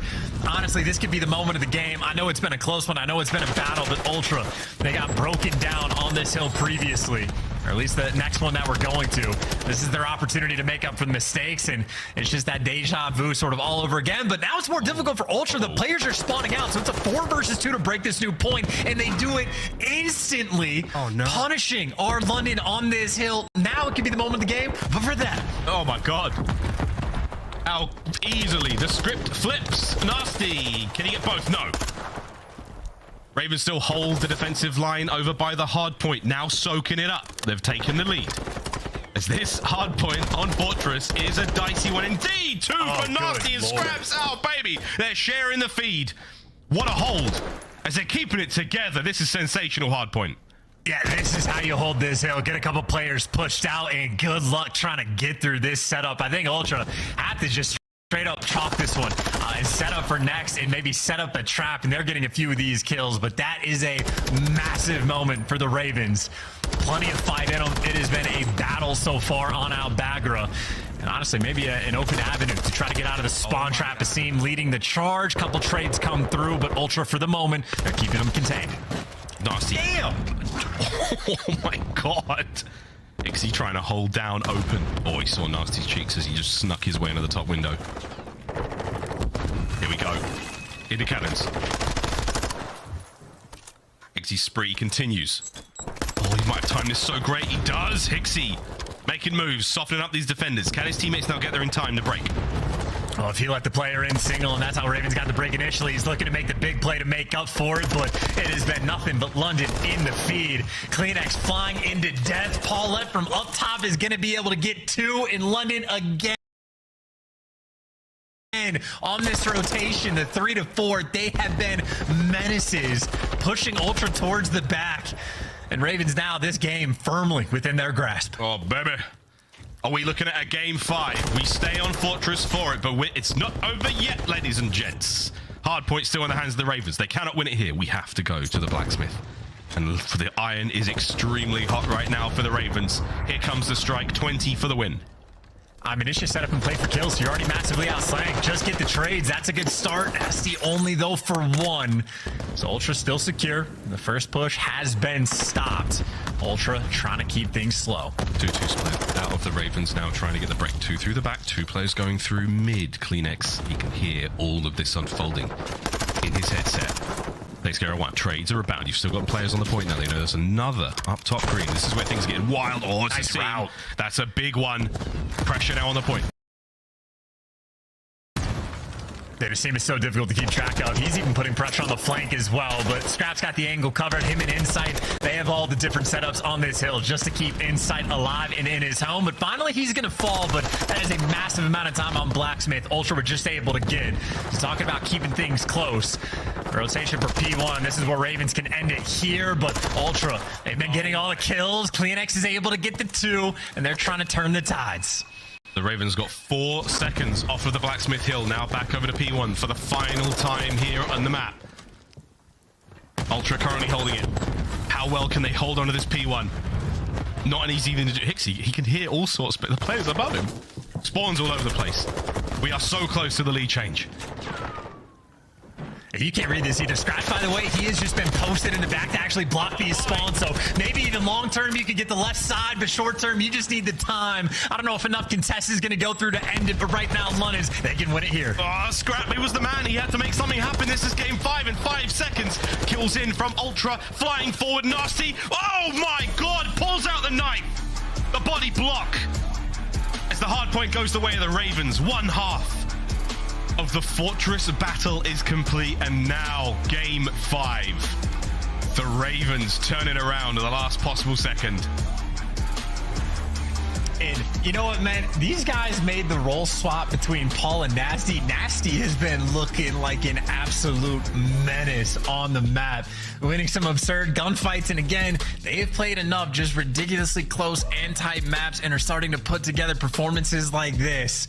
Again, I don't want to give London fans a little bit too much hope. I know how it goes for British fans, but the team does look good, or at least looking like a threat long term. And I mean, hey, outslaying like crazy. All 4 players positive on point, especially those P3 to P4 rotations, but it was like those breaks that they were able to get on those Statue Hill. Both times absolutely clinical. The timing is on point. And you got to give love to Paul X as well. Super soaker inside the hill, and he still managed to go positive. Everybody from London putting in serious work. Well, here we go. Back and forth here in the series. And the Ravens 6-4, that hotel search and destroy might be the decider as we now look towards Fortress. Game 5, the last one here. Our penultimate series of the day. We're going to find out who walks away with a win here. It won't change too much in the seeding department, but hey, we'll find out how the Ravens look going into Major 3. We come right back. Fortress, Game 5.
I'm gonna try to fix the lag in this stream.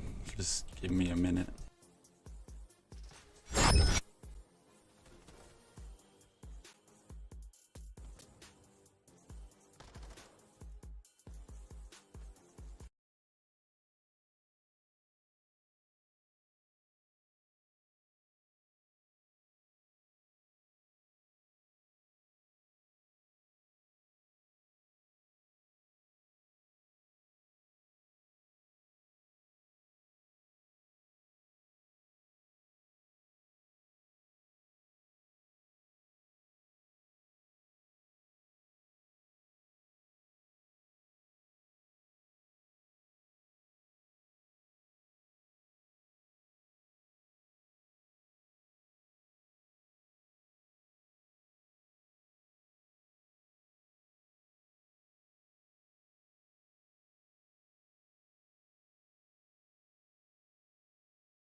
winter is cooling. Will you answer? Go beyond in the 2023 Chevrolet Silverado ZR.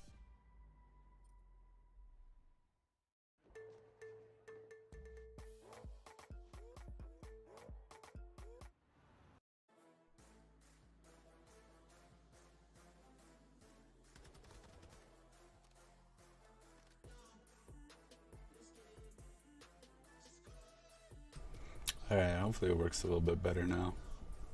Wanted to make sure I fixed it before the OpTic game.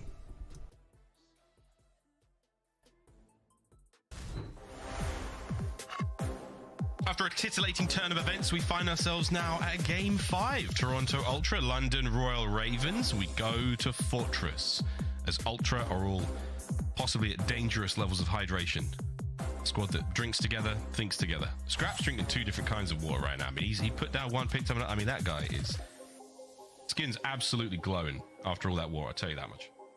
I mean, hey, got to stay healthy, got to stay hydrated, ready to go for this map 5. A grueler of a series, I'd say, between these two teams. Honestly, very close maps, pretty much through and through. The Mercado had the biggest gap, but after the fact, quite the battle that these two teams have delivered for us. And on this Game 5, it is a 1-4 record on Al-Bagra for London, 4-1 for the opposition for Ultras. So you'd imagine the edge is in that direction, but obviously some roster changes have been made for one team, some role swaps for the other, so never easy to predict. All what I know is on the side of London, I'm expecting Asim to be the playmaker. Yeah, especially on Fortress as well, man. I mean, he roams those halls so well.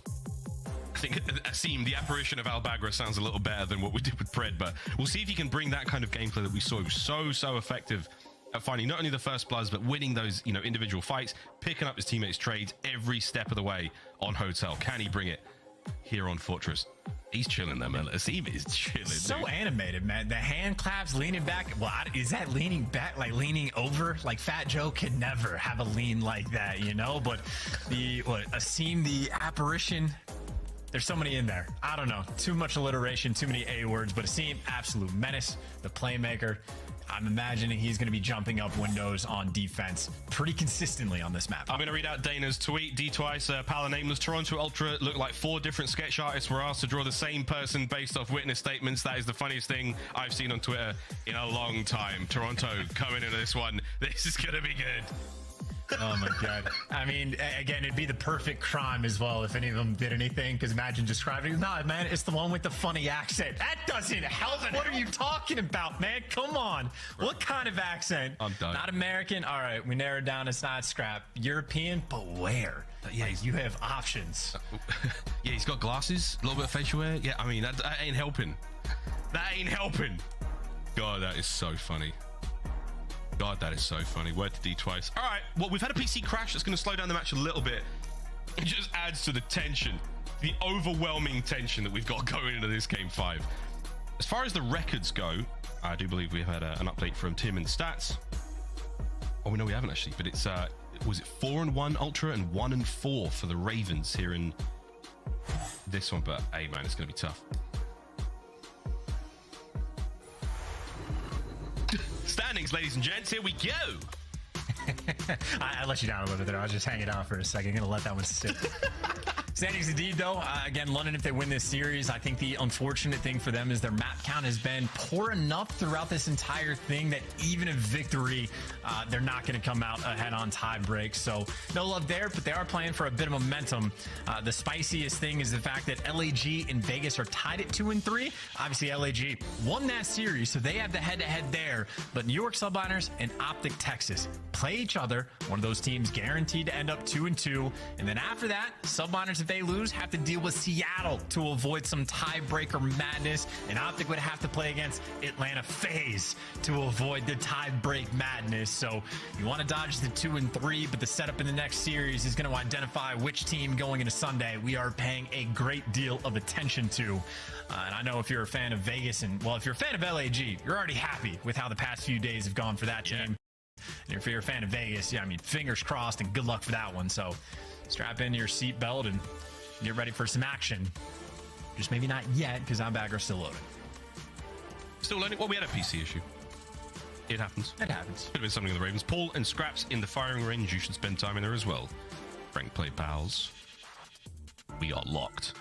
Ready for this game 5. Again, this doesn't change the overall standings. It won't change the seedings for the Ravens. They're still going to be starting off in the lower bracket in Texas at the major. However, you go into it with a big win over Toronto Ultra. You are feeling way better than if you just got, you know, chokeslammed all stage long. So for these boys, this is a big moment. The fact that we're here in game 5, I think for me, it is a big win for London regardless.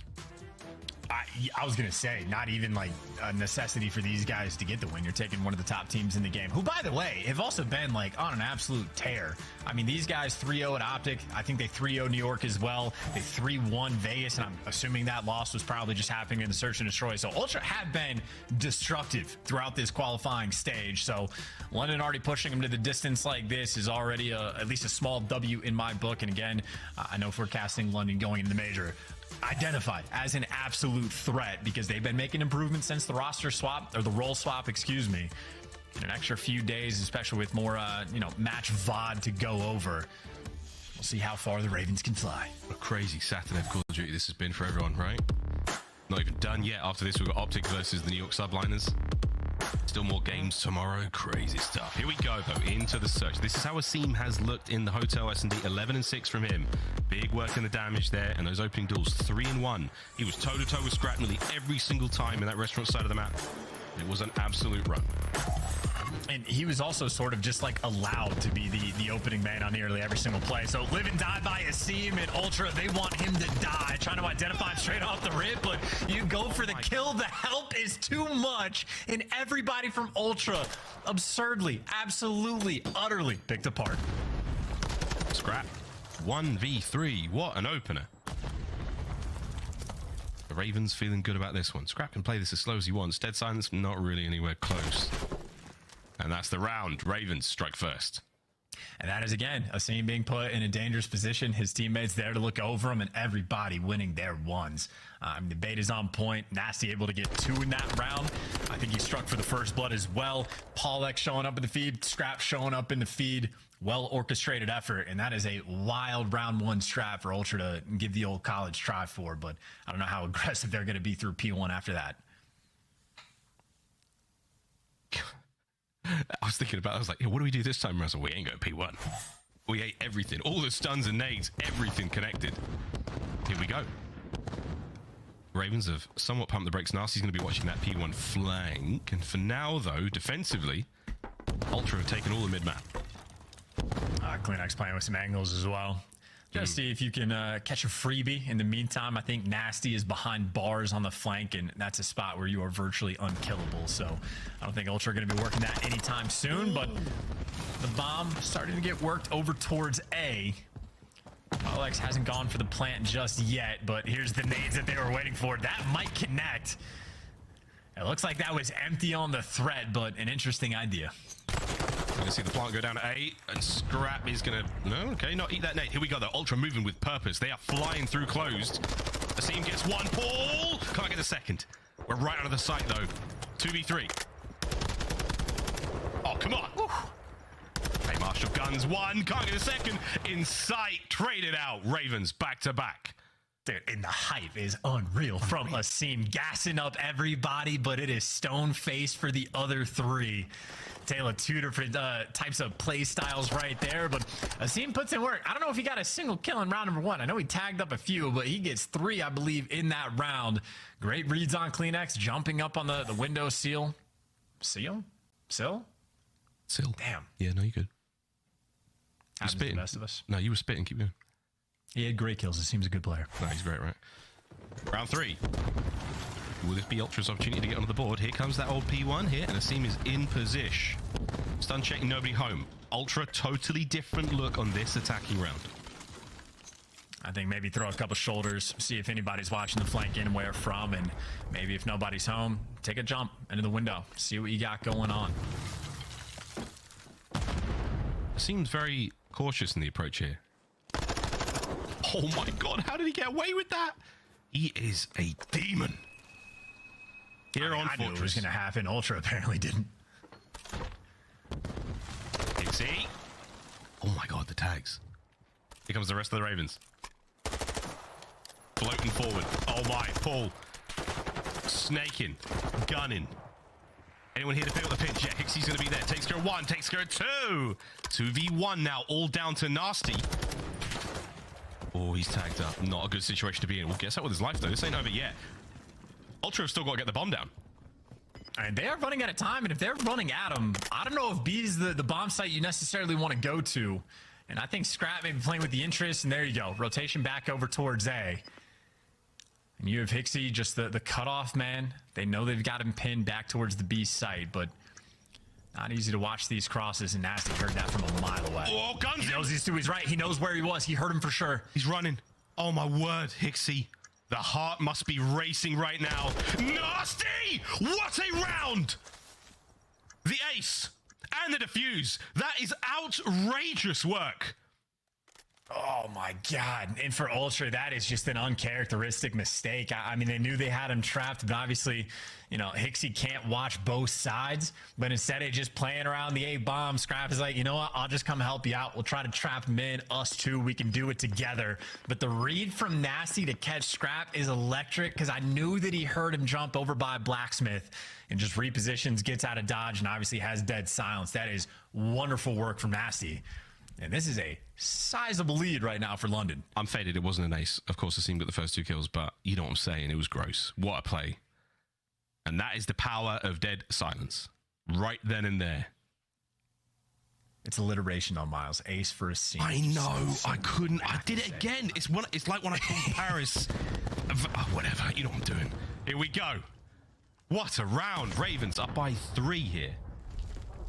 And I think a scene maybe taking a page, maybe not quite from Benjamin Bance, but you see he is very concerned about the window jump up, so he's constantly going to be spot checking for both of those. So Ixie might try for the timing, but not easy to get away with it. And Ultra maybe more aggressive towards A. They're actually going for a hit on the site on defense, but nobody's home.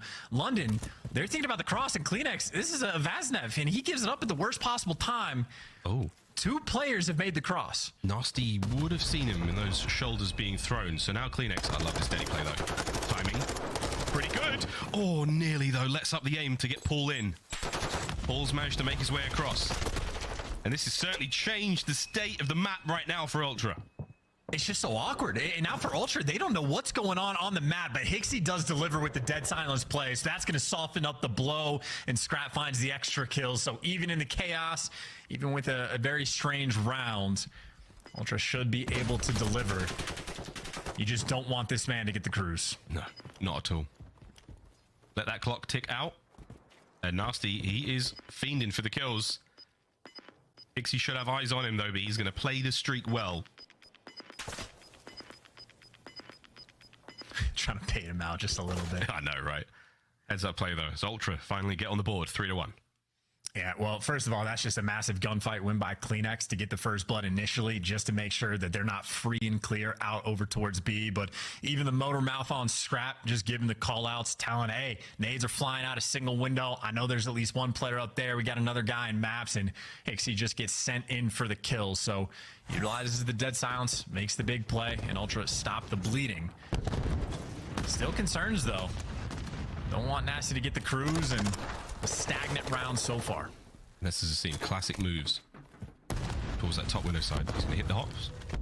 He is in. Oh, Kleenex landed the stun. I don't think he's going to... He does expect him to be... Oh, my God. He expected him to be towards the doors. Paul with the coverage. Such a nuisance. It's such a nuisance. You have to constantly be concerned, but talk about the Kobe. Like, where was that even from for Kleenex? Kill cam, please. Where did that even bounce off of? Snaps from Paul. Just straight through close, but... Either way, what a yeet. Here we go. Ixie cross covered. Oh my God, Scraps drops a deuce on him. Scrap now towards the back. Oh my God, cleaned up. Inside on the inside.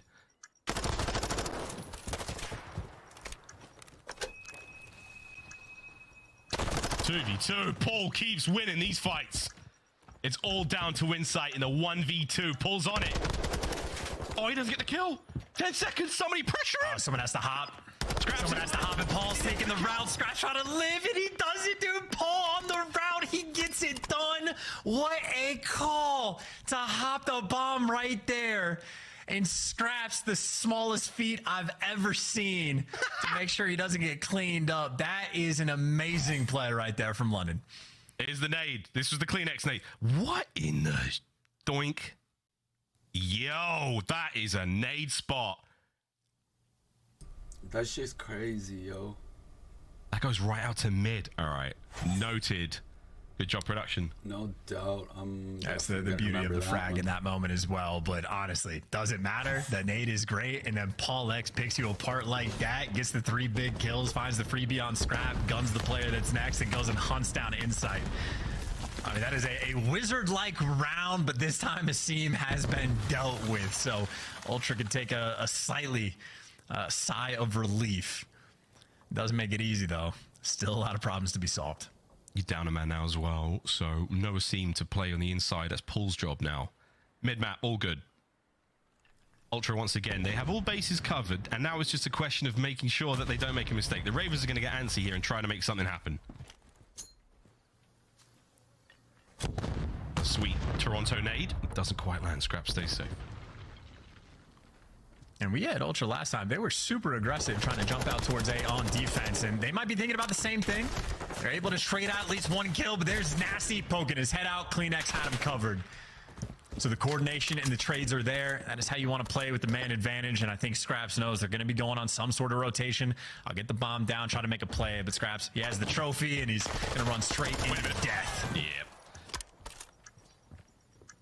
Easy retake from Ultra there. Kleenex and Hixie. I mean, only Kleenex really uses his dead silence, so Hixie will be able to probably grab that defuse and get his ready to go for the next round. But that was a good retake from Ultra. Sorely needed. It's now 4-2 after this gets taken care of. And Scraps, I mean, with the situation he's in, yeah, it's nice to have the Vaznev, but he ultimately still has a trophy system. There's no way he's got to post up and absolutely rip 2 players to pieces to win that round.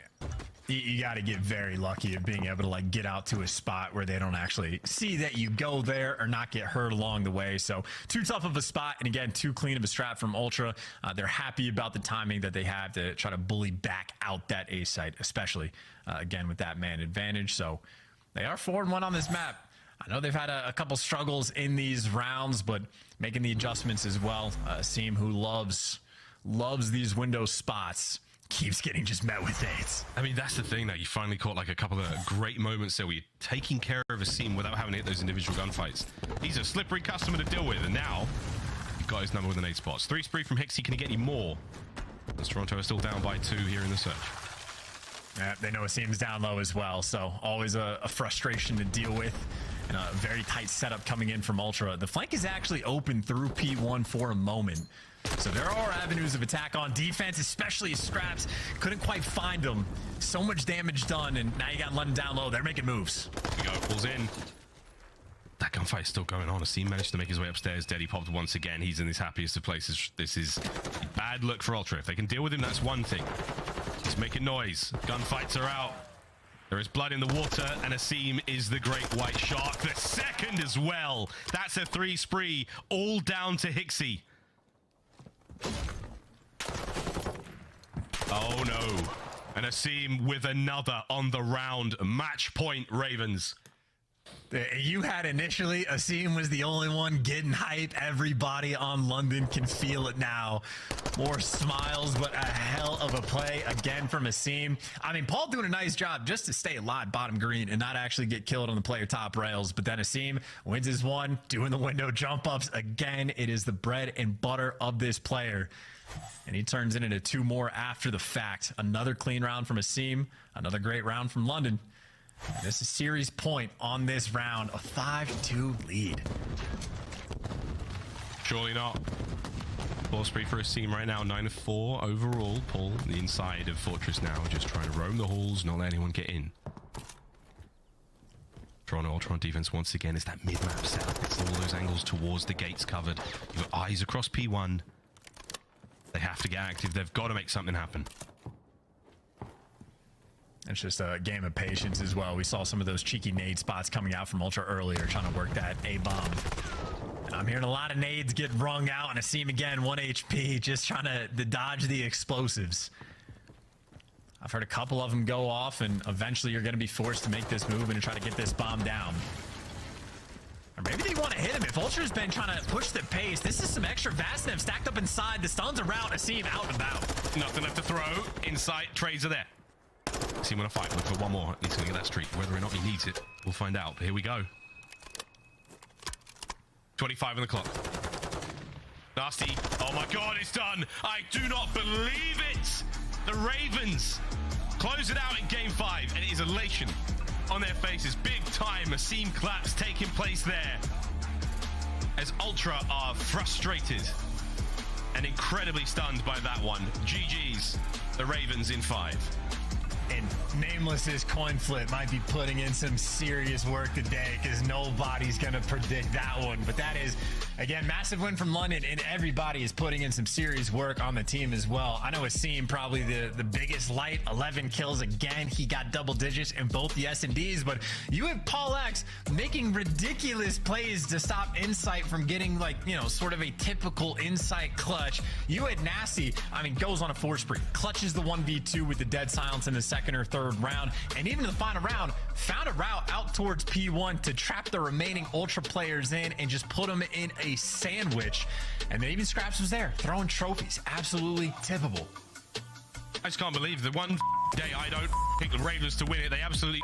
I can't believe it! Anyway, GG's there, 6-2, the final score there on Fortress. The incredible comeback on the Fortress hardpoint was real good. LSC, they went around as well, so it was a big day for the Ravens. I think this is a good thing for them going into the major, a bit more confidence under the belt. They've got to be feeling great after that one. A big win for them. GG's. One more series to go. Desk, take it away.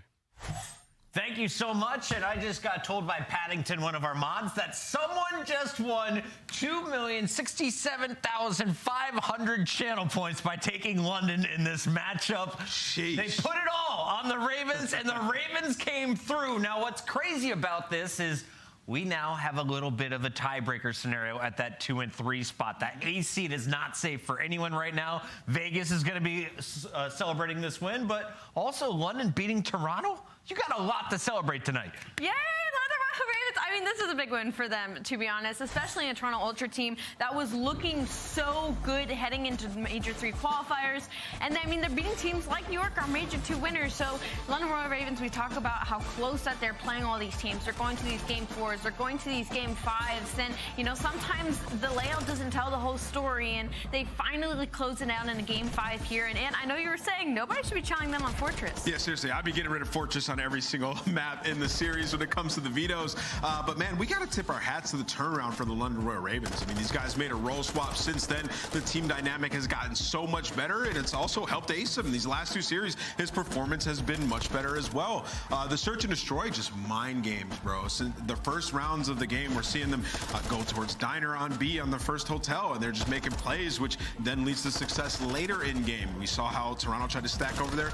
Doesn't work. In this last game 5, early on, we see Toronto try to turn on the gas pedals. It doesn't work. They get wiped, and what happens? The London Royal Ravens abuse side missile and P1 the entire game when they were on defense. So just beautifully played by the Royal Ravens. Now, I owe London an apology because I didn't even do the math. If they won, how would this affect everything else? But I think with the map count going to a game 5, they are probably outside of the top 8. But you have to think whoever drops down to them in that elimination bracket possibly is in store for a hurt. They are playing up to their competition. And as we take a look at the box score, is there anyone better than ASIM in the game? Hydra maybe? Predator still up there? I'm not putting ASIM that high up on the list. I just think that, like, you know, depending on how his team plays, like, he finds a lot of success. It seems like today, Chris, they really said, go out there and do your thing. We fully trust you. And we saw that in Hotel. ASIM, you're still that high on my list. Don't you worry about it. Though. We got to take a look at our scuff play of the game here from the Royal Ravens. Walk us through it. It's another play in S&D from Nasty this time. It has to, I'm sure it has to be this 1v2.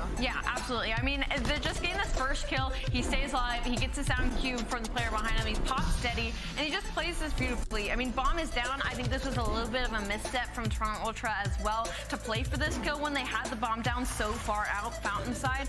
But, I mean, again, it's a clutch from Nasty. This puts them up 3-0. Could have put them in a 2-1 situation. The following round was won by Toronto. Could have been 3-3. So, big momentum push for the London Royal Ravens. Some mental booming going down in those search and destroys as well. Congratulations on the London Royal Ravens. They're going to finish with 2 wins, something they they haven't done since our Major 1 qualifiers, and this is going to keep them in the running for a top 8 finish on the year. But right now, we got to talk to the man who is laying down the numbers all 5 games. We got Asim on the line once again. And Asim, first of all, congratulations. You guys are walking away with 2 wins this qualifier. What's turned up here on the team? You guys just took down one of the juggernauts.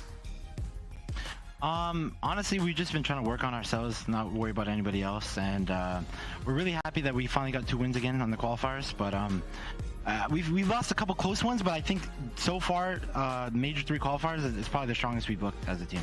And I completely agree. And I want to ask you, what has that frustration and that conversation been like for you guys, playing these teams so close and just not being able to close it out?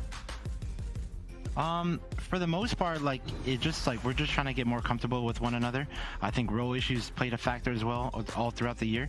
But overall, like, we're slowly getting the chemistry back together. So I mean, that's where it showed today, where like in a map 5 we just absolutely smoked them because our chemistry is finally building and we're getting in those uncomfortable situations together. Asim, talk to me about the search and destroy, because when I look at you guys, I'm like, all right, if they can win their S&Ds, they can make it decently far in a tournament. What was the difference? It seemed like you were so free on the map today. Was it something you guys discussed prior to this? Yeah, definitely. I think overall, like as the years gone on, like our hardpoint's looking good, but our S&D was like kind of the thing where it started off hot and then we like became a little slow on it. So yeah, I think you'll see a lot of more like free roam and free flow, especially out of me, just trying to be that island player. But for the most part, we're just trying to get our strats down and make sure we just do what we do in practice. Love it. Because in our S&D practice, it's like showing really good. You guys were 8-15 before today's matches in Search and Destroy. Now we're seeing double digits on the win column. Love to see it. Asim, final question for you is, what is the travel plan? I know a lot of teams struggle to get to Boston on time. When do you guys head down south to Texas? Because you're done with the online matches. Hopefully there's no like severe weather storms in LA, but for the most part right now we're good, so we'll be traveling on Tuesday for sure. That's what I like to hear, man. Well, we look forward to seeing you in Texas. Best of luck at that LAN event. All right, later guys. Take it easy. That's Asim, and he just won our friend Direwolf 2 million channel points. You're going to see the London Royal Ravens also move up our list on our Major 3 qualifier standings. They're currently in that 10th spot, tied in a 3-way tie with the Gorilla and Vegas Legion, and we could see one more team join them. Will it be OpTic? Will it be Subliners? Or can both teams avoid a 2-3 record? We do know one thing for sure, though. It's time to start your digital collection today with the 2021 Call of Duty League trading cards by Upper Deck, the official trading card partner of the CDL. Collect your favorite teams and players on UpperDeckEPack.com or scan that QR code on the screen right now. You should do it. Get your cards. They're pretty dope. You can get that one from Scum and some of his friends on OpTic. Speaking of OpTic, they're playing next. They're taking on the Subliners, 2 teams with 2-1 records. Who's locking in the top 4 spot? Find out after this. Those E-cards are kind of dumb, honestly. I think the real ones are a lot cooler.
Major, I will shave my eyebrows off from ton.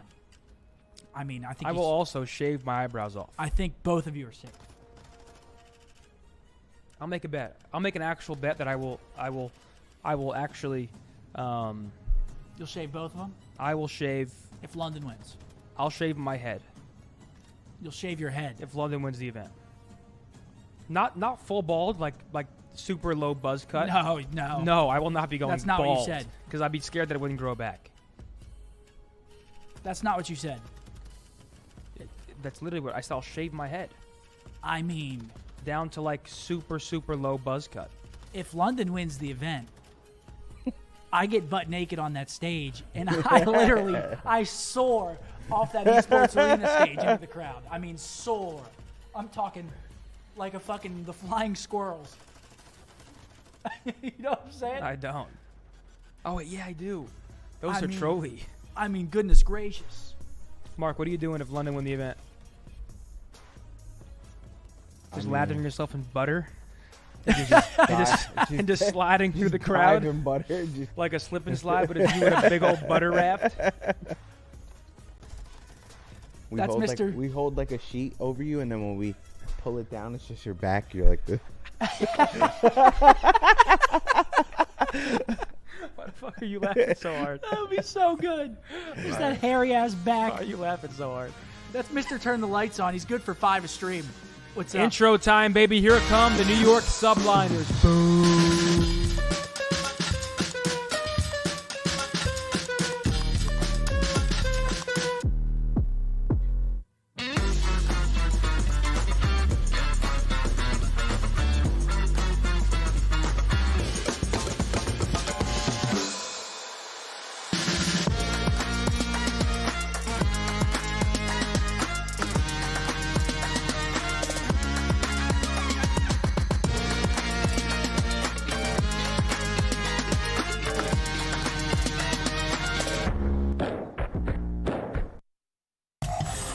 What's up, Call of Duty community? It's time to get rowdy because this is the banger match we've all been waiting for. History in the making as the Subliners take on OpTic. Neither of them have faced off against each other all season, so this is the first battle, and we have a very interesting map set that Nameless is about to break down for us. 5 maps, 3 of them are Fortress in the middle of this thing. I just gotta say, Chris, these guys are squaring up. They're saying, yo, subs, get to work because it is about to be a banger back and forth. Expect Shotzi and Hydra to have good ones. I will say, though, when you look at this map set, like for New York, it's good when you look at the respawns, but also for this OpTic Texas team, on these particular respawns, they have not lost it with the new roster.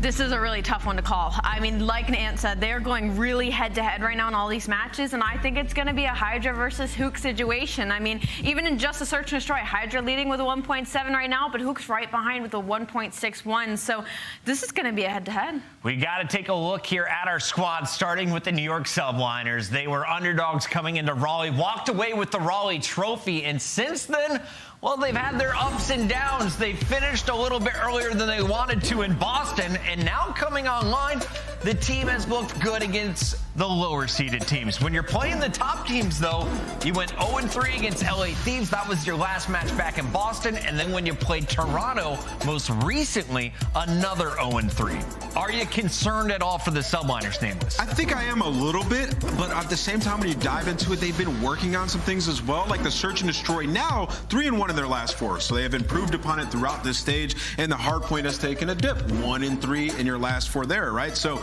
it's just sort of that overcorrection. Sometimes these things happen, but the players have been stepping up. Hydra. Speaking of the players, Hydra leads everyone when it comes to Search and Destroy, but his stats across the board have been pretty darn impressive here, Allie. Yeah, I mean, not even just like across the board in stats, but how consistent he is. Like, he's doing it in every single one of these series. I think we have yet to see Hydra kind of slow down from what he's opened the season with. And I think a perfect matchup is going to be Hook on the other side. He's really lightening up later on in this Major League qualifier, and I think it'll be one of his first real challenges outside of a player like Pred. Hook versus Hydra. Let's talk about Hook squad. OpTic Texas is coming in here with Dan Ghosty in the lineup after dropping Illy after Major number 2. Now, Ghosty didn't find success super early, but the team has been looking better since, and they've come off a 3-0 victory over Minnesota. They went the distance, though, against LAG in that first matchup. It went to a Game 5. They did win there, but then also got 0-3'd by Toronto. So real quick, the game's ready. Tell me one player to look out for today from OpTic Texas. If you're going to take down the Subliners, whose shoulders is it going to line? Well, those Fortress, I'm looking at the SMGs, but man, it's got to be Dashy, bro. This guy was the best player like a couple of weeks ago. He was taking over series. I'm expecting him to do well here, man. Dashy is going to be the main AR. Keep your eyes on the man. I have a feeling we have another 5-game series on our hands, and this is going to be a good one, ladies and gentlemen. Get your predictions in right now. We have over 12 million final chance as we send it over to our casters. We got Lando and Study. You know that means we're going the distance. It has to be. It has to be, Chris. Both of these teams have had a similar performance so far throughout our Major 3 qualifiers, Jay. It's the first matchup of the season. They've got the same record. They've been 3-0'd. They've had 3-0 victories. But one thing is for sure, you win and you're in. And if you lose, whoever you're a fan of, you're in a very interesting spot, Jay. We got tough schedules in the final week of our qualifiers for both of these teams. Yeah, both of these squads got a lot to play for. Obviously, both sitting at that 2-0 record. The biggest thing you can avoid is getting 3-0'd. You don't want to allow any of that map percentage to come into play just in case one of these guys fall out. But this is going to be a banger, Lando. This is going to be a banger. We know what New York is all about. They came out, they took Major 1 in dominant fashion. They just were a step ahead of the competition. They fall short in Major 2, take a nice early exit. And at OpTic Texas, man, they make that roster move. They bring in Ghosty for Illy. Obviously, they start off this stage hopping a clean 3-0, but then they fall short to that Toronto Ultra. But at least they were able to make up for it versus Minnesota, who haven't been looking so far great in this stage. Didn't pick up a single win. But if you are OpTic Texas, going up against this New York Subliners roster, this is the true test to see what they're fully about. Yeah, without question. And Jay, the desk touched on it when it comes down to our maps and modes. It's a full-on square up between both of these teams, specifically when it comes down to the SMGs. We've got 3 fortresses. We're starting things off with an embassy hardpoint. How valuable will these two players be for their individual teams? Oh, without question, both of these guys have been stellar all throughout Major 3. You see the stat right there for Hook. 1.15 overall. Biggest thing that stands out is that 1.6 in S&D. He didn't go 14 in one of the maps, so boosts it a little bit. But then on the opposite side for Hydra, he's always putting up the most insane numbers as the SMG. 1.22 overall KD, 1.7 in the S&D. Edges who got a little bit in that situation, but we know with the amount of pressure both of these SMGs are able to put on the map, it's going to be a head clash every single time. And I want to ask you too, because, you know, we talked with the New York Subliners. We know what their records are when it comes down to the fortresses for the most part. On the other side for OpTic Texas, I mean, you and I were talking about it coming into this series back to the green room.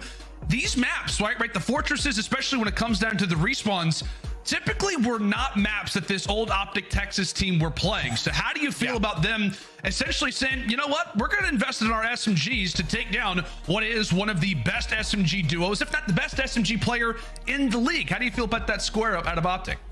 I love that square up out of OpTic because what's gotten them through to that 2-1 record so far in this stage has been their SMGs. They have been playing lights out. Hook and Shotzi have just been setting the pace to a whole different level. And I think a lot of that comes to the addition of Dan Ghosty. You actually had the conversation with me talking about with him on the team. He's basically trying to do what Hixie is for Toronto. He's just trying to make the SMGs a lot better. And so far they have been playing stellar all throughout stage 3. But you see the guy on your screen. This is a guy who has that ability. This is the Batman. We're talking about Dashy. So far in this stage, he hasn't really put up the best numbers. That's crazy to say because he's usually one of the best statistical players that we have in the Call of Duty League. He's a 0.9 overall KD throughout stage 3 and then a 0.8 in both hardpoint and control. So Dashy kind of fell off. The SMG step up, but if Dashy can get back on that prime form, OpTic will be complete. Oh yeah, I mean, it's going to be absolutely terrifying if Dashy is able to really be that same player that we know him to be, right? A 0.82 throughout our Major 3 qualifiers in the hard point. We see the numbers on the other side for one of the talented ARs that the New York Subliners happen to possess, but keeping it more on the OpTic Texas side, right? The left side of the screen, man. I mean, I know that you touched on it for a moment, but the interview from Ghosty was very impressive, right? A number of different quotes, but specifically on the Dashy front, he talked about it, right? He wants to enable his teammates. We've seen that happen with Hook and with Shotzzy. I don't know, like, what do you think needs to be done from what you've seen, the way that Ghosty, his playstyle works, the way that Dashy has kind of clashed with Ghosty lately?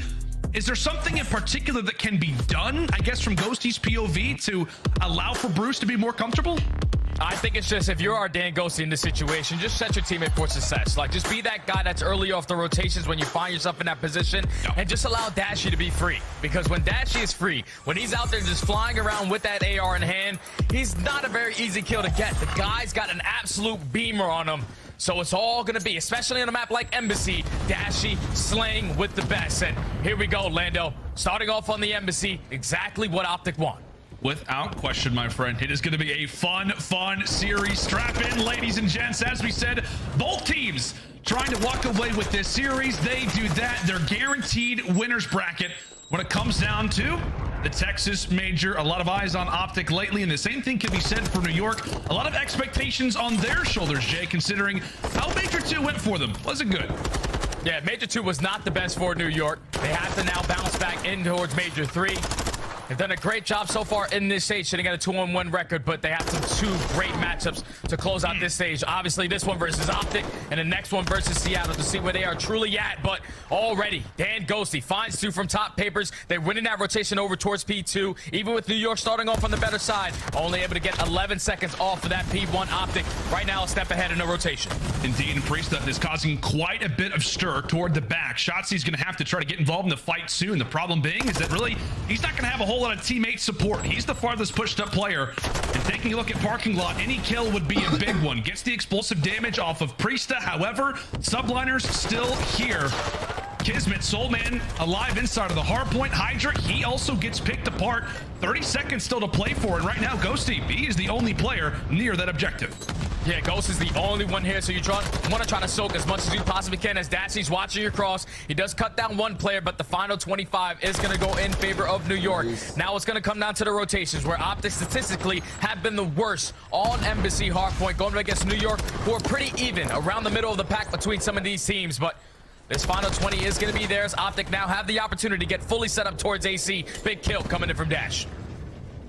Big kill coming in from Bruce, and that's now going to set up OpTic Texas with some solid control. As we said, that P2 by no means went their way. Had early spawns, and then it ends up crashing down. And how about the crossfire that was established there from New York? You had Priesta firing over the top, and from there, the Bulldog could roam. A wonderful start to this P3. New York, another break, causing havoc early.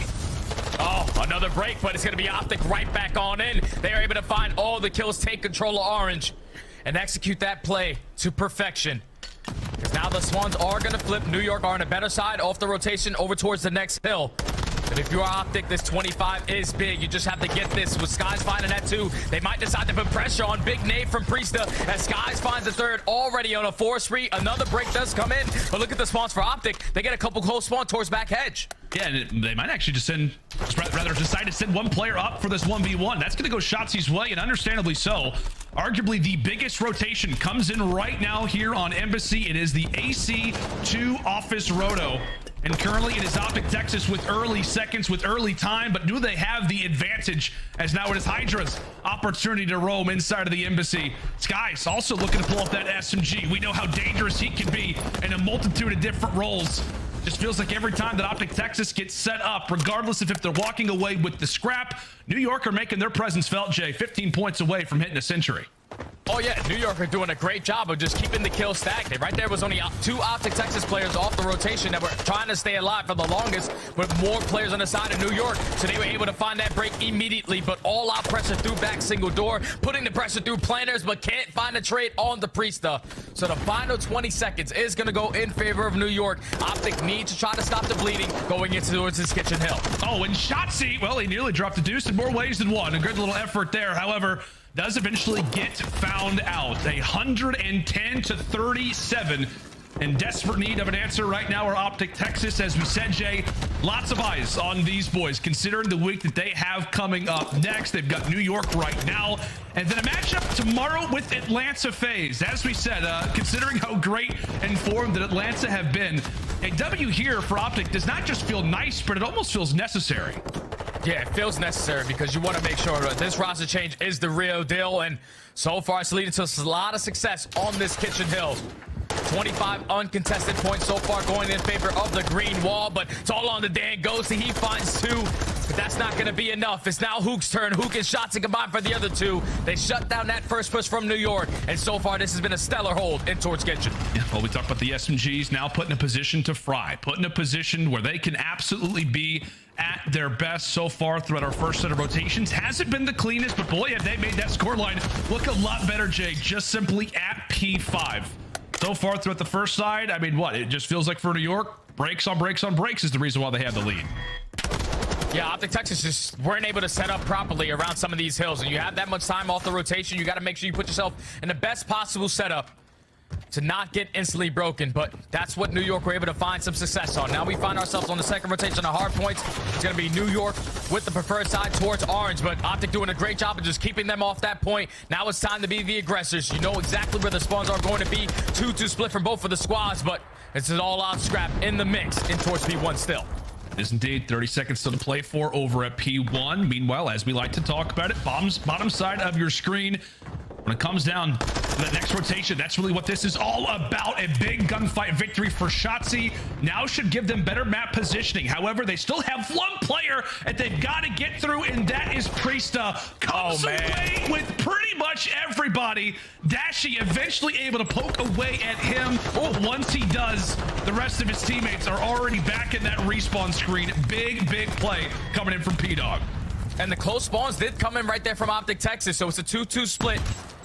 Now they lose control of street side, so if you are Priesta, just hold down this position, wait for your teammates to get into the play. But OpTic know exactly what's going on. They're setting up Shotzzy for the pinch. Now they know that all of New York, they're going to try to break this from middle. This has been a perfect setup from OpTic Texas to get themselves back into the game and potentially take the lead. And Shotzzy is going to be able to set up Hook there for the eventual trade onto Hydra. 30 points still to play for. And if you're looking again at that minimap, as we so often are, nobody in sight right now from the Subliners.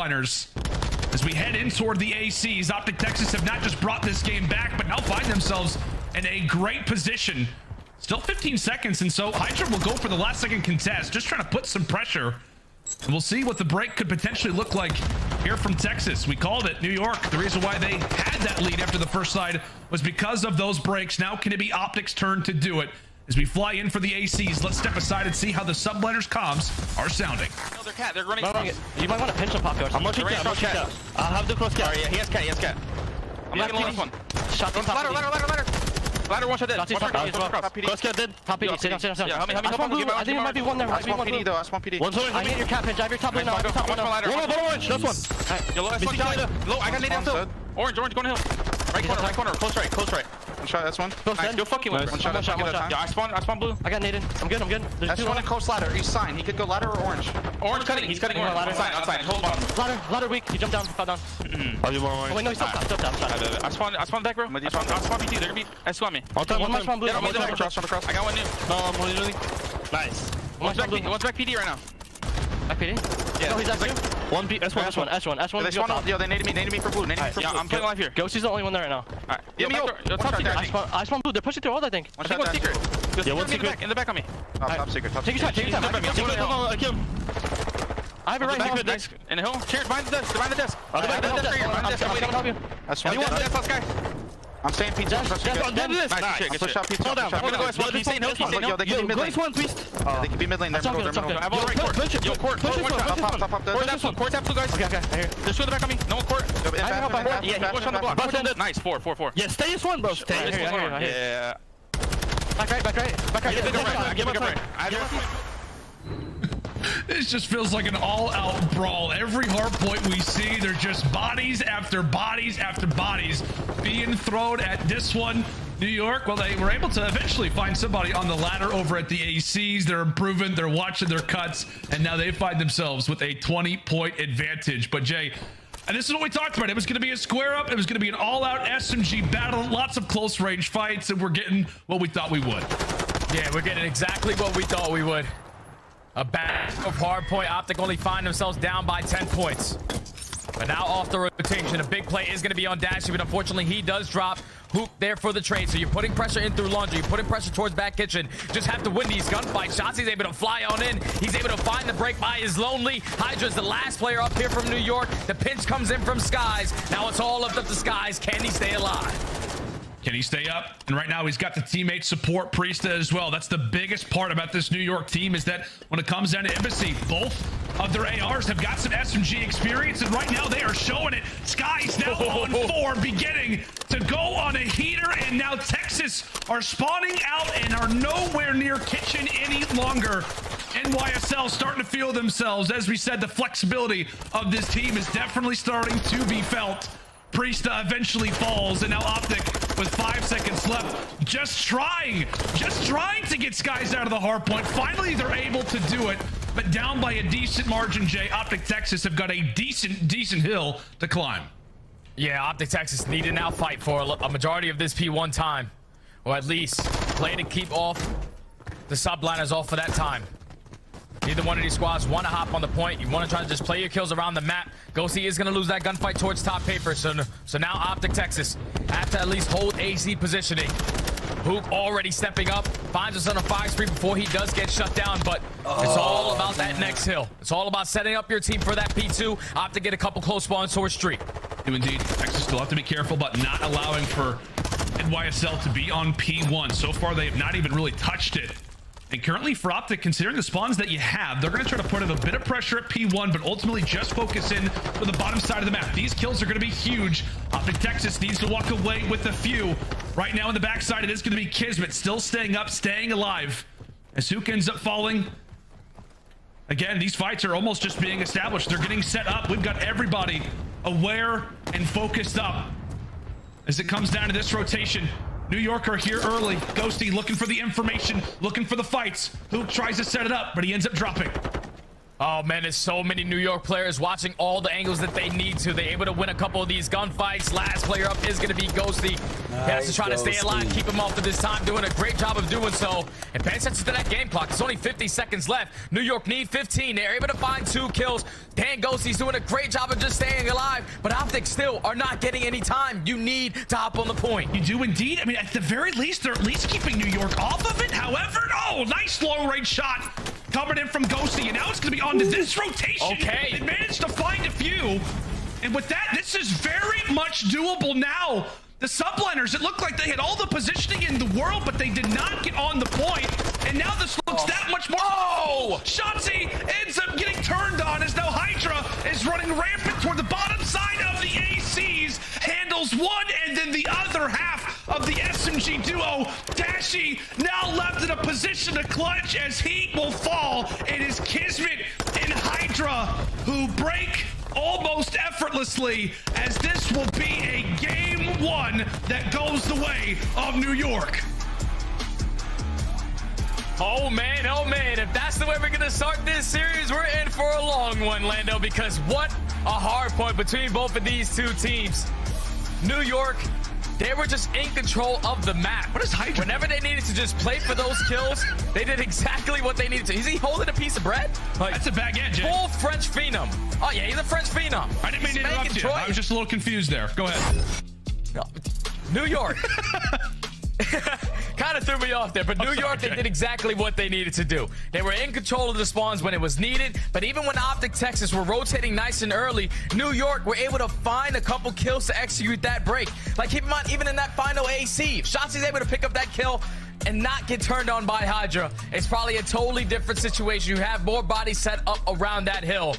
But every time OpTic off the rotation could not get the setup that they were looking for, New York found the opening in the sling and then eventually found the break towards the very end. What a map number 1 we had, but it's New York able to walk away with it. Now up 1-0 in the series. Yeah, I mean, we're talking about, Embassy, Fortress, just a map that is oftentimes dictated by the SMGs. I mean, it felt like OpTic had the pressure on occasion. I mean, they brought it back at P5 at the first set of rotations, but as you called it, man, New York had just established that much. When it came down to the like that first P3 to P4 hill. It looks like we full rotate. Somebody hit scrap time. Well, someone hit scrap time, then someone pushed out Xbox, like sidewalk side. At that point, you're better off just playing a corner and being a rat. Like, don't even give them a gap to get through, because going Xbox, if anything, it just blocks their gas spawn.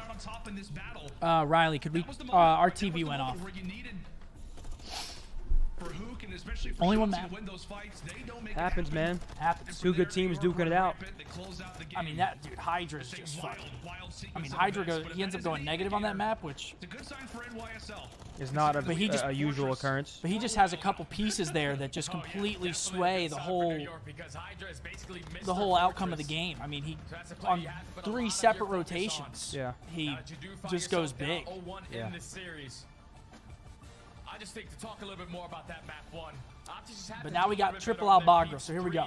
Also, New York got some big scrap on a P5, where we had a 3v2 with 30 seconds, and I believe Priest finds 2 in kitchen. You have to know where the pressure's coming in from. What the fuck is he doing with a piece of bread? Yeah, he's just holding that baguette. They put themselves in towards top PD. The AR is lining up. He's able to find that first gunfight. And then at that point, there's no one watching across towards top bridge. Your main focus has to be towards orange. They just couldn't win those gunfights. That P3 Talk freely. P4 is I've been somewhat muzzled. New York are able to find the I can't speak as freely as I would like because I'm a jinx. It's a lot of power. They tend to have a lot of success. Yeah, that's exactly right. Just to quickly put a bow on that opening hard point though, Jay. It is a little like at this level, it comes down to 1 or 2 hills.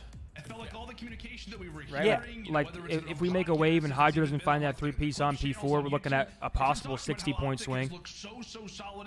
I mean, yeah, Hydra literally just went insane. I mean, Hydra didn't do all the work, but I mean, he has a couple pieces there that are fucking massive. I mean, straight up. Now we have Triple Fortress, which is a square up. We know Kyler and Ant love this map. We haven't lost, or actually we have lost Fortress Search. We lost the 5-2 comeback against LAG. Was it against LAG? Yeah, so the Fortress Search records are 4-3 for OpTic Texas and 2-3 for New York. So we have some more reps with a winning record on it. The guy's a 1.3 KD on Fortress Search and Destroy, and I'm pretty Need a big bounce back right here. Unbelievable on that map at getting first bloods. 66% of the time when he's in that opening engagement. Thank you, Formal, as well. I saw your message, Formal. A lot of success, so we know Pipe. how many issues he can cause on a map like Fortress with all the jump ups in towards the single window, in towards the double window. That's a guy that you have to put a lot of focus on. And if you are OpTic Texas, just gotta completely forget about the last time you played okay, this Shotzi. comeback from Toronto Ultra. You see the stat line right here from that boy's Shotzi. doing his thing. Unreal, man. Going up against the Bulldog, who's a great search and destroy player in his own right. But Kismet got that dog in him. Yeah, that's exactly right. And just to kind of like even highlight it more, Jay, put more emphasis on how wild shots. Chris and Tiff are doing good work. Yes, they are. I mean, that is insane. Shouts out Chris and Tiff. Doing great work. The fact that he's also winning opening duels consistently on this map, and About to also at the same time where you might. It definitely favors the SMG in a lot of close quarter fights, but it just feels like for so many teams. That, like, here we go. Like for map so 2. many teams Bounce back here. that like you're gonna figure out like where this guy is gonna be able to make these routes happen, make these plays happen. The fact that Fortress is so one-dimensional, and still yet this guy's able to put up the numbers that he is in the early situations, it is insane. It is absolutely wild. By far the most impactful SMG on Fortress S&D when it comes down to those opening routes. I guess alongside of a BZ, which you just have to put in any situation. But I guess when it comes down to this map, regardless, into round 1 we go. Shotzi gonna go and bring out that TAC 56 here off the start. Gets tagged up nice and early there with a bit of utility that is tossed in exchange from the other side. Looks to get involved in the fight again, but it is a quick bomb plant now for Subliners. Now it's a 4v4 retake for OpTic. Dashy's able to find that first one onto Priester. Great job to also get out with your life. And Shotzi has now put himself on towards the site. New York are great in their 3v4 situations, 34%. As Skies at least evens up the numbers 3v3. This is a big gunfight. Skies just trying to waste time. Eventually pops out. Gets evaporated. Hydra and Kismet able to answer, but Shotzi, he's defusing. He is on this bomb and does get found out. It just looked like for a moment. I mean, if somebody doesn't check it, if the comms just feel like that there is surely nobody who slipped by, there could have been a chance, but Hydra, knowing the routes, knowing the commonality of where Shotzi likes to play, ends up cutting him down. New York, despite dropping in the first blood, secure our opening round. Yeah, that's just good work right there from New York to put a lot of pressure on towards stage. When they hit Shotzi with that nade, he's the guy that's giving the information. How many players are going to cross over towards the site, but you get the bomb down, you're forced to forward for a retake. And eventually you come out on top with a great route from Kismet in that final kill. But now on the attack, where OpTic do have a lot of success as well. Dashy finds another first blood, already a 4v3. Priest evens it up. Yeah, how about the early gunfight victories coming in from Bruce? Hydra, oh god, I was going to say, I thought Luke might open up that door, fires out a shot. He'll eventually fall. OpTic Texas quickly with numbers. Shotzi going for a dolphin dive, and as per usual, stays alive with the movement. Oh, great plays right there from Shotzi to basically shoot the bait out. And eventually, I don't know what was going on with Kismet's gun in that last gunfight. Looked like single fire. His dash. Yeah, it definitely looked like. If he had it on single fire and he was tapping like that, we got to switch that up really quick. I thought that was an easy one, but Bruce, with the snap, finds the first blood on the round and eventually finds the final one to close it out.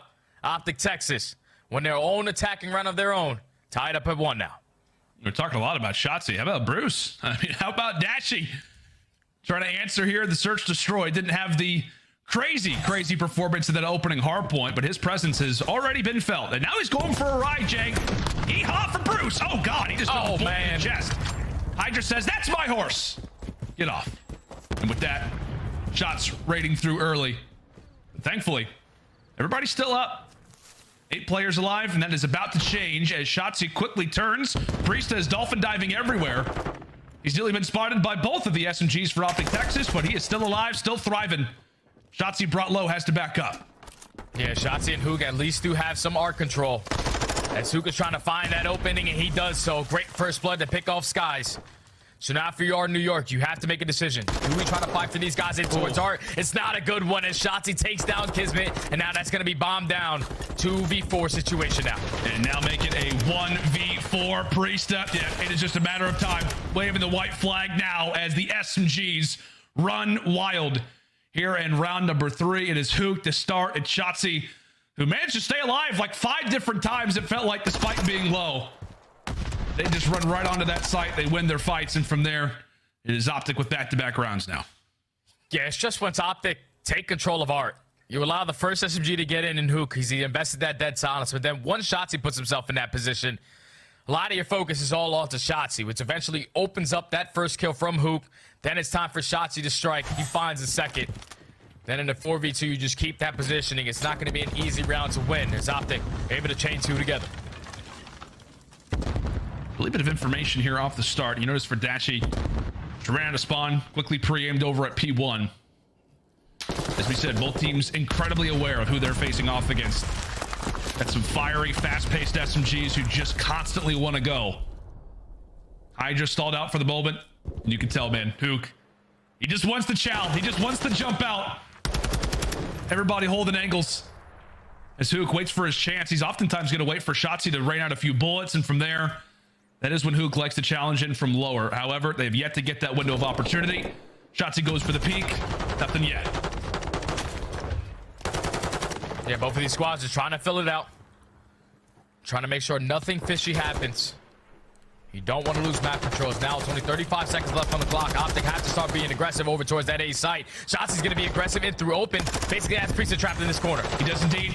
It's going to be Hook and Shotzi who both run on out. And now it's going to be into the 2 versus 2. Shotzi not able to win that fight. Kismet will be able to find him, and Ghosty will drop on the bomb site.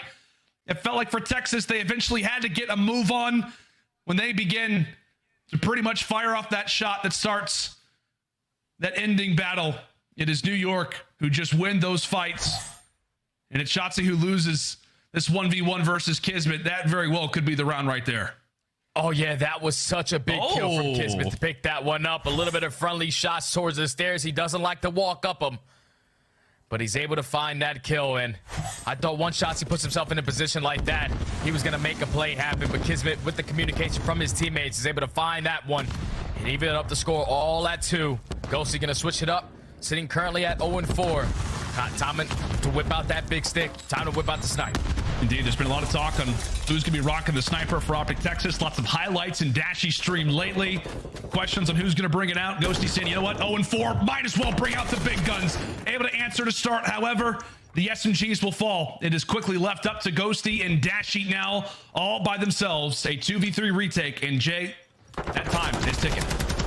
Yeah, time is ticking, and New York are already setting up for the pinch-in as they are able to find the final couple of kills. It's all about just shutting down that SMG presence in towards Art. Once you do that, you know that Ghosty has that sniper in hand. Dasher usually likes to put himself in that position towards open. And once they win those gunfights, you're allowed to flank through open and closed doors. New York with another quick bomb plan over towards A has now caused problems for OpTic twice. New York up 3-2. It just feels like, you know, OpTic will have their moments. Shotzzy and Hook, it just kind of feels like if they're being impactful in the round, they're winning it. When they're not, when they're out of the fights early, they're not. Currently 3-2 in favor of the Subliners as OpTic go back to the offensive side. Last time around, it was really just not a whole lot of comfortability when it came down to getting that bomb down. Hydra quick to reveal his shoulder, so that will instantly give a bit of information to Texas. And Shotzzy, as we said, first blood master, able to grab it here. Hook also wants to respond back with a second one. Tosses out a nade. Makes guys have to reposition. That will work. And Hook has got information on information. Oh, no. But Kismet is there to make him pay. Oh! It's going to be 3 for the Bulldog. All up to Bruce now. A 1v2. Deddy popped. 1v2, Deddy popped. He is going to get the information on towards Kismet, but Kismet wins another one-on-one. That's shots. The ace on the round. Here they come. There they are. You knew it. Oh, man. You knew it had to happen. Dashy with some body shots earlier. Kismet replies back with sub on to Shotzzy, and now he is letting him know on a 6 spree. An ace on top of it. Kismet, have your chance, my friend. Woo! That was a 4v2, Lando. That was a 4v2, but right there, if you are Hook, I know you get the sound cues onto Hydra as you see the snap onto Ghosty.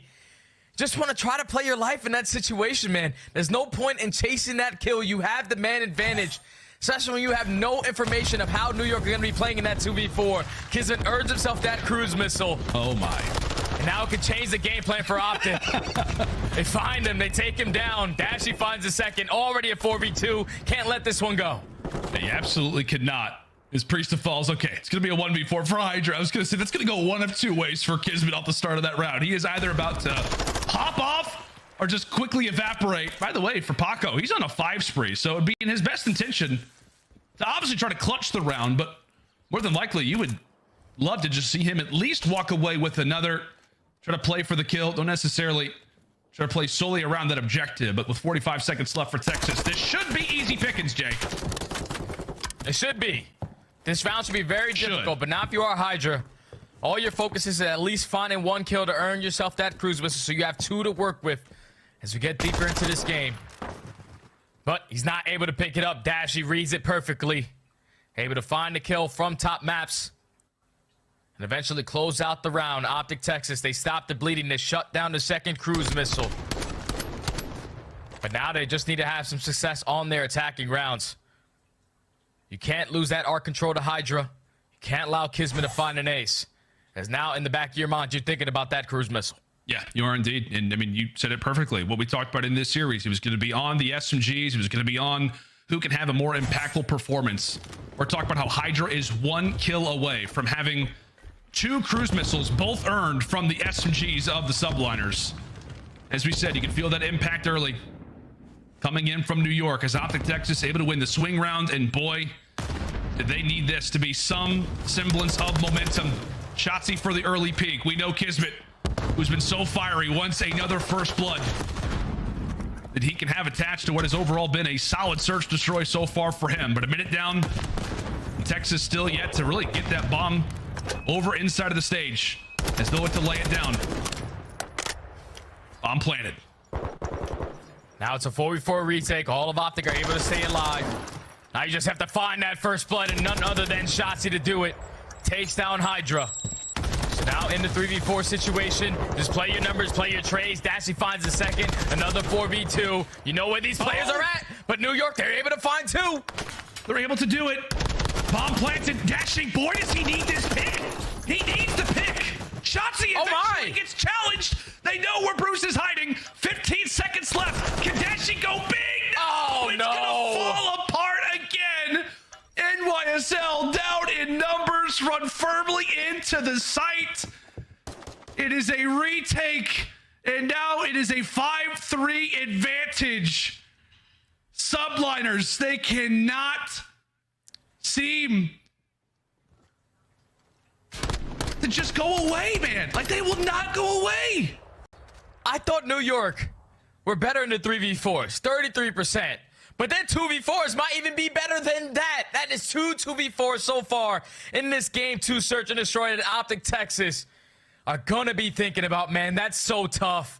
That's so tough. There's only 25 seconds left. All you have to do is at least find one or at least stay alive. But New York are able to clutch up again. And now OpTic, Texas need to chain 3 rounds together to try to take this map. You do have one player in shots. He puts himself in a great position already towards A, though. See if he can be impactful in a spot like this. Is Kismet going to check? No, he is not. Shotzzy first blood, but does end up getting traded out. And now Dashy's also going to be careful. You got Hydra, who's also trying to make his way toward bottom side. It is a nice nade over the top that ends up landing from Ghosty. So now it's a 3v2, Jay. At least it's not a 4v2. Can they clutch this one out now with numbers? They have to. They have to. They're doing a great job. Good job from OpTic. Just win their one-on-one gunfights. Dashy not giving up on the play for Hydra, and then Ghosty finds the final kill. Then Ghosty with the nade over the top basically shuts down the play on the side of New York once he takes down Skies. So OpTic stay alive a little bit longer. Now gone 5-4. But you still have that cruise missile in the back of Kismet that you still have to be worried about. So if you are OpTic Texas, make sure you get your trophies out. I would like to see them go for that quick bomb plant again. This time not choke that 4v2. Yep, see if they do it. Information gained. And how about Dashy answering off the start? Ghosty as well. Hydra at least causes a bit of a dent. So, as we said, OpTic with numbers, but Hydra does not care. He's got a baguette in his hand and a McDonald's Coke sitting right in front of him. He is ready to go. Now into the 2v2.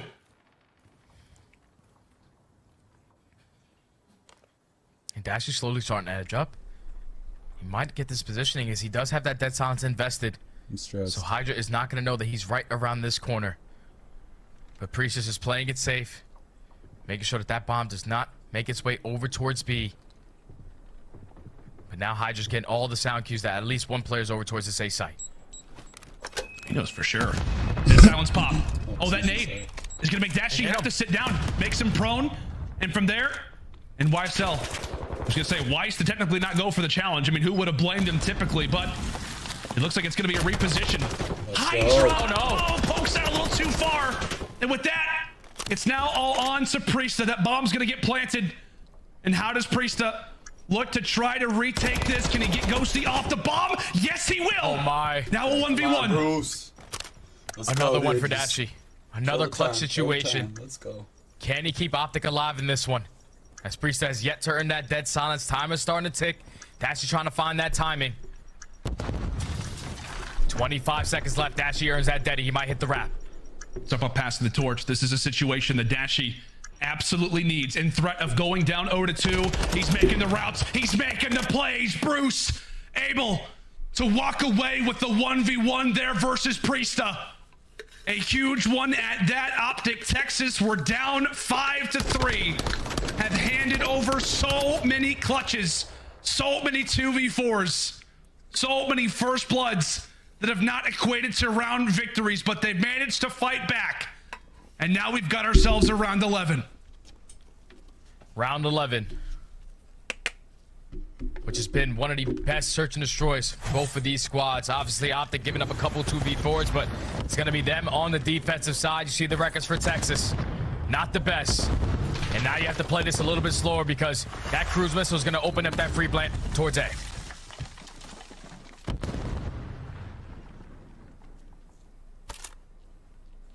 Here comes the cruise missile, what we've been waiting for. And you can see for OpTic, they will quickly go for the huddle. Meanwhile, it is Hook will stay. So Hook's going to stay pretty much in the same position. And with that, he'll be the first one to jump forward as he jumps on in. I mean, that is just easy pickings there for Skies. First blood found. Chauncey with the utility tossed has no answer. Dashy will fall all on to Ghosty, the rookie, in a 1v3, and New York, no sweat, allowed the 5-3 comeback, but they end up closing it out here in the round 11, and now are up firmly 2-0 in this series. And that was such a next level play call right there from the Subliners. You get the cruise missile to gain all the information. And then at that point, OpTic are thinking, once that cruise is blown up, that bomb is most likely going to be planted. But New York knew that the pressure was going to be instantly on them. Once that cruise missile was out of Kismet's hand, they pre-aim up towards both arches. They're able to find the first blood and then eventually hold the push coming in from open. What a play call coming in from New York to not dedicate themselves all the way towards that bomb plant, which eventually they were able to find all the kills in the final round. 4 up, 4 down. Very clean round from New York to close out the search and destroy and now put themselves up 2-0 in the series. But if you are OpTic Texas, man, 2-2v4s, you cannot allow that to happen, brother. That is a tough pill to swallow. Now you have to climb all the way back and try to complete the reverse sweep. Yeah, I mean, it feels like for OpTic Texas, you leave that search destroy. I mean, you're talking, you know, in the bathroom coming into what'll obviously be a control, and you're saying, guys, we threw that one away. We had 9 first bloods, and we lose that search destroy in around 11. A few typical plays, and it's OpTic Texas who wins this one, probably in like a round 9, round 10 type of scenario. However, not at all the case. NYSL coming in with the point to prove as they improve that search destroy game that much more. 4-1 is how the record will stand, as OpTic Texas now put in a position where they're going to have to come away with something special. They're going to need some ice. They're going to need a bit of clutch ability as we fly in for Fortress Control after this break.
Alrighty, friends, and welcome back. OpTic Texas taking on the New York Subliners. We're off of that Fortress Search and Destroy, and I have to read a very interesting tweet coming in from our stats guy, Tim. Before today, when offensive teams were in a 4v2 and had bomb planted, they won 97% of the time. OpTic in that last Search and Destroy just lost 2 of those situations, and now we have to take a look at our scuff play of the game. One of those scenarios, Jay, that ended up happening, and it was all on to Kismet. Yeah, it was all on to the Bulldog, man. You see right here, Hook finds that kill onto Skies, but then Hook chases the kill onto Hydra, and then eventually sets up Kismet to find 2 and then snap for the 3rd.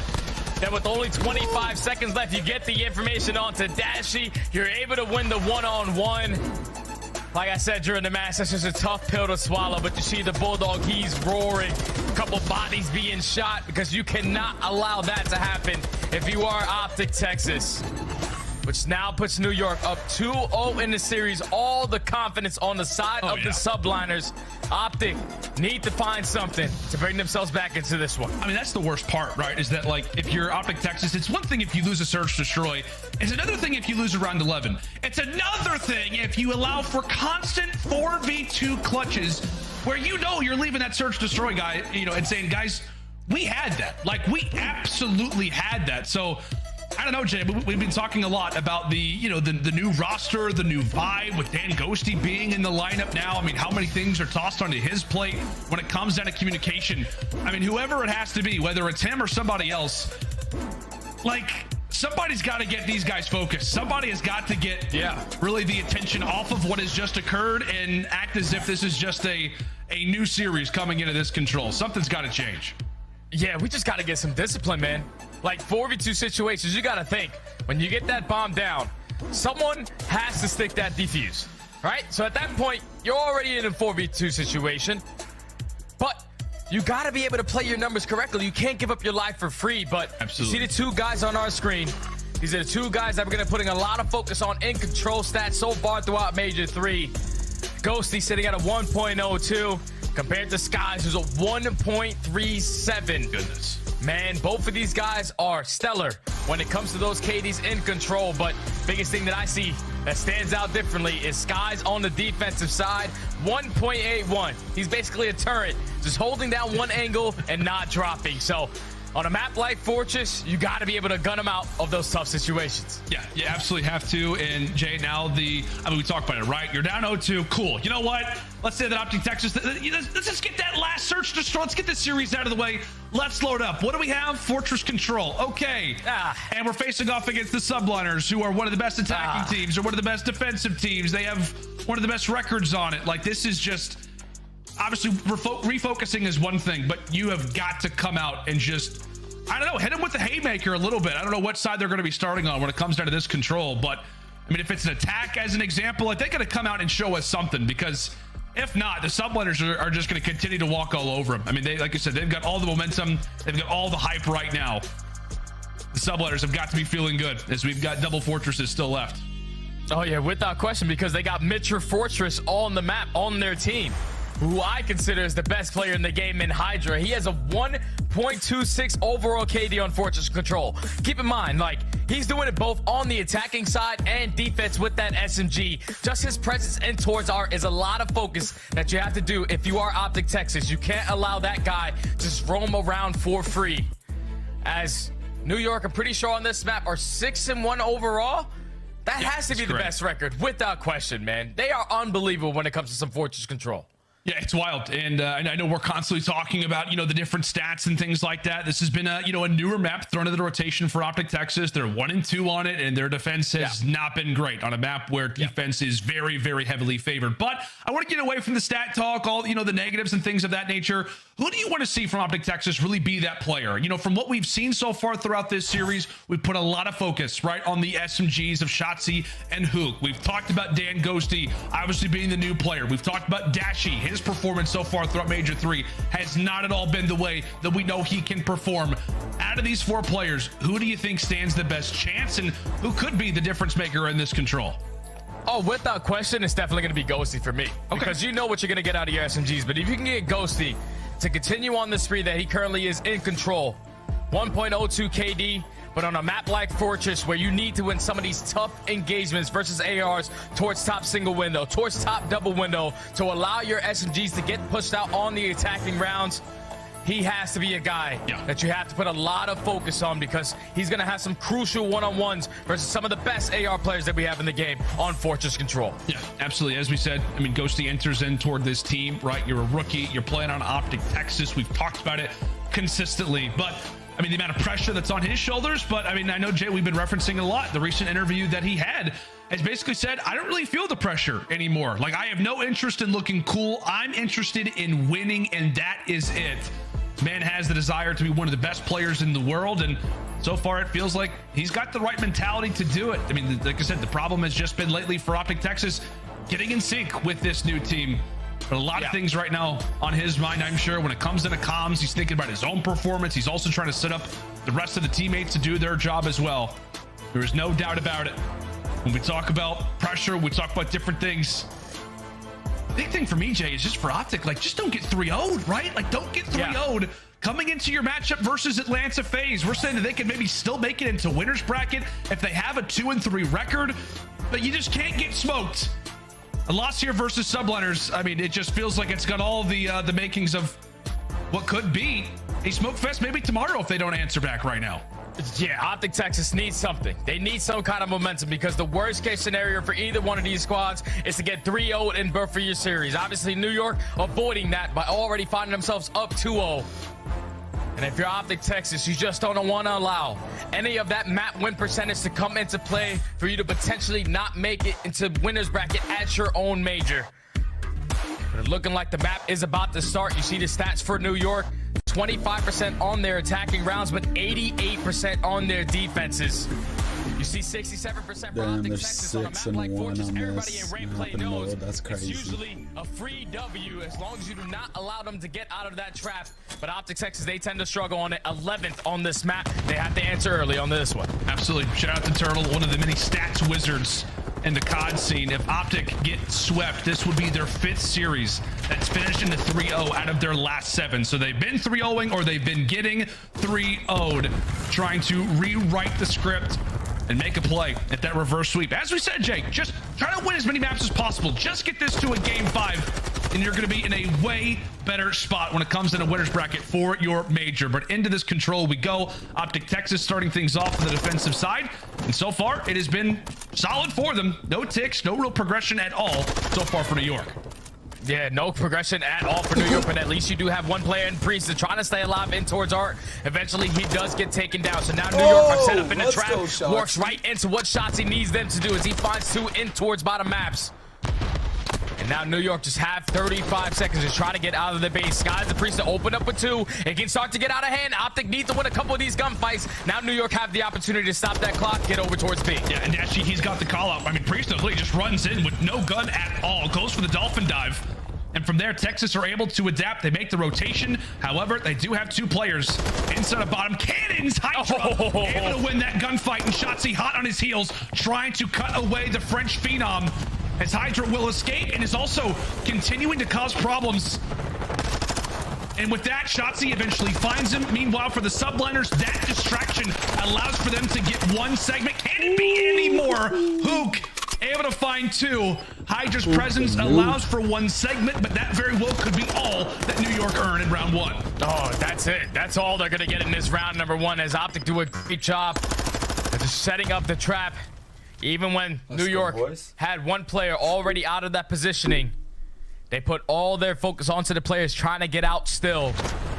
Once they found those kills, they eventually wrapped back and found the final player that was trying to roam around towards Art.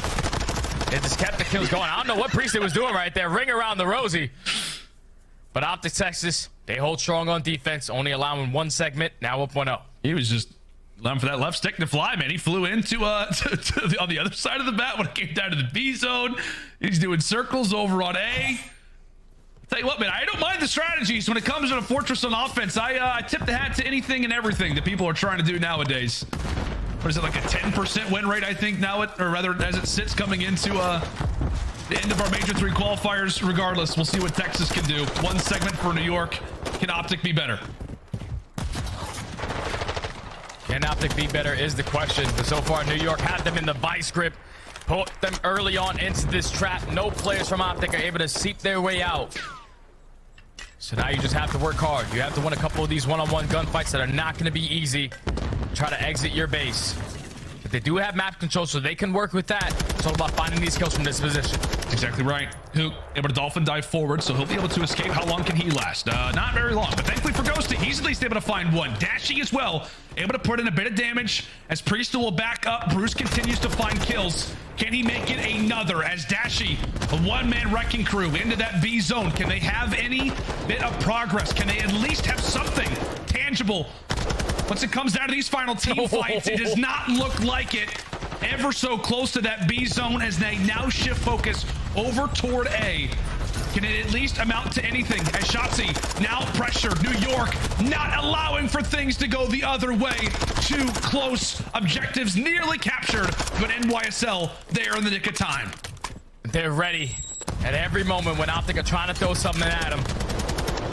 As New York putting a lot of pressure, not trying to give up this one segment. They put all of OpTic in towards the trap. Hook does find two, though. So there might be the opportunity that OpTic we're looking for. But now you have to worry about the positioning of Kismet. Kismet finds one. There's only 10 seconds left. Skies finds another. That's 3 dead. Last player farthest pushed up is going to be Dashy. He falls. All of OpTic all spawn. And New York respond with a very dominant defensive round. Also not allowing that segment. So Subliners put themselves in a nice little lead.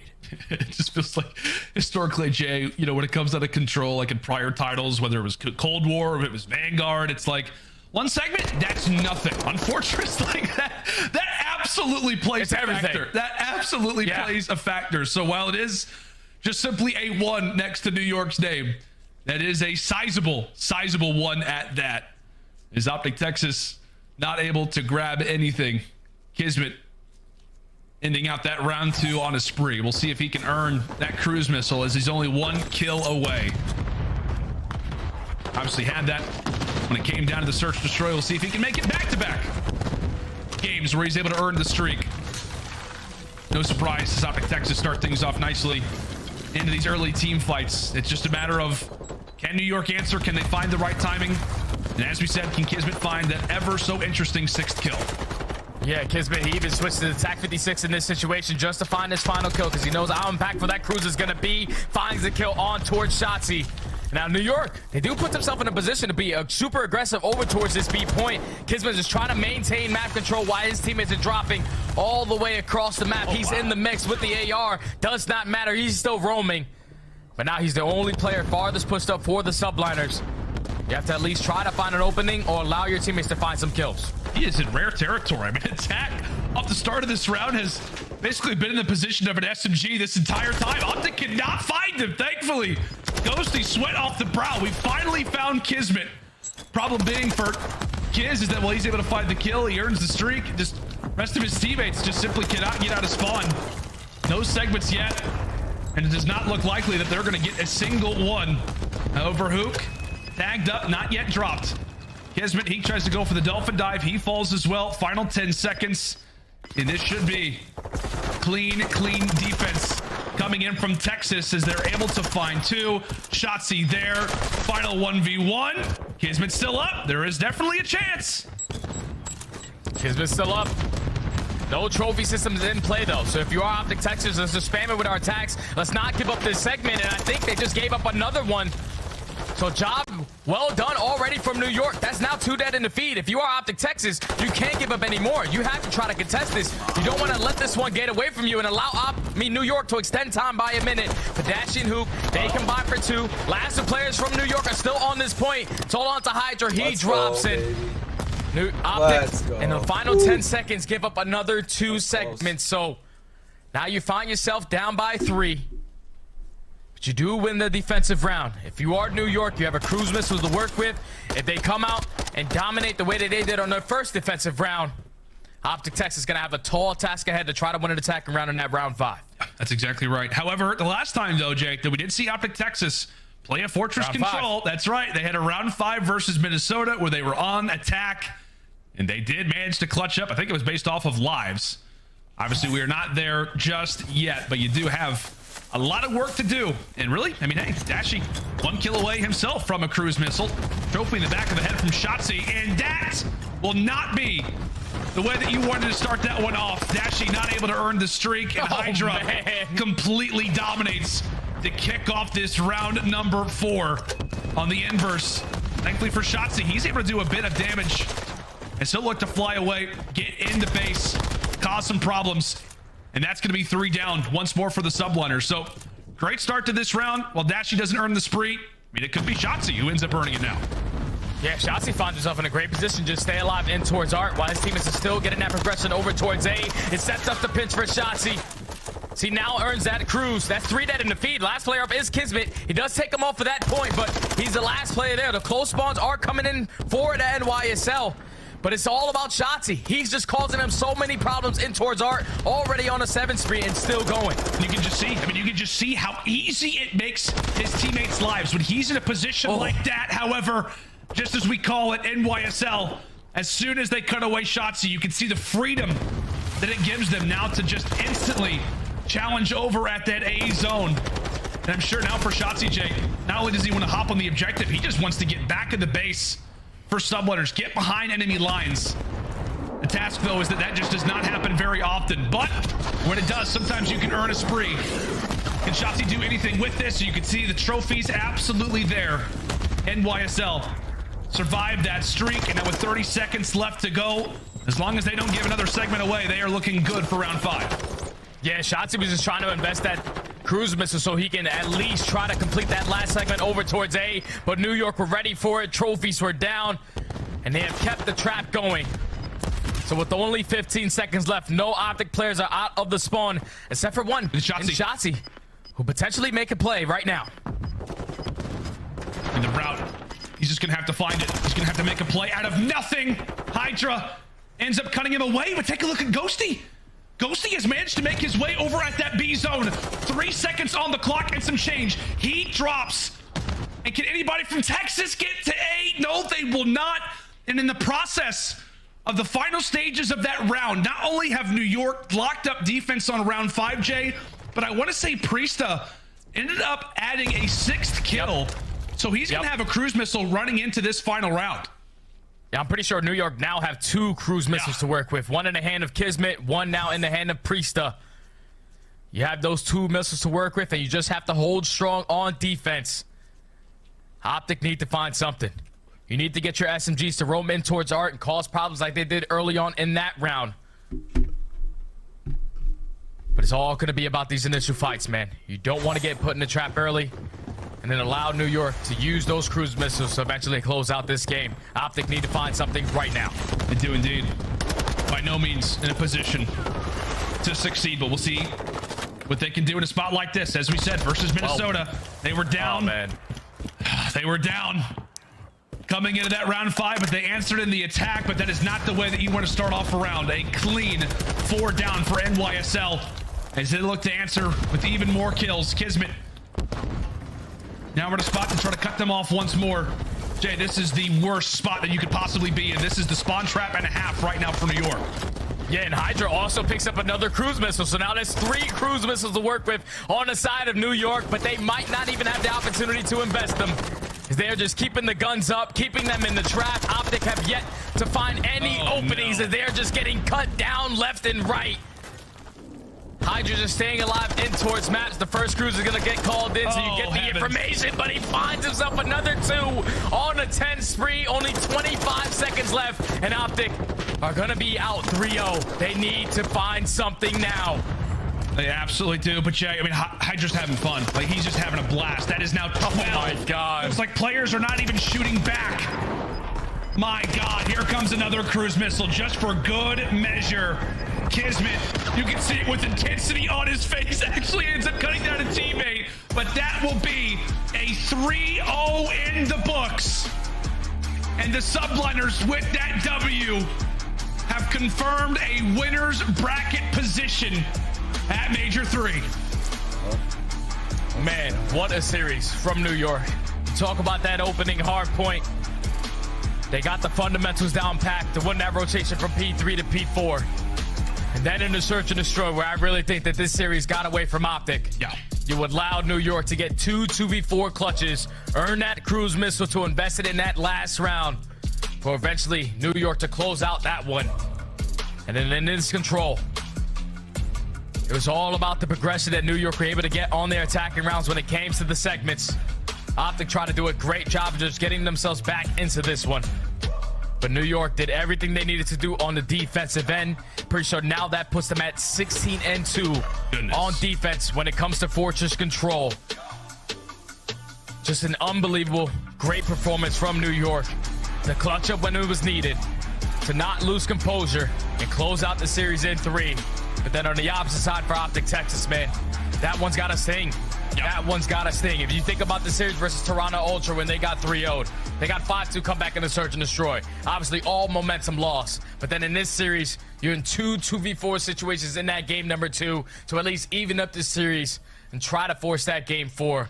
But they could not put it together in those final moments, man. New York were just a better team. OpTic were not prepared. And New York, they get the dominant victory. Yeah, it is not going to be a fun conversation for the OpTic Texas boys tonight after a loss like that. Now you have Atlanta to face off against tomorrow.